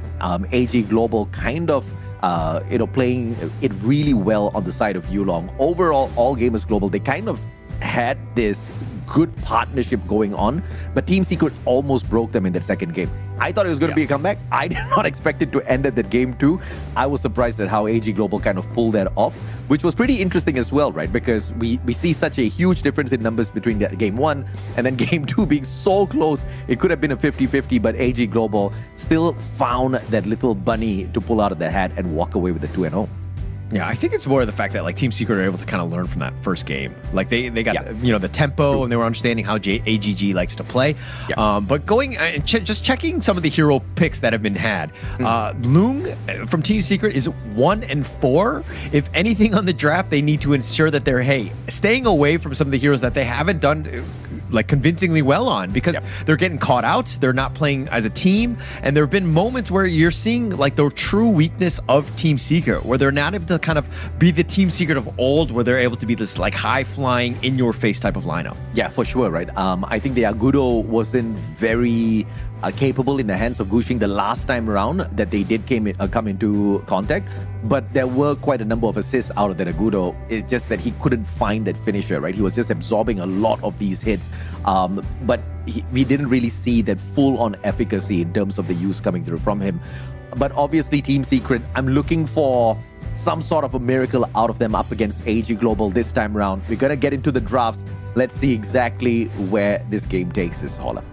Yeah. Okay. Look, going into this one, we already talked about the fact that Team Secret is 4th place. They're 3-4. They've lost to AGG already.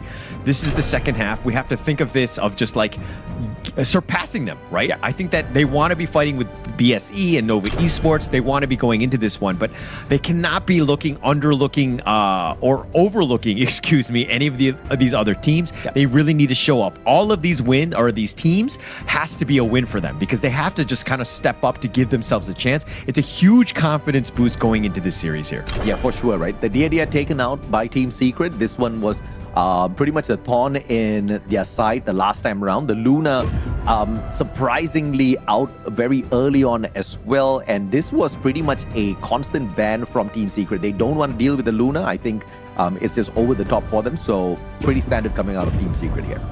I mean, look, if you allow the Luna pick, it's going to be in your back line. It has that damage, the control, and it's very hard to pin down. You actually have to have some sort of heroes like the Liang or somebody to kind of just have that hard CC to lock him down. And so some teams just don't want to deal with that. And that's why we've seen it throughout, generally speaking, first phase bans. But AG are going to go with the, dare I say, Luna Light in the Jing here. Yeah, the Zhang Fei is definitely going to be taken by Nono, but the last time around, we didn't really see him do a lot in terms of take lives away, but the defense that he set up for Team Secret was decent at best. That was the game where they got smashed 15-5, and it wasn't really the best of games. But with the Pei and Mai on their side, Team Secret is looking like they have got a super decent lineup on this side here. But on the opposite side, I see that Jing, and I don't know if Team Secret has got what it takes to just deal with them. I mean, Zhang Fei was something that they can consider. I mean, the Umbrella Outburst, assuming you're in that mirror domain, you're able to kind of just get in the way. It might be hard to kind of get that stun off, but again, Team Secret right now, with that Mai and that Pei, they want to go early. They want to do high damage, mobility, everything that you want, and they want to be aggressive. And I like this start from Team Secret here in this first phase of the draft. Yeah, absolutely. And of course, we've got the Yu-Huan here. The last time it was Saber that was running this Yu-Huan, very effective and got involved in like every single fight that All Gamers Global took up against Team Secret in their first game up against each other. So this one looks like a little bit of a previous setup coming through from AG. They've already perfected this Team Secret. Obviously, there's a limited number of heroes they can ban out, and I don't think they have managed to put a stop to what AG Global can do to them through these 4 bans here. But the Guan Yu being brought in by Sun seems to be a valuable defense that Team Secret can work on later. Yeah, Xuan loves this hero, right? I think he's an all-star on this one. The potential flanks, the Razor Cavalries, the control, and AG, these are the guys that want to kind of dictate the fights themselves. They want to initiate. They're very squishy, and they need to ensure that, hey, wherever Xuan is, they need to be super careful. And now AG Global, they need to figure out a way to deal with this Guan Yu that could be potentially roaming on the backs. Yeah. The Byron was banned out earlier on, so obviously AG is not going to be able to run that guy, but we still have the Xiang Yu on for the pick and for the Yixing, and we've seen the Yixing so effective thus far in this meta. AG Global looks like they've got something good going on here, but you talk to me about this Xiang Yu, please, Holla. I mean, look, it looks like it's going to be a little bit more control, the potential for the charging, and then you have that giant shockwave thing with the Hegemon Slash. Just dealing with the potential jump in by the Guan Yu. This is their way of controlling. It's the tankiest one. AG Global, though, if you're looking at the rest of the lineup, Yuhan kind of, you have sustain, but you're going to take a lot of damage. So they needed some beef. This is their potential answer to the Zhang Fei. It is definitely a poor man's Zhang Fei at the end of the day, but you need some way to kind of just deal with this potential team fight beast that is the Guan Yu Zhang Fei special here. Fuzi being dragged in here by Team Secret. Fun fact, guys, Mai is the most banned hero thus far in the competition with 44 bans on her, and Team Secret is walking in here with this Mai Shiranui. So I'm hoping for some magic to be worked out of this Mai.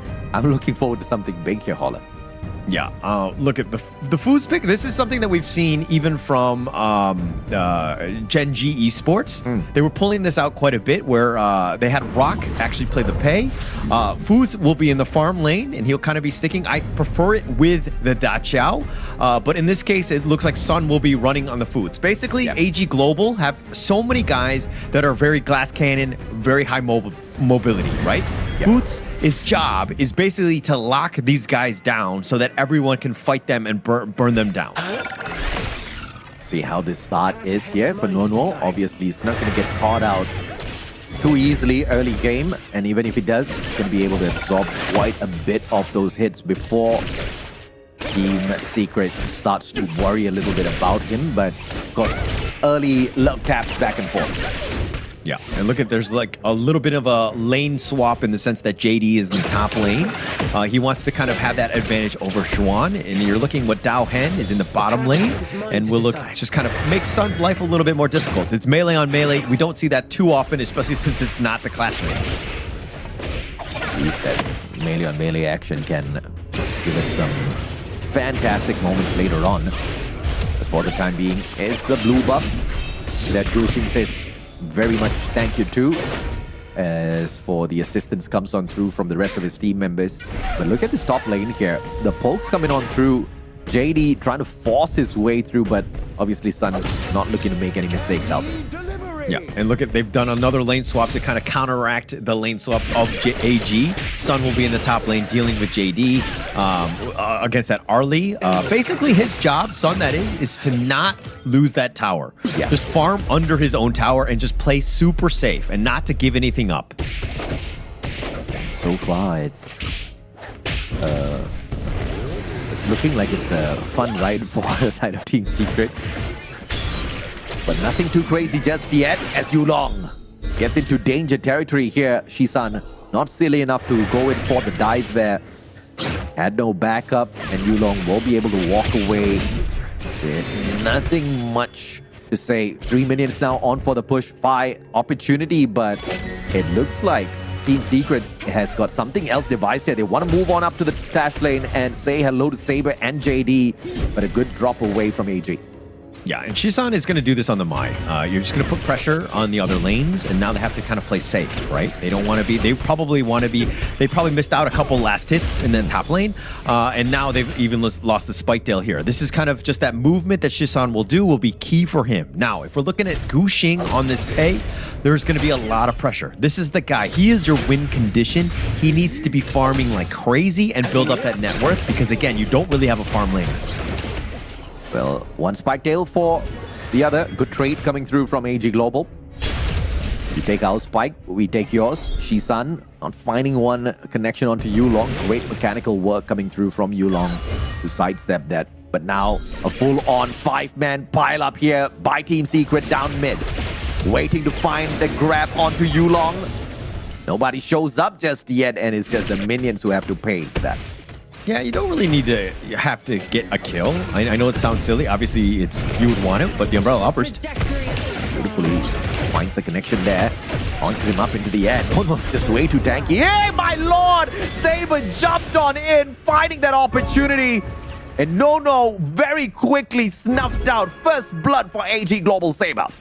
I mean, they tried to make the play with that Umbrella Outburst, but then he stampeded on, and then once that was gone, the cooldown is just way too long. He was just going to be able to just be killed there. AG, were able to kind of converge and ensure that he didn't get away. Nuono giving up first blood, but again, if he just played a little bit safer, he might have had a better chance on that one. Yeah, absolutely. I mean, I don't think he foresaw Saber walking on in 2v1, no problems for him. And now AG Global with that forced back away on the defense. Manages to use that opener for that connection, and Dao Hen cheeky on the attempt. Look, AGG were actually going for the Tyrant. They were in prime position, but Shisan actually got the steal on that Tyrant. So he gets the steal. I mean, completely saving the early game at this point, and now Team Secret have the lead. Well played by Shisan. Yeah, beautifully done by Shisan overall. And we know exactly how precious that Tyrant can be early game, and now pressure coming through from Team Secret after AG Global pretty much chases them away and creates that opening for themselves. Look at how Gushing right now is keeping on pace in terms of net worth on Yulong. He has a level advantage. He's been very active throughout, being able to push in that bottom T1 going down, space provided, and more farm going the way of Team Secrets. He's done a great job early. You gotta love Shisan and the impact he has brought in here early. 3 players going in for the jump. Here comes the defense as well by Fi. And they don't get to catch Saber off guard just yet. Swan's gonna pretty much do the wheelie and snuff out all of those minions. I don't think that's called for, but you know, however he wants to have some fun. Yeah, like, so somebody needs to call the cops, right? There's clearly a hit and run on this one. I mean, Juan on this motorcycle is an absolute danger to that lane, but oh my son caught out! And he could not get away. He gets snuffed on out. Shisan overbite this time round, and Daohan just can't get to him for that finisher as Nono steps on in front of him for the defense. But Sun and Shisan could not step away too quickly as AG Global find yet another opportunity to rip away lives. Yeah, Sun just not tanky enough. Not able to survive anything. If he gets focused down, he's going to die, just like you saw. Shisan, again, got caught out as well.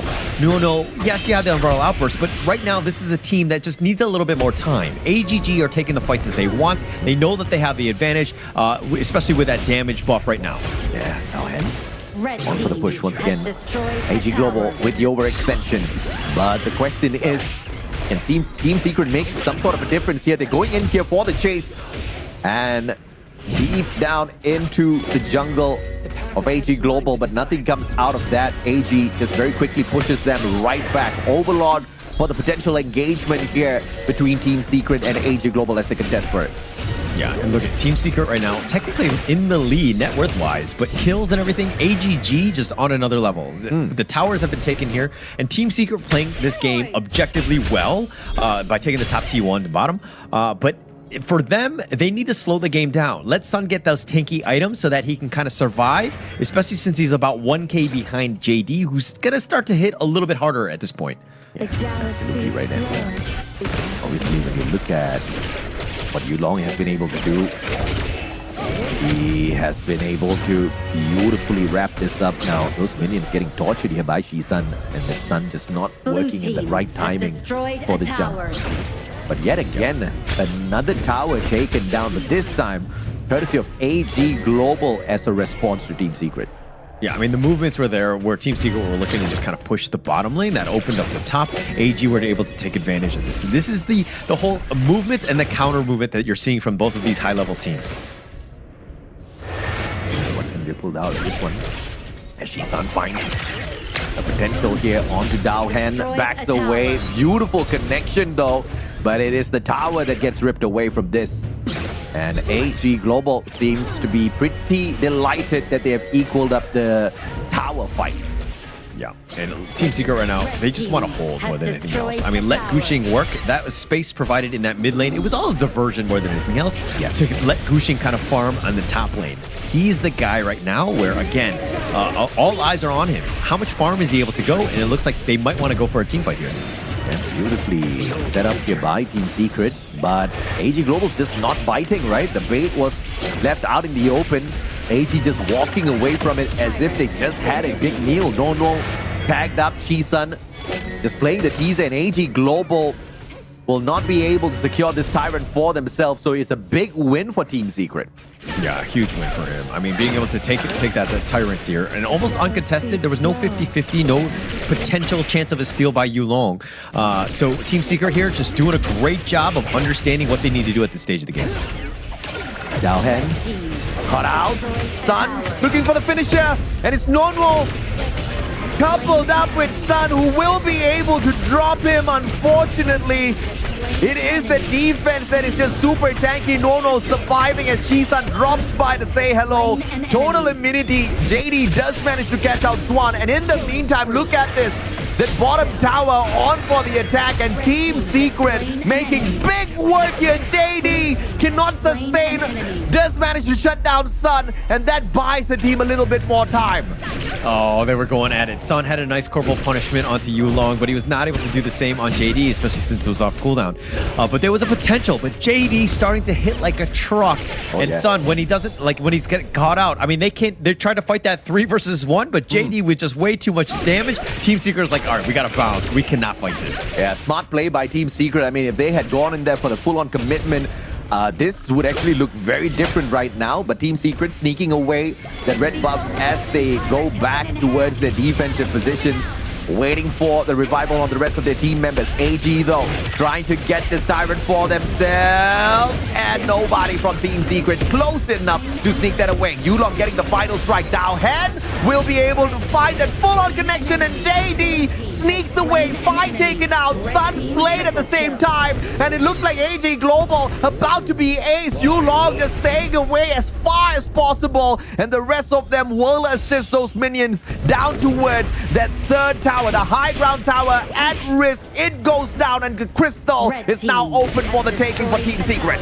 Yeah, but with respawn timers in about 10 seconds, this is very precarious. Yulong, he just needs to delay more than anything else. Oh, GG. That's about it. Team Secret says hello to AG Global as they rip away game number 1. What a great fight. I mean, Gushing completely changed that fight. They were going, and Team Secret didn't look like they were in a great spot, but then Gushing comes in with that triple on the backside, just kept completely catching them off guard. Just what a well-placed, initiation by Team Secret, being able to turn that game on its head. I mean, it was phenomenal. I want to take a look at the graph later on to see exactly when this kind of like swung around as well, right? We've got some of those replays as well. This was a great game from both sides. And obviously, Team Secret is not making mistakes out there. AG Global, I think they kind of miscalculated a couple of those team fights. And obviously, Sun getting caught out did not really turn the tide at all. But when, the numbers kept getting stacked on the side of Team Secret, AG Global, they fell. And it was more towards what Team Secret did after they forced AG Global on that reset that really turned the tides around here, Holland. Yeah, and once they were able to kind of find JD, I think that was pretty much it. Because Yulong was doing whatever he could. He did stay alive. He's going to do a lot of damage. But, I mean, Team Secret definitely had some answers for all of this. The Gushing, my gosh, absolute beast. 4-1-3. But Yulong on the other end, 4-1-4. This is going to be a tale of 2 junglers going into this series. And you're seeing the maximum, the highest level jungle play in this game. I mean, look at Nono this time. He was rocking it with the assist, bro. All over the place. This man was there to just absorb any hits that AG Global was sending his team's way. And he provided, more than phenomenal support for the rest of them to really sustain and do what they were doing out there on the battlefield overall. He was efficient in some of those engagements out there, but unfortunately, the timing of his elimination really put the team at risk. Yeah, and look, AG had some great team fights. There was some potential fight, like the boards were perfectly set up, setting it up for JD to do some serious damage. And the fact that he only died 1 time, but that was all Team Secret needed to just kind of close out the game. Look, AG had their opportunities at the end of the day, but they weren't able to just kind of match what Team Secret were bringing, especially with this foods pick. I think it kind of caught them a little bit off guard. Yeah, I mean, no doubt at all. And let's take a look at some of the stats here.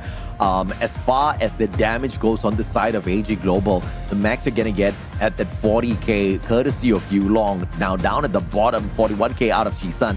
It's not a huge game when it comes to those eliminations, but that kind of shows you how proficient both Team Secret and AG Global is at playing the objectives instead of just getting in each other's faces. Yeah, it's not about the kills, right? Yeah. I think that we've seen that from the Team Secret. They were not afraid. They were winning, even though they had 0 kills for a long time, because they knew how to just play the map, take out the towers. It's all about the objectives and just being able to close it out, especially since Team Secret are, again, on a bit of a timer. When you have that pay, you have that early aggression, and you have that opportunity, but you got to close it out. If this game went long, this is a game that's completely skews in favor of AGG. But seeing as that the Team Secret understood the things that were at stake, they were able to close out the game in a perfect time. And this is what we're talking about, right? You take the L first time around, no problems at all. See what you can learn from it and make that comeback on your second series. Team Secret phenomenally done on their comeback here. But the question is, do they drop the ball a little bit later on, just like DTE?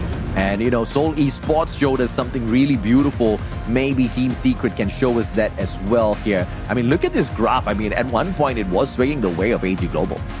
Yeah, I mean, it's a minor detail like around the 4-minute mark around there. But then there was that steal right by Shisan. So there's a little bit of a dip in that one. And then Team Secret, again, it's just a back and forth. And we expected this out of the third or the fourth place in the team in the MKL. But, Team Secret just finding the one small opportunities, the little mistakes by AGG and made them pay. And finally were able to close that game out in a somewhat surprisingly fast game at only 10 minutes and 46 seconds. Yeah, that steal was just a thing of beauty because it was such an efficient one as well. As the rest of his team members were backing away for the defense, this man just nonchalantly just walks in there, sneaks away the tyrant, and they've got that extra buff. They can do whatever they want with it, and they did best with it, right? They went in for the push, they got another tower for themselves, and like you pointed out, it was all about the objectives, and Team Secret focused on the right one.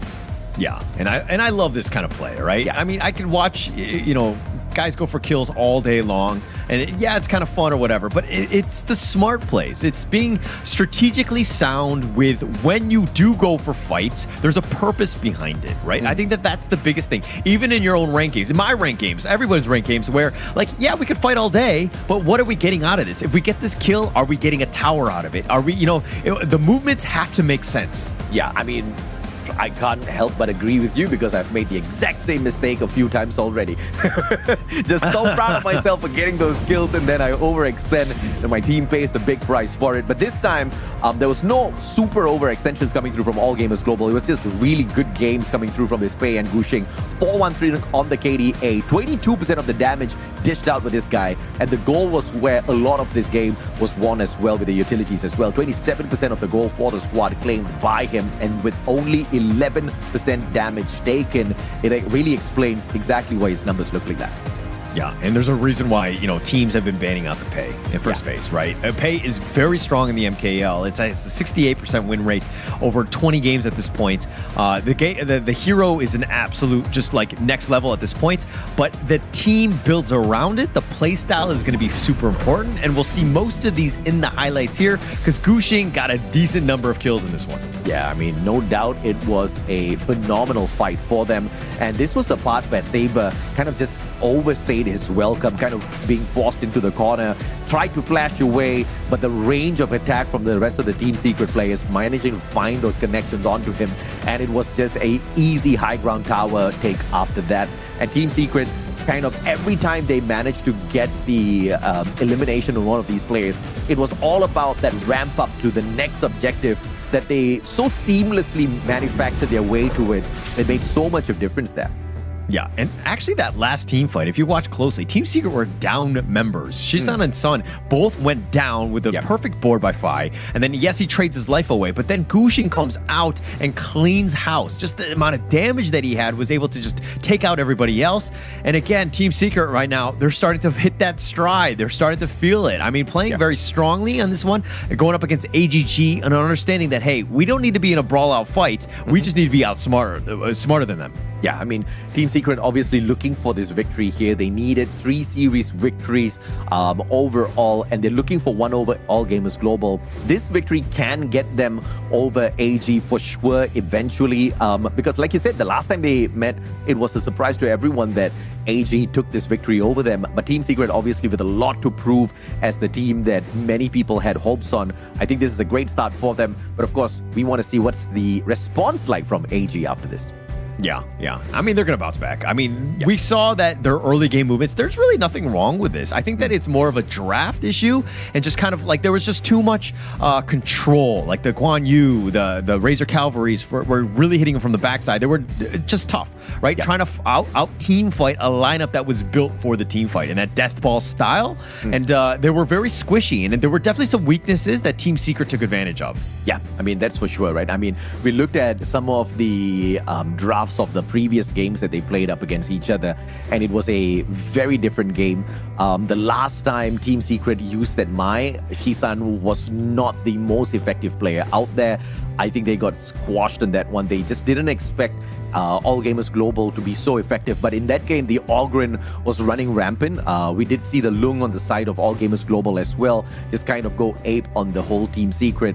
So looking forward to the second game drafts, because obviously AG Global is going to be try to change the space up a little bit, looking at how aggressive Team Secret's taking this.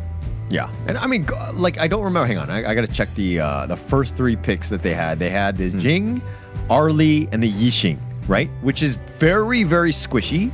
And you're kind of, and you saw how Team Secret were really banning out a lot of the good heroes, the tankier ones, and the ones that they were comfortable with. And you saw that AGG went with the Zhang Yu, and not the most impact. And if you're looking at this, again, you got to kind of go with, in the first phase, a little bit more balanced, a little bit more flexible in the sense of like, hey, which way are they going to go? It made it a little obvious in terms of the direction, and Team Secret were able to capitalize because they were able to counterpick properly. Yeah, I mean, that's for sure. I think it was won pretty much in the picks. Obviously, mechanically, they could have lost it, but the decision-making was super fine on the side of Team Secret. And overall, not a lot of numbers thrown at each other when it comes to the kills. But like you pointed out, initially in the game, it wasn't even about the kills for the side of Team Secret, right? They kind of really won that out with higher IQ. I'm curious to see how the fight back is from AG Global, because they've just been pretty much all out aggressive with some of their approaches thus far. Even up against the side of Team Secret the last time they met. They found the adjustment in that game too, but it just wasn't enough. I guess Team Secret just needed a little bit more time to bake, right? And after all this time of baking, this is the comeback that they have brought out. I'm actually quite excited to see what else they've got. Yeah, and even for these middle tier teams right now, like the 3rd through 6th place, this is a time for growth, right? Yeah. You don't have to, like, if you're on the top, even for Nova Esports, who've been undefeated like throughout, and yeah, they got shook up today by O2, but this is a time where you should be learning. It's okay to lose. It doesn't matter. I mean, yes, you want to be top 2. The last seeding does really, it's very important going into the playoffs, but it's not the end of the world. Sometimes taking those L's and trying things out, and that's kind of what we saw from Nova Esports with that Athena draft. It's not the worst time to do it. Yeah, I mean, it's definitely not the worst, right? Obviously, we are quite curious as to how they are going to be navigating their drafts shortly. We're going to be taking a look at that. But AG Global, more than the drafts, they have to get their mindset into the right place first, because I don't think they were expecting a loss up against Team Secret, not after how they interacted the last time around. So mentally, this must most definitely affect them. And if it does, this is where Team Secret needs to go all out very early game, right? Kind of just put it to rest instantly, overextend, try to bully the team of AG Global a little bit extra early game to kind of force them back. Of course, with that said, without making any mistakes. Yeah, but look, I think at the end of the day, Team Secret was going to strike hard at AGG. They knew that they were going to be their best game. This is, again, this is like a revenge tour, getting it into the second half of getting that win and redeeming themselves after that 0-2 performance they had earlier in the season against AGG. This is one that they really wanted back. And going into this one, of course, we're going to see the draft here. We're going to see exactly Team Secret. They're going to ban out the Pei and the Luna themselves. Don't give Yulong some of his signature heroes. Yeah, I mean, that's a good one coming through from them. The DAD taken out of the equation alongside the Arlie on the side of AG Global. They don't want them to recover easy. They don't want that Arlie to just go ape on them with those bursts. But, of course, Team Secret dragging in that Lung. We know it has been very, very effective in the hands of JD. This is the one where he ripped away the MVP. This is the one where AG Global actually bullied them. But now with Team Secret dragging in the Lung, though, this is where things kind of get a little bit different, right? They're using the weapons of AG up against them. Yeah, and actually in the pregame, I was talking about how Team Secret needs to avoid the Loom. Sun has been 1-4 on this hero, just has not had a good time. And again, I don't know if it's a draft issue or whatnot, but Team Secret here right now going definitely heavy-handed. Yeah. They want to close out the series. Going with the Dharma and the Yixing. I love these two heroes. Now, I've seen how effective this Nuva is with some of that long range, especially the teleport. Being able to hit from afar is going to really put AG Global on the upper side here. Zhang Fei has managed to prove exactly how effective he is in terms of absorbing a majority of the damage that can be dished out by anyone. But when you look at the lineup on the side of Team Secret, the Lung Dharma and Yi Sing, I don't know, man, even the Dang Fei might shiver. Yeah, I mean, Zhang Fei is like the most picked hero in the MKL, right? There's going to be a lot of value out of it. You saw it even in the last game, right? Earlier today with just all of the game that he's in. Has a lot of impact in terms of that ult, just kind of forcing people back and controlling them out. And again, if we're looking at this draft, first phase, both sides, definitely more balanced. And this is something that I like from AG. They've already rebounded and they've learned their lessons from game one. Yeah, I mean, that Lady Sun being brought in here as well. We've seen the efficacy of that character quite a number of times already, but let's see exactly where we will be led here for the final ban of Team Secret, just to make sure the tankiness of AG Global doesn't save them again, and it's going to be the Ogryn taken out of the equation. AG Global is walking in here without most of their main picks, so this is a very, very decent ban list coming through from Team Secret. Yeah, Team Secret did their research, right? They're Gudo and the Ogryn, they were just like, okay, we know what style they're going for. The Nuo is a type where, again, if you're winning or you're able to kind of just push them back, you're going to kind of win more, right? This is a hero that really likes to kind of just use its early game leads to kind of, get those pickoffs and to kind of control it. It gets super annoying, especially with those creation blocks. But Team Secret responding with that Yixing to kind of, to mess around with the map a little bit more, with their own boards. Well, you talked about this Dun and how he's not very effective in the current meta. AG Global is trying to make some sort of miracle work here for themselves by dragging him in. But of course, we'll wait to see how that efficacy of Dun is applied on the side of AG Global. Nono and Sun here with a potential double pick coming on through to really put the nail in the coffin, perhaps with a 2-0 up against AG Global. That will be very, very impressive if Team Secret can kind of like turn this on its head and show AG Global exactly who's boss. Your thoughts on exactly who's going to be picked here, bro? I mean, to deal with the Dune, okay, we'll just see it right here. Dianwei, very tanky, can kind of shred through the Dune and the Zhang Fei. Has that potential to just be that frontliner. And if you're looking at what AG are bringing, you have Nuwa, but it's magic damage and can kind of be largely mitigated. Lady Soon is the potential 1 damage dealer. So this is a bit of a weakness from the AG lineup, is that they need another good damage dealer, a little bit more consistent. And I'm not just talking with like the Nuwa style. Yeah, I mean, absolutely. And of course, I'm looking at the Nuwa making a lot of impact later. I don't know how your take is going to kind of impact that. Let's see if or not Team Secret can stop this Nuwa from overscaling and finding them from a long range. 2 more seconds to pick. Saber's definitely taking his time. And the final one in terms of a pick is going to be that Charlotte to poke out everybody on the top lane. So this is a side of AG Global. I don't know. I'm liking the picks of Team Secret here a little bit more. Same.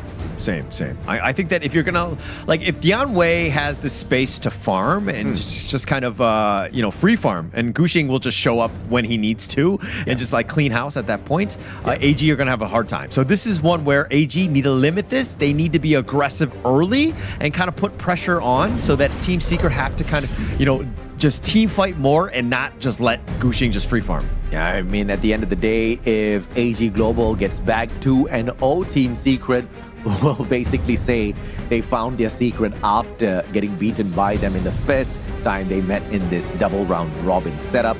Team Secret making good use of all that homework that they have done thus far.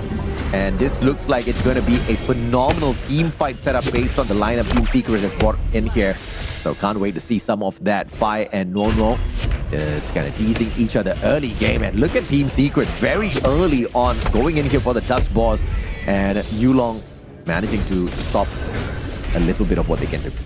Yeah, and I like what Team Secret are doing. They're being aggressive. AG are responding in kind. They have the numbers advantage in this bottom lane. But if I'm looking roll to roll, just straight up heroes, like almost all of them are in favor of Team Secret. I think that this is a draft. They're coming in with like not a 50-50 chance, more of like a 55-60% chance of a win rate. I like it's definitely skewed in favor of Team Secret going into game 2 here. This is one of the reasons why they say MKL is probably one of the more competitive ones, because the teams are it's 50-50, right, in terms of exactly where this swings. Depends on their mood in terms of their drafts, and Team Secret a little bit more on the edge this time around. And AG Global, I'm just curious if or not they can make some sort of magic work out of this one. We'll look forward to see that Nuwa kind of pop off a little bit later on in the hands of Fai. Yulong backing up Fai just for a few moments there. No, just looking to see if he can support down at bottom. Yeah, I mean, it's going to all come down to, execution at this point. AGG really need to kind of, have a great early start, kind of put a little bit of pressure on. It's going to be tough because, again, the lane matchup, in my opinion, are all kind of in favor of Team Secret. So unless Team Secret get out of position, which is very uncharacteristics of this team, AG might have a tough time here. Yeah, I mean, look at AG just kind of being poked and prodded all around. JD does have the sustainability to push them back, and Sun single-handedly keeping them away from Nono. Great play overall coming through from them. Yeah, and Gushing and Yulong, they'll continue to farm. Again, both of these guys, these are the guys to watch, especially going in. I think that, again, I'm not a huge fan of Dune. You've heard me say this earlier today. I just don't think that the hero does as much as it used to do. Yes, it has a lot of control and stuns, but then now you have all this damage that needs to be done by JD and Fai. And getting everybody on the same page so that you prioritize, it's not that easy to do. I love some of these off-meta picks as well when they work. But that's the big thing, right? When they work. Beautiful drop on the dragon there, Saber.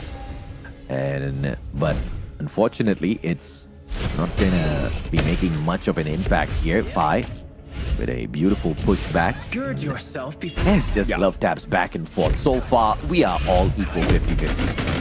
Right, and Sun there, I mean, it's like, he committed the infinite fastness, but Fai actually commits the emergence himself. On the bottom lane, he had to make the walk of shame back into the mid lane without a kill. And yeah, the ults are down, but it's one of those things where it's like, hey, everybody survived. You didn't give up first blood. You made Fai actually waste time making the move all the way back to the mid lane. So all in all, I think that's a slight edge for Team Secret here. It's opportunity now to... I mean, these guys on the side of AG Global, JD and Saber, just super tanky down at bottom. Team Secret hasn't really been able to make much magic work out of this one. Sun's kind of like keeping his own ground on his side, but here comes the minion wave now just for an extra tad bit of pressure. No, being pressured back. Saber and all of AG Global going in for the full-on investment. Team Secret trying to prevent this. Gushing now getting into engagement, looking for the Tyrant for himself as AG goes in for this chase onto Swan. Saber finding the connection and the first blood as Swan goes in for the strike. Big play coming on through. Fai taken out. Swan traded right back, but the bigger target on the map has been secured by Team Secret. They get the Tyrant. Yeah, and Chuan, this is why he's such an amazing Clash laner. Being able to go in, set up the truth. Yeah, Fai died, and he trades his life away, but everybody else was so focused on dealing with Chuan that they weren't able to deal with the Tyrant. They weren't able to kind of deal with the rest of the team fight. So again, Team Secret just understanding like what he needs to do is as a Clash laner. Juan just playing it really, really well. Yeah, absolutely agreed, man. I mean, it was a well worth sacrifice coming through there from Swan. And making sure justice is served up hot as he pushed back the rest of his team members to pushed back the rest of AG Global to allow his team members to secure the Tyrant. Yeah. One thing also to take note of, JD is actually out farming everyone right now. He's got 3.9k. This is a guy that's, I mean, he's keeping on pace with Gushing, but they're doing a good job. They know that AGG, their win condition is around JD. Him staying alive, him able to just kind of burn the monsters that is Xuan, Gushing, and Nuono as they run out. Oh, Jisan getting away. Lucky for Jisan, there was no backup there for Yulong. No hopping on in to say hello. Sun is there to push Yulong and Saber back. JD not in position to go in for a full-on fight. And Gushing just poking away at them. Yulong, great launch. Jisan, a sliver of health. And the connection does not find the full-on spot. And Daohen and Yulong instead will be sacrificed on the side of AG Global. That was an unfortunate miss. Shisan, he like somehow gets the amazing board. I mean, that Umbrella Outburst was on point by Saber, and Shisan just staying alive because of his passive, just being able to weather that storm and to bait Yulong and Dao Hen to get it a little bit aggressive, close to that tower, and Team Secret were able to make them pay. But that was on a knife's edge. Shisan just barely staying alive. Yeah, I mean, just you gotta call luck on that one. Shisan walked away with his life intact, and now on the full reset as well. AG down by 2 kills, but Team Secret proved earlier on it's not about the total number of kills, it's all about the objectives. That's what AG needs to kind of hunker down and focus on. Overlord opened up at the top, and AG Global potentially might be looking to find a little bit of a teaser here. Yeah, you think it'd be funny if like Team Secret last game were like, oh yeah, it's not about the kills, it's about the objectives. But now that they're in the lead, they're like, yeah, actually it's about the kills, guys. Let's go. Absolutely, man. Maybe the Punisher is here. Shisan once again walking away unpunished. This man's absorbing a bucket load of damage courtesy of AG Global and kind of shrugging it off, ensuring that nothing much is made of it. Fire, overextension, Sun will be teased, and Gu Xing though will be able to secure the objective for the squad. Overlord on the outside. Look at how AGG are responding to Team Secret's assaults, right? The top TT was getting going on. AGG rotates to the top, but the actual main objective that they wanted was that Overlord. So just like Team Secret almost playing with them like a fiddle in a way. Oh, Gu Xing making sure nobody touches the first tier tower here.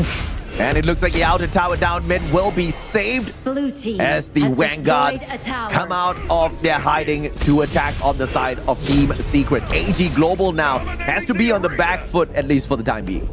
Yeah, Nuno just playing around with Yulong, just wasting his time.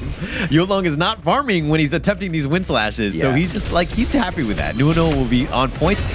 He did have an amazing Tremor Smash that connected on a 3, but no real conversion or kills out of that, but still something to take note of. You got to be super careful with your positioning when you're going up against a team fight against Team Secret here. Now Tyrant set up, AG Global looking for the big one. Team Secret looking to be sneaky with this. Let's see if or not they do manage to go in for the quick strike. Gu Xing hasn't charged it up just yet. AG Global! Yulong will be able to secure it for the team. Extra bit of damage now for the side of AG. And the speed will help them rotate around the battlefield, but the question is, will the Gorge be kind to them? Yeah, it looks like they're going to continue on. They're going to throw out the board. Oh, Sun. Yep, Sun just jumped straight into it. Fi unable to sustain at all. AG Global going in for the chase onto Gu Xing, and he will be eaten up, but Sun is there for the backup, and Gu Xing turns things around. Sun drops JD, and just like that, Team Secret showing AG Global who's boss. Look at Swan, up strong and tall he stands. Gu Xing fights Yulong, won't be slain by Dao Hen, but a back and forth between the two still puts AG Global on the back foot. Team Secret outscaling them in the team fight. Yeah, I mean, just like letting the fight go for longer, right? Letting Team Secret cycle their cooldowns and just kind of playing with their food, so to speak. AGG were continuing to fight. They thought they had some advantages at times, but then Gu Xing comes in like a monster, cleans house, and gets the stop and just like destroys people. So again, Team Secret playing the limits of their heroes, and they're doing it so well. This is a team that's really starting to hit their stride. Absolutely, man. I mean, no. Minions going on the tower, destroying speed. Let's see if the Tyrant can be secured. Knocked back into oblivion, but the immunity kicks in, and Saber walks away from that one. But the big goal is not Saber. The big goal is this Tyrant down bottom. No. Managing to find a little bit of a threat here as he pushes away AG Global, but neither side going in for the full-on commitment of this Tyrant. So in the latest batch, you see these platform, like the launch pads that they go on in. Saber actually uses it, lands into the heart of the Team Secret, and it has to be like, oh crap, everybody's here. Unbridled Outburst just to stay alive. He was fortunate to do so, but AGG were on his tail and were able to help support him. But that was actually very close by Saber there. Yulong has the smite. Gu Xing does as well. This is going to be a opportunity to set one up either side available for the steal, but AG is looking for a team fight instead of going in for the objective. They know that it's just way too risky to engage with the enhanced Tyrant now. Beautiful as Gushing hops on in there. Saber, a sliver of health left on him. Gushing still going at it, and he will be able to fight Saber. Gets Dowhead involved as well as Shisan is dropped. Gushing surviving long enough for the side of Team Secret to really punish AG Global. JD the final survivor, but Team Secret now backing away. JD single-handedly teasing Nono, but that is just not gonna work out for him. The rest of the team members going in here for the enhanced Tyrant, and this is a big advantage now for Team Secret. Yeah, big advantage. And honestly, AGG don't have an answers against this Dian Wei by Gushing here. He's just been an absolute beast, just tearing them up and just controlling what's happening, because you have, like, he does so much damage, he's tanking so much as well, and they're not able to burst him down. JD does not have that answer, and the rest of Team Secret are just cleaning house. I mean, he's 4-1-6. He's literally carrying this team on his back. All right, bro, we said it's not about the kills, but Team Secret is saying, bro, it is about the kills this time. In this game. Yeah, in this game. And they are just whooping 11-3. They've outscaled them on the goal, 4.9k already. And they're looking for more. Look at these towers smash. A total of 4 on their side.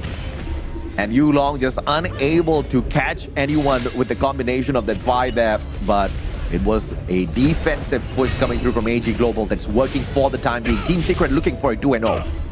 Yeah, they're looking to close the series out. I mean, they're playing with definitely, you know, in a great spot, and they have great map control. They've been putting a lot of pressure on and making it very uncomfortable for AGG to find any sort of farm across the map. But, you know, again, AGG need to prolong this game. They need to slow things down. We haven't seen the true form of 5 yet. He's not able to do a whole lot of damage. He's been 0-3-0. He's been essentially a range creep at the end of the day. His impact has not been there. He just needs more time and those items.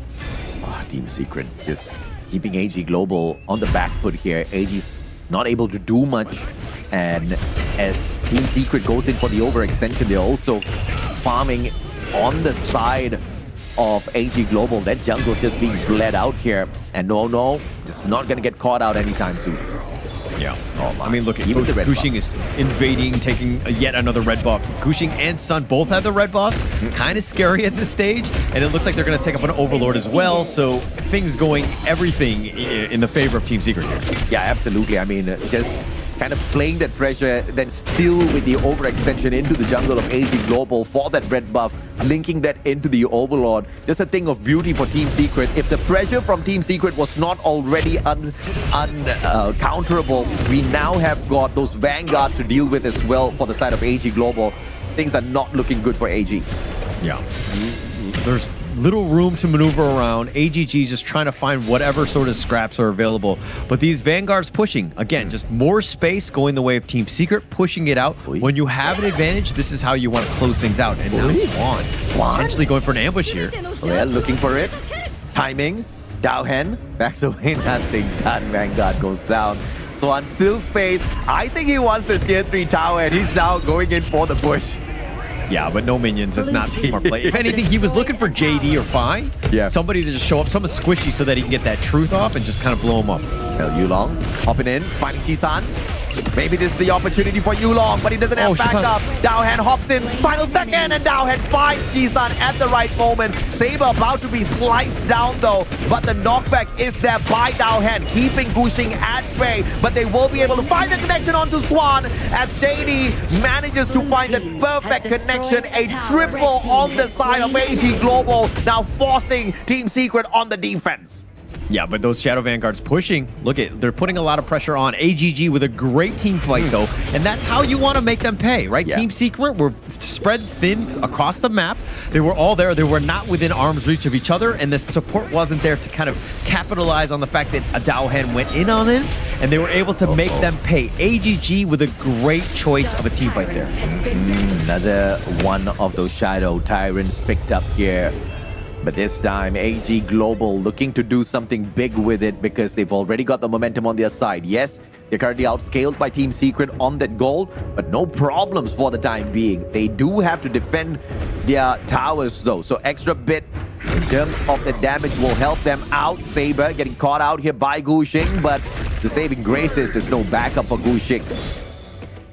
no backup at this point. I mean, he doesn't really need backup. Gushing is just a whole nother level. 12,000, net worth at this point. The one hero he needs to worry about is JD, who is 12,000 as well. Yeah. But again, JD, very squishy. This is why they've won those team fights, is because they haven't been able to find JD and get that pick off. If he's able to just free fire from the back, they're going to have a great time. They're going to win that team fight. Uh-oh, Team Secret. Looking for yet another, but Gushing caught out. Opportunity, recovers, timing, and he flashes away in the nick of time. But in the meantime, Chi-Sun as well, the target now for Yulong. He will back away. That flash coming in handy. Sun will get claimed though by Phi, and it's the perfect push by AG yet again, hitting the double and taking down the very first tower down mid. The outer tower sliced down, and now they look for the inner tower as well down mid to perfectly get a 2-for-1 on this push. Oh my gosh, the damage from JD, unreal at this point. Yes, he's 3-1-4, and it's a little unassuming, but he's just kept safe from behind, and he just does so much damage. These towers are melting.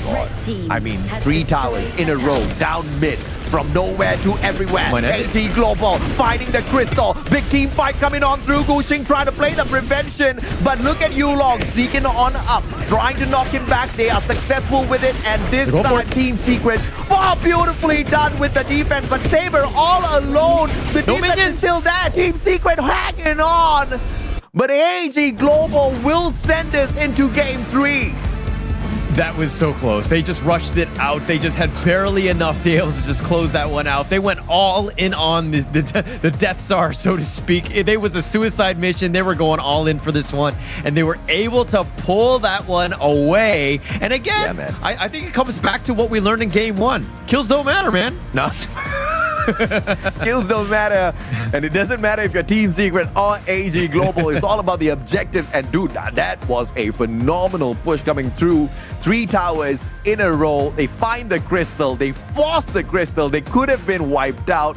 They played their luck. They understood that they were a little tanky in that fight, and all it took was Saber just hanging on long enough to tease that crystal. Beautiful stuff out of AG. I did not expect that comeback.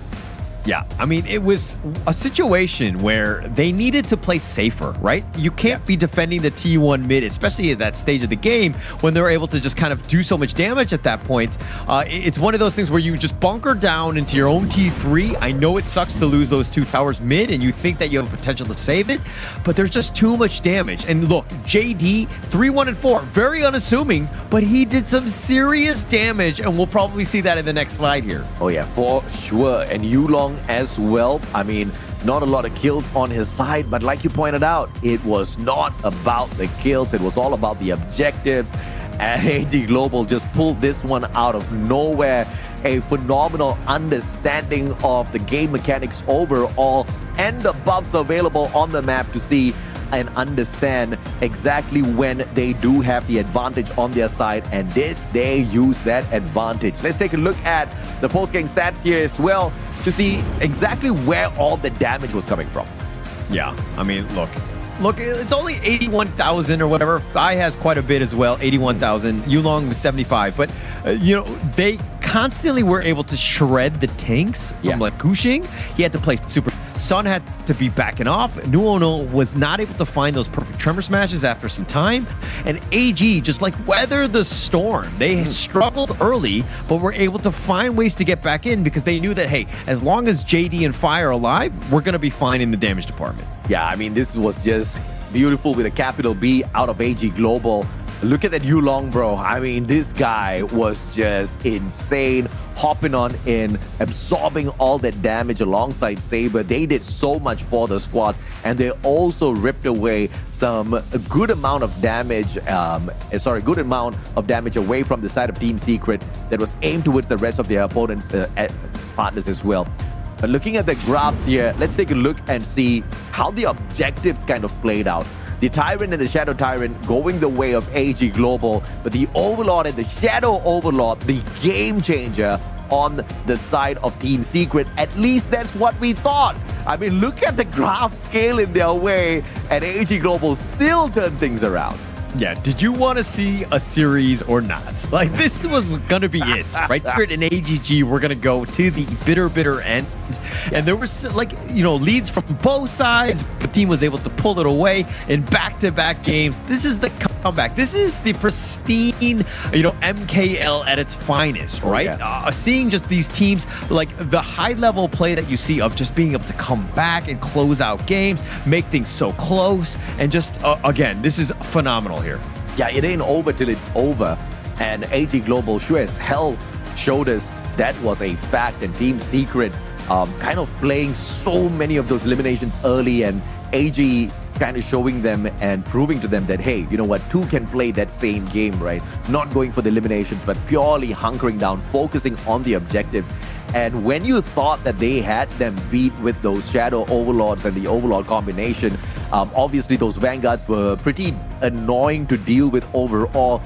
That led to AG losing quite a number of their towers, 7 in total, as opposed to Team Secret's 4, and 3 out of the 4 dropped back to back to back. JD, the MVP, 314 on the KDA with 25% of the damage dished out. My goodness, this guy did a lot. Yeah, he had a lot of pressure. Just, again, it made it so uncomfortable for Team Secret to try to take any fight. He was starting to outperform, and just the amount of damage and the burst was just insane, right? And being able to turn that around, you need somebody like a farm laner like this guy, who's going to be super reliable. He's going to get his farm and his items. You just got to give him time, and he will carry you in the end.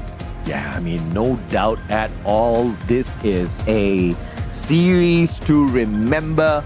And I do not know how to take a pick between Secret or AG Global. It was just neck and neck.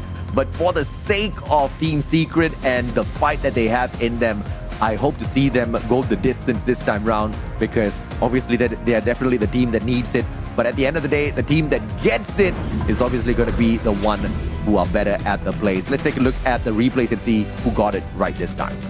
Yeah, I mean, look, this is kind of Team Secret starting off strong. They had a great advantage, early Tyrant, a couple of kills, kind of get the snowball going, and then they had a lot of control, but then they got to a point where they just stalled. They weren't able to continue pushing forward. It seemed like, again, Xuan was being a little over-aggressive, and he got caught out a couple times. JD, anytime he gets those kills, you got to be super worried, because you're like, oh, wait, all of that net worth are going to be turned into items. And this is the fight where they continued fighting in that mid lane, in the T1. Unnecessary. Once you die, then you have no chance, and then you're putting your team in a bad spot. Yeah, that was a very bad call. I am totally on you with you on that one. It was an opportunity for them to kind of like retreat, but too much of confidence, right? And that's exactly what happens when you've got such a beautiful victory on your first game. And sometimes confidence becomes overconfidence, and then overconfidence will get punished. AG did exactly that with that one beautiful wipe. Some of the other teams might not have gone in for a triple tower push, but AG just stuck to it. And even when the final few seconds, they're like, guys, we've already overcommitted. If we back away, they're probably going to chase us down. So let's just go for the crystal and hope for the best. And well, they got the best, because that was a beautiful decision made from AG. And once again, I did not expect that to turn around so fast. Yeah, I mean, just blink and you miss it, right? Yeah. The fact that they were able to just march it down, because of the fact that like all of the guys were super farmed at that point, they were able to do the damage. The only thing was like the minions like slowly making their way, especially after each tower kill. That was a little bit agonizing for them, but just enough. That's all you need. And the fact that the respawn timers was very close, and it made it very, clutch in the end. Yeah, I mean, 2 more seconds, if those minions were late, I think that would have been a done deal. Team Secret could have ended this 2-0 already, because that would have been a very easy team wipe reversal, right? AG wouldn't have been able to withstand that, but the timing at the end of the day, everything fell into place perfectly for them to push us into our second game 3 of the day. Could not be more excited for this, because of how close these 2 matches have been and how phenomenal the turnaround has been from both Team Secret as well as AG. Let's take a look at the drafts and see exactly who brings the fire this time.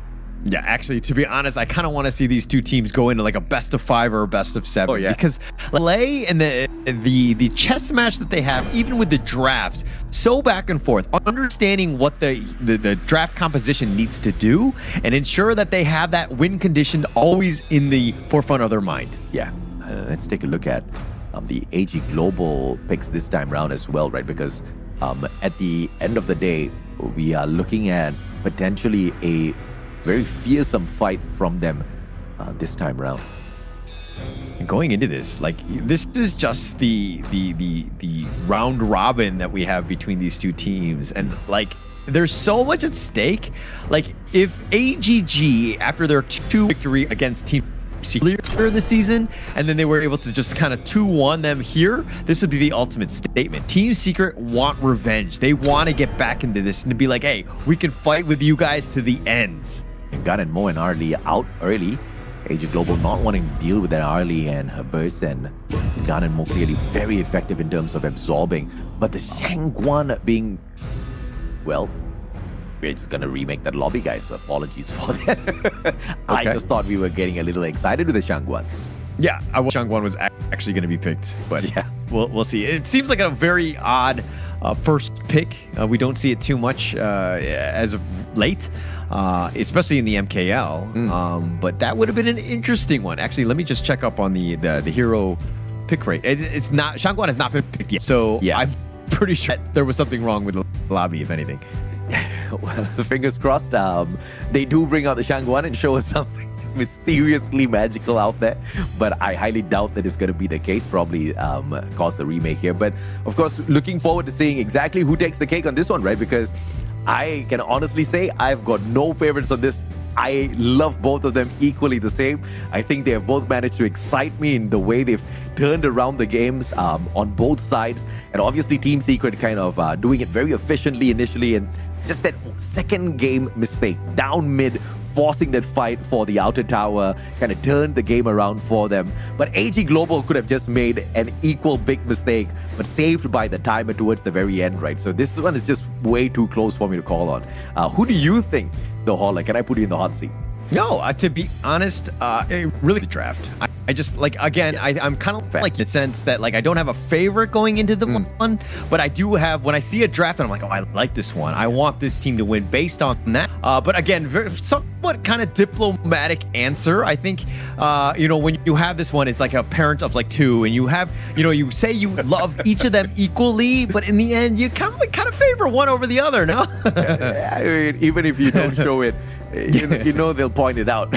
At the end of the day, I think both teams are going to find a good finish to the league overall, especially in the knockout stages. But the bigger question is who's going to take that upper spot, right? Between AG and Team Secret. Team Secret has not had the best of runs, but they're neck and neck with AG. And this victory is going to put them one step over them, which is going to be huge for Team Secret. As a brand, like you said at the start of the series, a lot of expectations were there for them to come out here, out the gates bursting and kind of dominate. But we haven't seen that domination. But we have seen beautiful games, and that's what we want more of.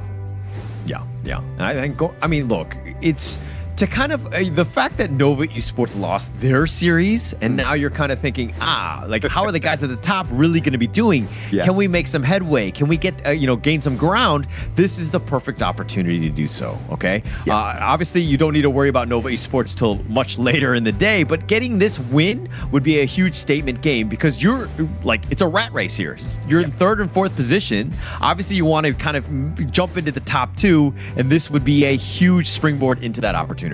Absolutely. And of course, let's not forget, we've got a bonus for victories here as well, apart from participation. So that was big for O2. Fingers crossed we get to see more from them. The first team to draw proper blood from Nova, right? The first series loss overall, and they did it in such a spectacular fashion in a 2-0. And that was unexpected. I mean, at least push it into a game number 3, make it, kind of believable. But no, man, I mean, O2 just literally ripped them apart. Beautiful to watch. And I think I want to see a little bit of that kind of aggression in this next game, but I don't think we're going to see it. I think we're going to see both of these teams, AG Global as well as Team Secret, play it really, really safe and look at poking and prodding away at each other, waiting for the other one to make a mistake, just like we saw in the second game. Yeah. I think it'll continue on. It'll be a very cagey matchup. I don't think that we're going to go too far off. Nobody wants to like be super risky, right? In terms of their movements. They don't want to be jungle invading. I think now is really not the time, and you want to play this safe. You want to ensure that you take a low risk, chance going into this game because you don't want to give up anything. You don't want to give anything up for free. You want to put your best foot forward in this one. This is a must-win game, in my opinion. Yeah, absolutely. And obviously, the teams are going to be looking for the top 6 by the end of the group stages. Best case scenario, they're in the top 2 so that they qualify directly to the upper bracket semifinals. You kind of skip the playing stage, which is one extra day off for you. And if you're already the top team, it doesn't really mean much, but at least you play one game less. But for the teams that are kind of like setting up the playing stage and qualifying within the top 6, Team Secret kind of like doesn't really need to break a sweat right alongside All Gamers Global. This is a sure win for them. Soda and Seoul Esports, it looks like they might not be making it through based on their numbers right now. So we are basically playing for a lot of the playoffs table setup, right? In terms of the bracketing. Yeah. Which is right. I mean, it sets it up. Also, kind of experimenting and playing against some of these high quality teams. Yes. Right. Opportunity, which is also going to be key. You want to, again, just try to just like stick it to them and kind of change things up. But AG, wow, going with the Ogren first pick, they're like, okay, we want this game. Yeah, we're going to whoop them this time around. I like this out of AG. I think this is the kind of aggression that we need to see out of them if they want to deal with Team Secret. The response is Dolia on the side of Swan. So this is, we've seen Dolia in action before in terms of that support role that she plays. It's great. But the Nea being pulled in here by Gushing, the efficacy of this hero, Ola. It has the potential on the back line, Neza, with that Skyfall. You're able to kind of just continually just hound, get on. So the order to this is to deal with either, somewhat, tankier or ways to kind of deal with that. Because if she Skyfalls, it's a one-way trip to quote-unquote hell, right? If it doesn't go well or you're not able to get that, you might be in a bad spot. So AGG could take advantage of that. But again, what we're gonna have to see. It seems like Team Secret wanted this first phase as they picked them. Yeah, this is an interesting pick coming through from Gushing. The Garnet Mo being dragged in here by Team Secret, but I'm most worried about the Ogren and Diadea pick, right? Because obviously the Ogren is probably going to go into the hands of Yulong.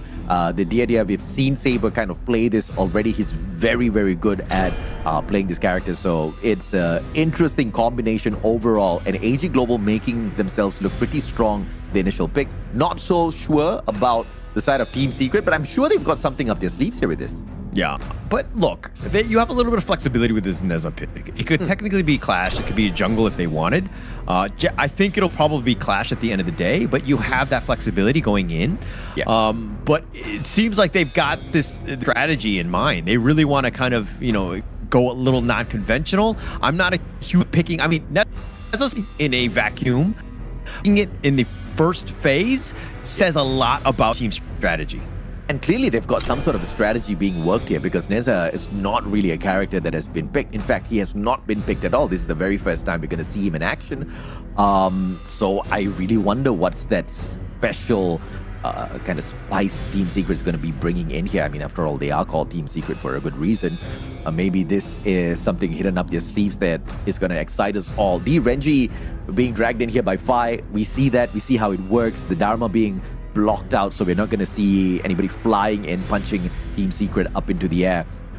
So far, the ban phase is decent from the side of Team Secret, but I don't think they've been able to stop AG Global going crazy on them. Yeah, not yet. AGG, though, I like the Liu Bang ban, especially when Neza's going with that Skyfall. You have the Battlefield Command on top of her, protecting her as she goes in. The 1-2 combination, definitely apparent. AG not dealing with this. Team Secret going with the Mayin. This is going to be a Chuan. So basically, they're saying Gushing will probably be playing this Neza. So this is going to be interesting. Yeah, both teams have got imported players from China. Gushing on the side of Team Secret. You also have got Yulong here being played. And obviously, Yulong on that Ogren, I think Ogren has made quite a bit of noise in China. This guy brings in the big hits, and the Byron being dragged in as well in response to the Main and Princess Frost. We saw the efficacy of this Princess Frost earlier on already with the slows. I think they are going to be able to combo pretty well this Princess Frost as well as the Ogren on the side of AG. Yeah, so basically when the Neza comes in with that Skyfall, you just like plop the Winter is here wherever she lands, right? So whoever to be jumped on is going to be safe in that regard. Plus you have the Byron to kind of, Storm Strike. You control whoever she jumps on as well. Yeah. So this is why they pick those tier tanky. They kind of keep themselves in lane. Byron is in that sense. But Team Secret right now, look, this is going to be it. They're going to go with a Luban number 7. Interesting pick as a final. Oof. There's a Luban. I really hope Team Secret has got a big secret here that they have not leaked out to anyone, and they're about to show us some phenomenal plays, because I have got question marks about this. But if they pull it off, bro, it kind of shows you exactly what Team Secret is made of. Yeah, so, okay, the Luban number 7 is going to do, it's going to one of the more static farm laners. He's slowly pushing his position. He needs to be on point with Sun. Should not be a problem going into this final game, game 3 here. But the biggest piece for me, this is a very bold pick. You've just kind of declared it from the beginning, especially with that second pick in base, and they know that they're going to be aggressive.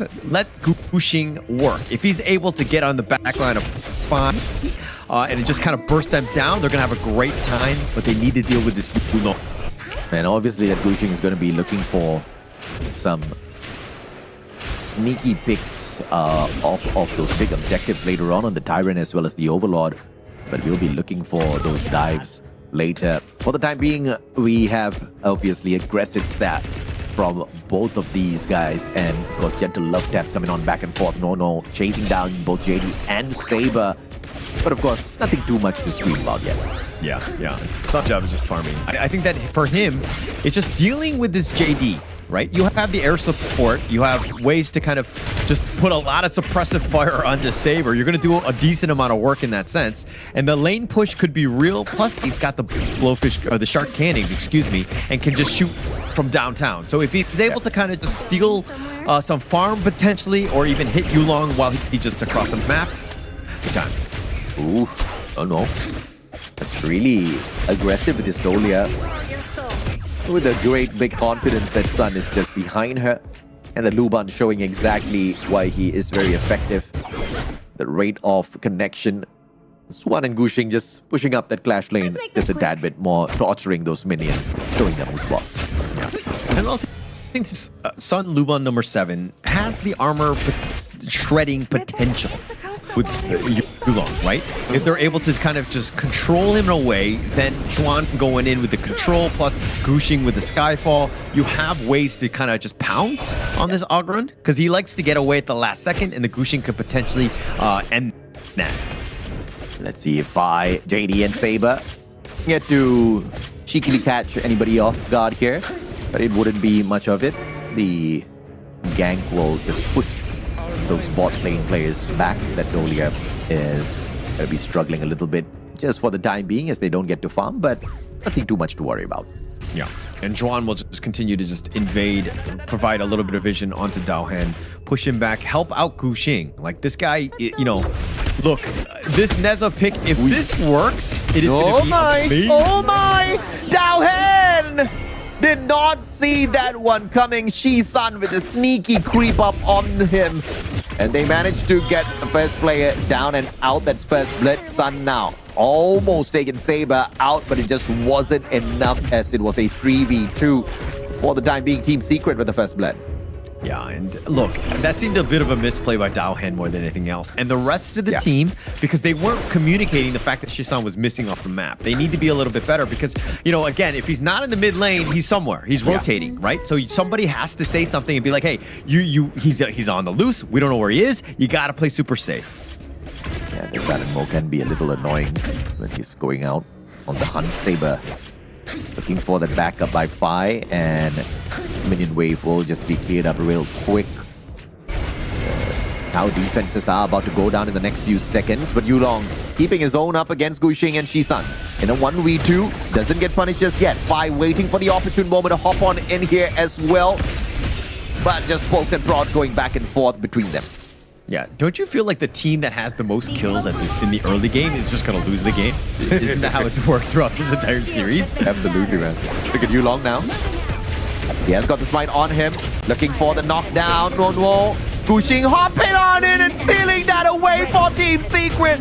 That's what you need out there. But now, are they going to be able to snowball into the players of AG? Yes, they do. They get a double off of that as well. They sacrifice Jisan. No, a sliver of health left here. Gushing tries to run away. Dao had one more connection needed. Doesn't kick him away. Oh, he missed it in the end. Gushing just barely able to stay alive. Xuan going in. Xuan will pay the big price though on the side of Team Secret as he overcommits. But a back and forth slay coming on. And Team Secret still with more numbers on the battlefield. Triple kill for Team Secret Sun. This Lubot number 7 doing a lot of damage. And just enough. Finding the connection down mid as well onto Fi. I mean, look, set up by Xuan. I mean, going into that one and just like Ham with the control so that's a clean house, like that's a perfect team play, and that's what you want as a Clash laner. Like, you know, Xuan could have been just kind of backed off and just saved his own, but he knew that if I go in, I have that control, still ensure that they get the kill. Very smart play by teams. And you know, we were talking about Gushing and his capability of this Neza to just jump in the back lines. And we talked about how jumping into the back lines could also equal stealing away a couple of big buffs on the battlefield. And that Tyrant was example number 1. Very well executed by him. In fact, it was a perfect one as AG now counter pushes down at bottom just to take that tower down and out of the equation. Yeah, Sun had actually rotated in the top one. Took the T1. The bottom T1 is going to be traded. So again, these two teams just going back and forth as we go. But Sun starting to do some serious damage. Like, you got to be super careful. They're going in. Yeah, beautiful takedown on the Overlord, and Shisan can't get away just yet. Yulong just way too tanky now. This Ogren about to outscale the rest and snuff them out. AG, yet another tower easily shut down by them. Yeah, look, if that guy is running at you, Yulong that is with his path of passing, he's just speeding along. Shisan, you got to be in a perfect spot or you got to be praying. Because right now, you had no chance of getting away. You just don't have this blades. They're not going to do soon. Want to keep them far away? Not possible sometimes with this Ganemo, who's a little on the slower side at times. Team Secret still has got AG Global outscaled on the goal here, but not by a lot. Just 1.5k difference.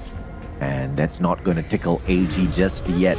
Team Secret 6-3 with the advantage on the kills, but you kind of pointed that out already, bro. Those with the kills probably might not be walking away with the victory. Yulong cutting down the distance instantaneously, but forcing Team Secret to scramble.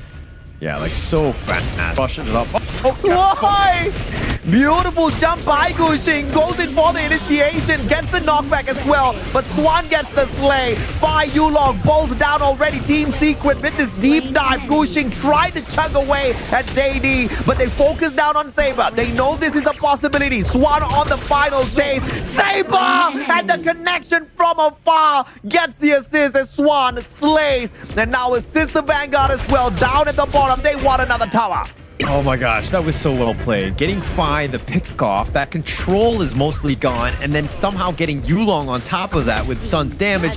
The guy 0 and 2. Finding pick off, a lot of it has been set up by the rest of the team, but man, was that Skyfall from Gushing so aggressive, perfectly timed, right in the right spot, and it caught AGG off guard because they're like, oh crap, he's in the middle of our team right now. And never picked before, no problem, says Team Secret. This is their secret sauce to find domination. 10-3 on the kills, but I'm not going to make you too excited about that just yet.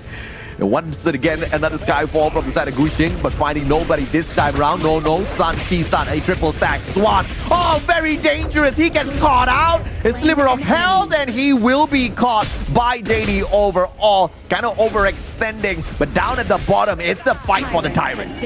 Yeah, he stuck around a little too long. I think, I mean, 1 versus 2 is going to be a tough fight anyways. Yeah. I didn't think that he thought he was going to get to safety anyways. But him just going down, it's going to be, again, a sacrifice for his life for that Tyrant. Not the worst thing in the world. But now AGG finding some space across the map. Skyfall finding Ogrin, but nobody is close enough to him to take advantage of that connection. Pushing, clearing out a couple of those minion waves. Great rotation coming through from the side of Team Secret. Doubling back down mid to protect that inner tower on the top lane. But now a full connection being searched for here by the side of Team Secret. And they have not been able to catch AG Global with their pants down just yet.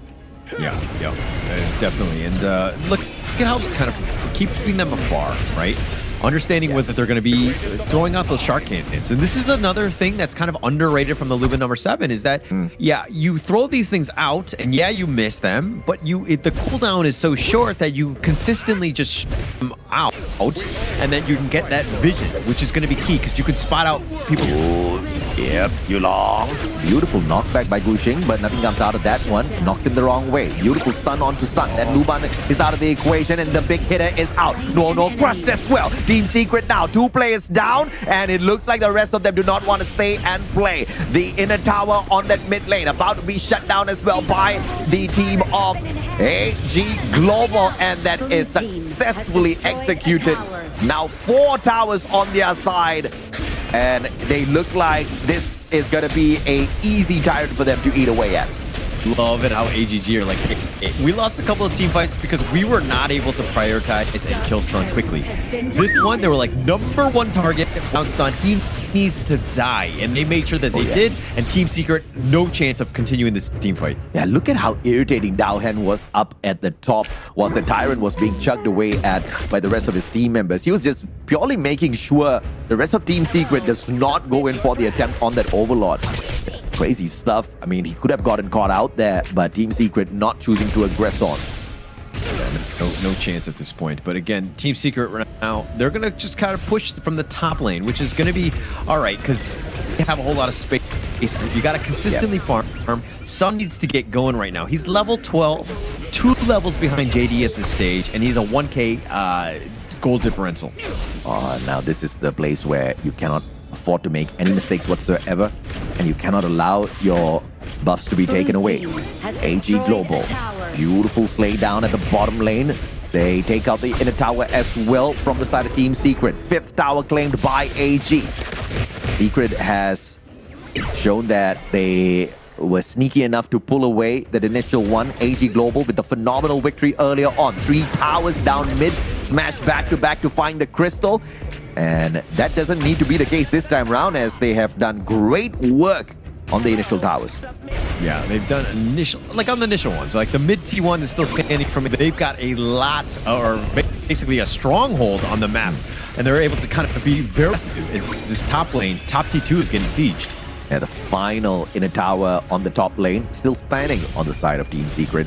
And it looks like the Luban number 7 is gonna set up a perfect defense there. Sun started off hot, has got the red buff on him, but is finding no connections just yet.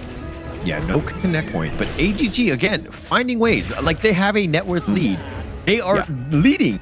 I mean, you look at the kills, and we joke about this entire series because kills has not been the true factor of actually who's winning in this game. And AG are in the lead because they've been playing this game so objectively well. And that's the beauty of things, right? I hope many newbies are watching this broadcast right now and they learn from it. I mean, I've been in that situation where I've been chasing for those kills as well, and I've been the cause of the downfall of my team. And it looks like neither one of these squads are looking to do that this time around. AG Global, beautiful setup onto this Overlord. And it looks like those Shadow Tyrants are going to be pretty irritating playing for the side of AG. It seems very odd because you are actually admitting faults. I don't think I've ever heard an Honor of Kings player admit faults. It's usually somebody else's fault. So that really caught me off guard a little bit here. But I suck, bro. It's public knowledge. But the overload is going to be picked up here by AGG. Oh my! Oh well, Swan. He was a monster initially, but not in that fight up against 4 players all at the same time. And now opening up the high ground tower on the top lane. AG Global knocking away at it, and just a couple of more shots gets it done. Super minions on the way for Team Blue. Yeah, and look, AG is a tough nut to crack, especially when you have that up front. Like, look, Gushing on this Neza, we haven't, it's not been the most impact. The Lubin number 7 has been struggling as well. I mean, beautifully done here. Look at those Tyrants.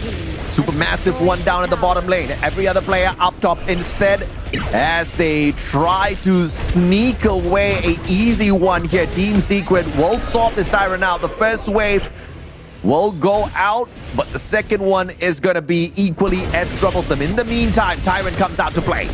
Oh, the ambush. Well, Gushing jumps on in.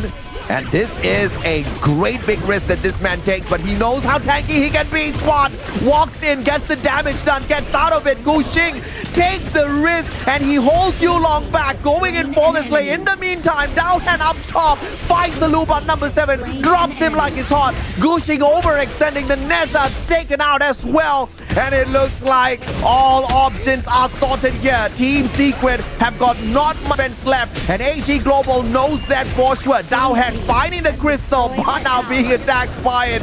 AG has got the advantage, and the crystal, as it is seized, the rest of the players down. A triple on the kill, and AG brings this to an end.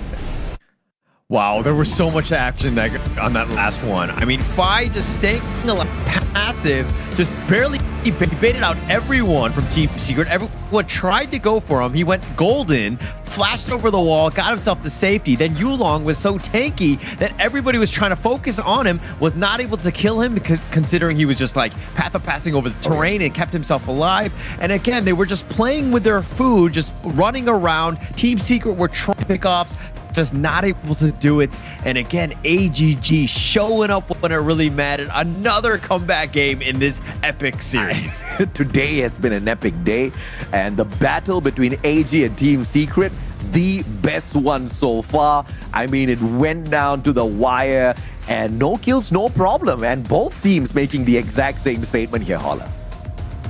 It's all about this one. The victory going into this AGG and the way that they did it, we're just like, hey, yeah, Team Secret, you might be winning at points, but we're able to close this one out. We're able to figure out how to do this one. But again, look at the stats on this one. I mean, Sun had a great start. He was like 5-0 and he got caught out a couple times. And like at the wheels just fell off because AGG were able to just literally run it down at you. I mean, both teams by the end of it equalize the number of kills, and AG Global making up for it only towards the very end up against Team Secret. It was Team Secret initially with the lead, and they secured the Tyrant, but it was those Overlords that made the massive amount of work happen on the side of AG Global, sending in the overcharged over down at the bottom. Obviously was the great big winner for them as they attacked the top. And it was that non-ending push, right? Getting those eliminations, those kills were crucial on that final push. And AG Global just didn't want to let up. They knew that they had the firepower, that Luban was out of the equation already. There's nothing much more for them to really fear, especially with Neza that was taken out earlier on before they went in for the push. Yeah, it just, to me, this is a draft issue by Team Secret, right? Yeah. Luban number 7, very under. I mean, look, it's 5-2-2, and you're thinking, it's not that bad. It did its damage. But when it got gone on, like when every time they would try to rush onto it, he has nowhere to go. He has to have perfect position, no get out of jail free card. I mean, yes, he had 73,000 damage, but he got caught out. Shisan got caught out as well, and then pretty much the dominoes just fall at them. Yeah, absolutely. And of course, let's take a look at some of these stats here. It was big teamwork from both Dowhan and Yulong, and obviously this Ogren was going to be, tanking a lot of the damage, but dishing out at the same time as well. This jungler was just super insane, and as always, Yulong just very effective on that Ogren play. Down at the bottom, if you look at Team Secret, no on the Dolia did a lot in terms of absorbing some of this damage. Swan and Gushing I'm very, very impressed with the Neza overall. Gushing made good work of him. Initially with the steal onto the Tyrant especially. It was all beautiful stuff, but it just was something they could not sustain.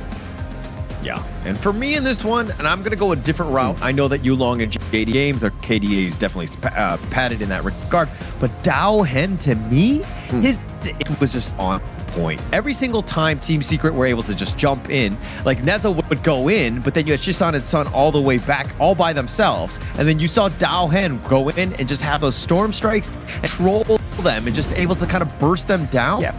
To me was the MVP, but the gold graph, again, really back and forth. Did we expect anything else, AJ? Oh my, I mean, this is just insane, bro. 2 Tyrants secured on the side of Team Secret. The first one was the Sneak, one Overlord as well, but it was the Shadow Tyrant and the Shadow Overlord on the side of AG Global, clearly showing they ramped up later in the game. You see that second dot where things just kind of switched around for them. That's where they really started going all out, right? Initially just playing super defense, letting Team Secret kind of overwhelm them with the numbers, but towards the end, you see that goal where they outscaled Team Secret. They just took it to another level. Yeah, and this is the thing about good teams, is that they're able to play with the lead and close out the games. Yeah. I think that if you're looking at this one, especially the second dip that they had, where that advantage has it like the mark, this is something that they really need to study. Yeah. How did they let AG get back in this game and just kind of, everyone crumbled from that point? They had no chances of just, from that point on. It seemed like something that they really need to kind of study as they move forward in the MKL. Yeah, and the 10-minute mark is where you see some of these buffed up, the super buffs coming on through, right? The Shadow Tyrant, the Shadow Overlord, obviously making great big impact for AG Global past the 10-minute mark, which means AG Global, they just know how to play the game of patience really, really well. In the meantime, they were just avoiding getting snuffed out. But Saber on the Dolia, as expected, the MVP. Phenomenal play. 21% of the damage absorbed out there, making sure the rest of his team members don't get in a nasty scuffle. But 9 assists in total. This guy was everywhere. Yeah, I mean, his heals were on point. A stun lock and kind of protect everyone else. This is a very squishy lineup. It's kind of a very fine line of how this draft is supposed to work, and it really was supported by Saber, and that Diadea was on point where he needed to be to ensure that those saves were there. Yeah, absolutely. Diadea, not Dolia Mustache. It's okay. Sorry, bro. Overall, great stuff from both teams. Very impressed by Team Secret and AG, but obviously every series needs a winner. This time, AG just the better one. But I have to say that game 2, 3 towers in a row, that was the kind of magic I'm not going to forget anytime soon. Beautifully executed by them. And of course, the final game, just look at some of these team fight executions, man. Yeah, and they were able to control. I mean, Chuan, sticking around, that seemed to me, it was like, why are you trying to fight, against 1 versus 2? This is Dao Hen. To me, he was my MVP. Look at how he just chases them down. Yeah. They have no answers for him, and he was always there in the team, always on the back. Yeah, Yulong took a lot of damage.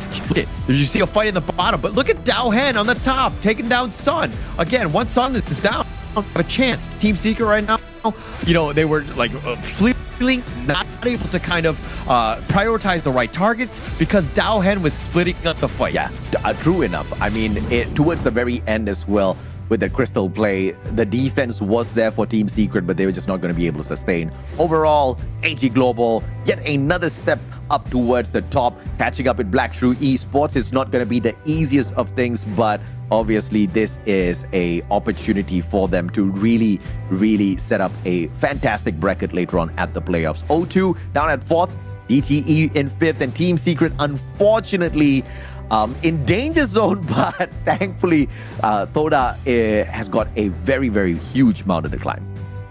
Yeah, I mean, but they've still yet to play. I mean, we'll see Todak tomorrow, so they might have the potential to kind of chip into this lead and to make this an arms race, so to speak.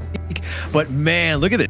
Esports, DTE shaking things up, AGG jumping into that 3rd spot right now, or securing that and just kind of, going on the tails of the Black True Esports. I think Black True Esports need to be a little afraid as they move forward. Absolutely. A total of 14 games in total for the double round robin. So a few more opportunities here that, fingers crossed, Toda will be able to play for themselves. But that also means Team Secret needs to really find... I mean, I don't even know how Team Secret's here in the 6th spot. MKL is just on another level, bro, because...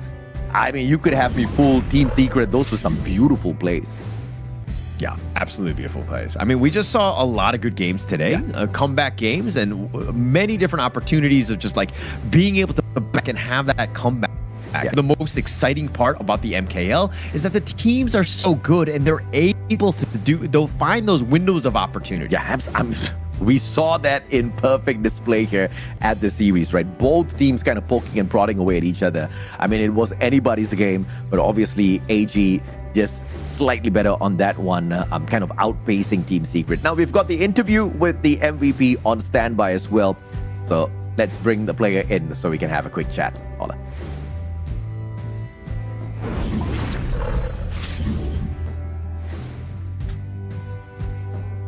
All right, JD. Welcome. Congratulations on your win, AGG. What are your thoughts? I mean, you got to be feeling ecstatic going up against Team Secret like that, but going to a Game 3, what are your feelings right now? Feeling happy. Feeling happy. Oh, okay. I'll take that word, bro. I know you're happy. Did you at any point feel like Team Secret was going to run away with the series? Because at one point it looked like they almost did. Nope. Okay, all right. You gotta love that confidence, Hola. Okay. All right, look. 3 teams can potentially come out of the MKL and make it to the KWC. Assuming you make it, who are the other teams that you want to see in the KWC?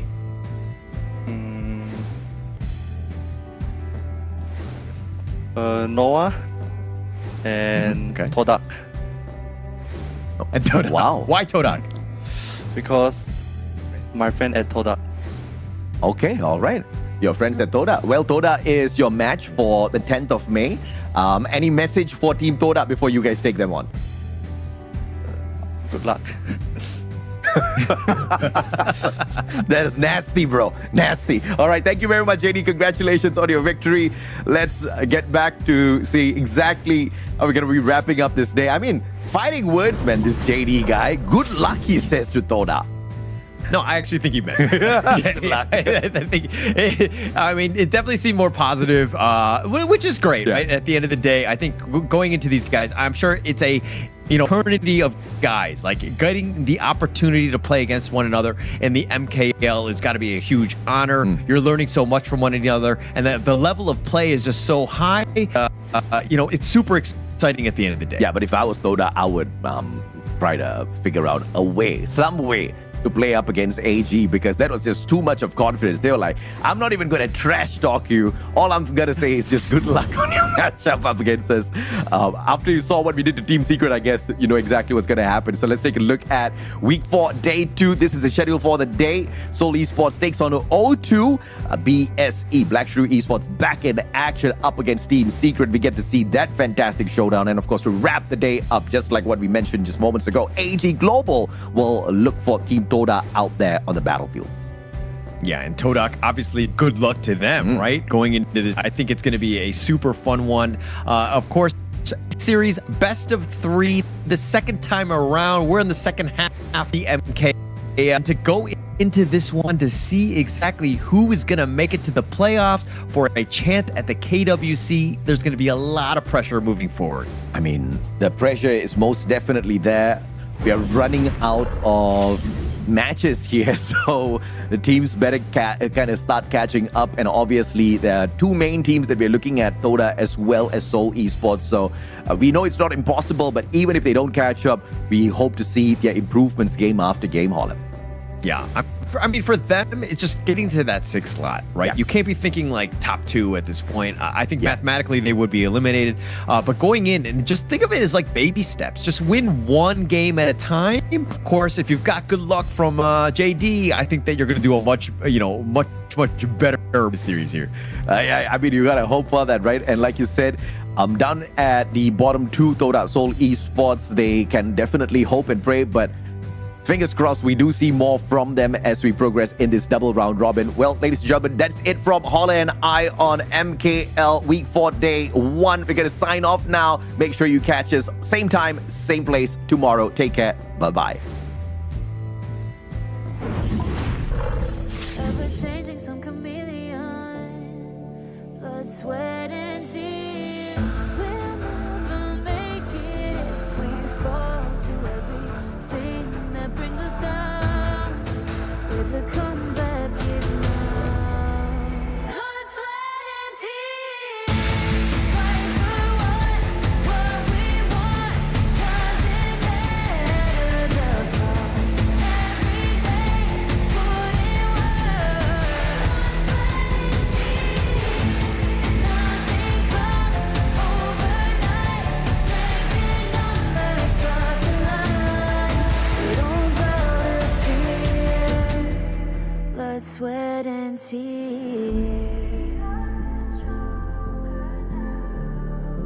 Blood, sweat, and tears.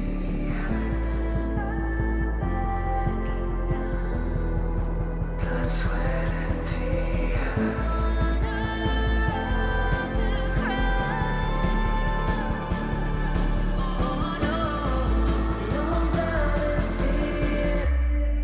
Blood, sweat, and tears. Fight for what we want.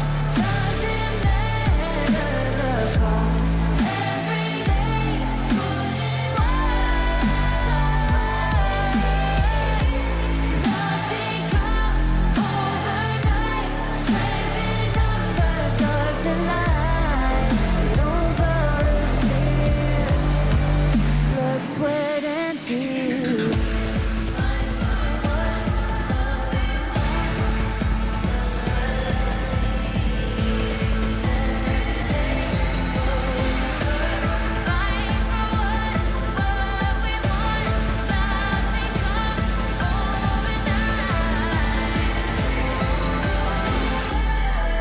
Blood, sweat, and tears. Fight for what we want. Doesn't matter the cost. Every day, put in work. Blood, sweat, and tears. Nothing comes overnight. Strength in numbers start to line. We don't go to fear. Blood, sweat, and tears. Fight for what we want. Doesn't matter the cost. Every day, put in work.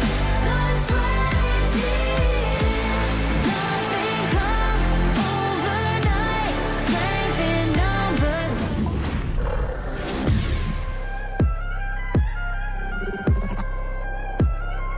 Turn it back.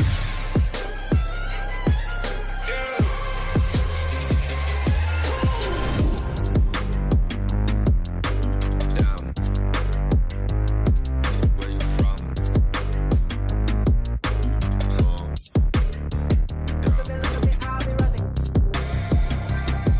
Ketchup. Season. Yeah. You heard?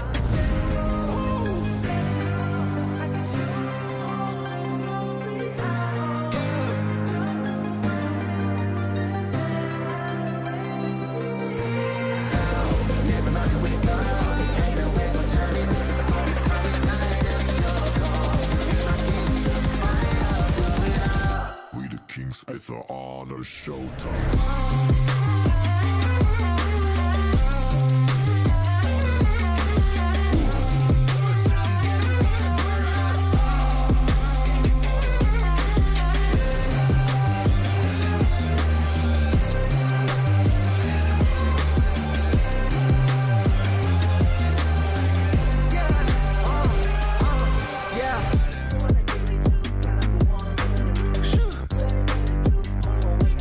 I can see it. Show that.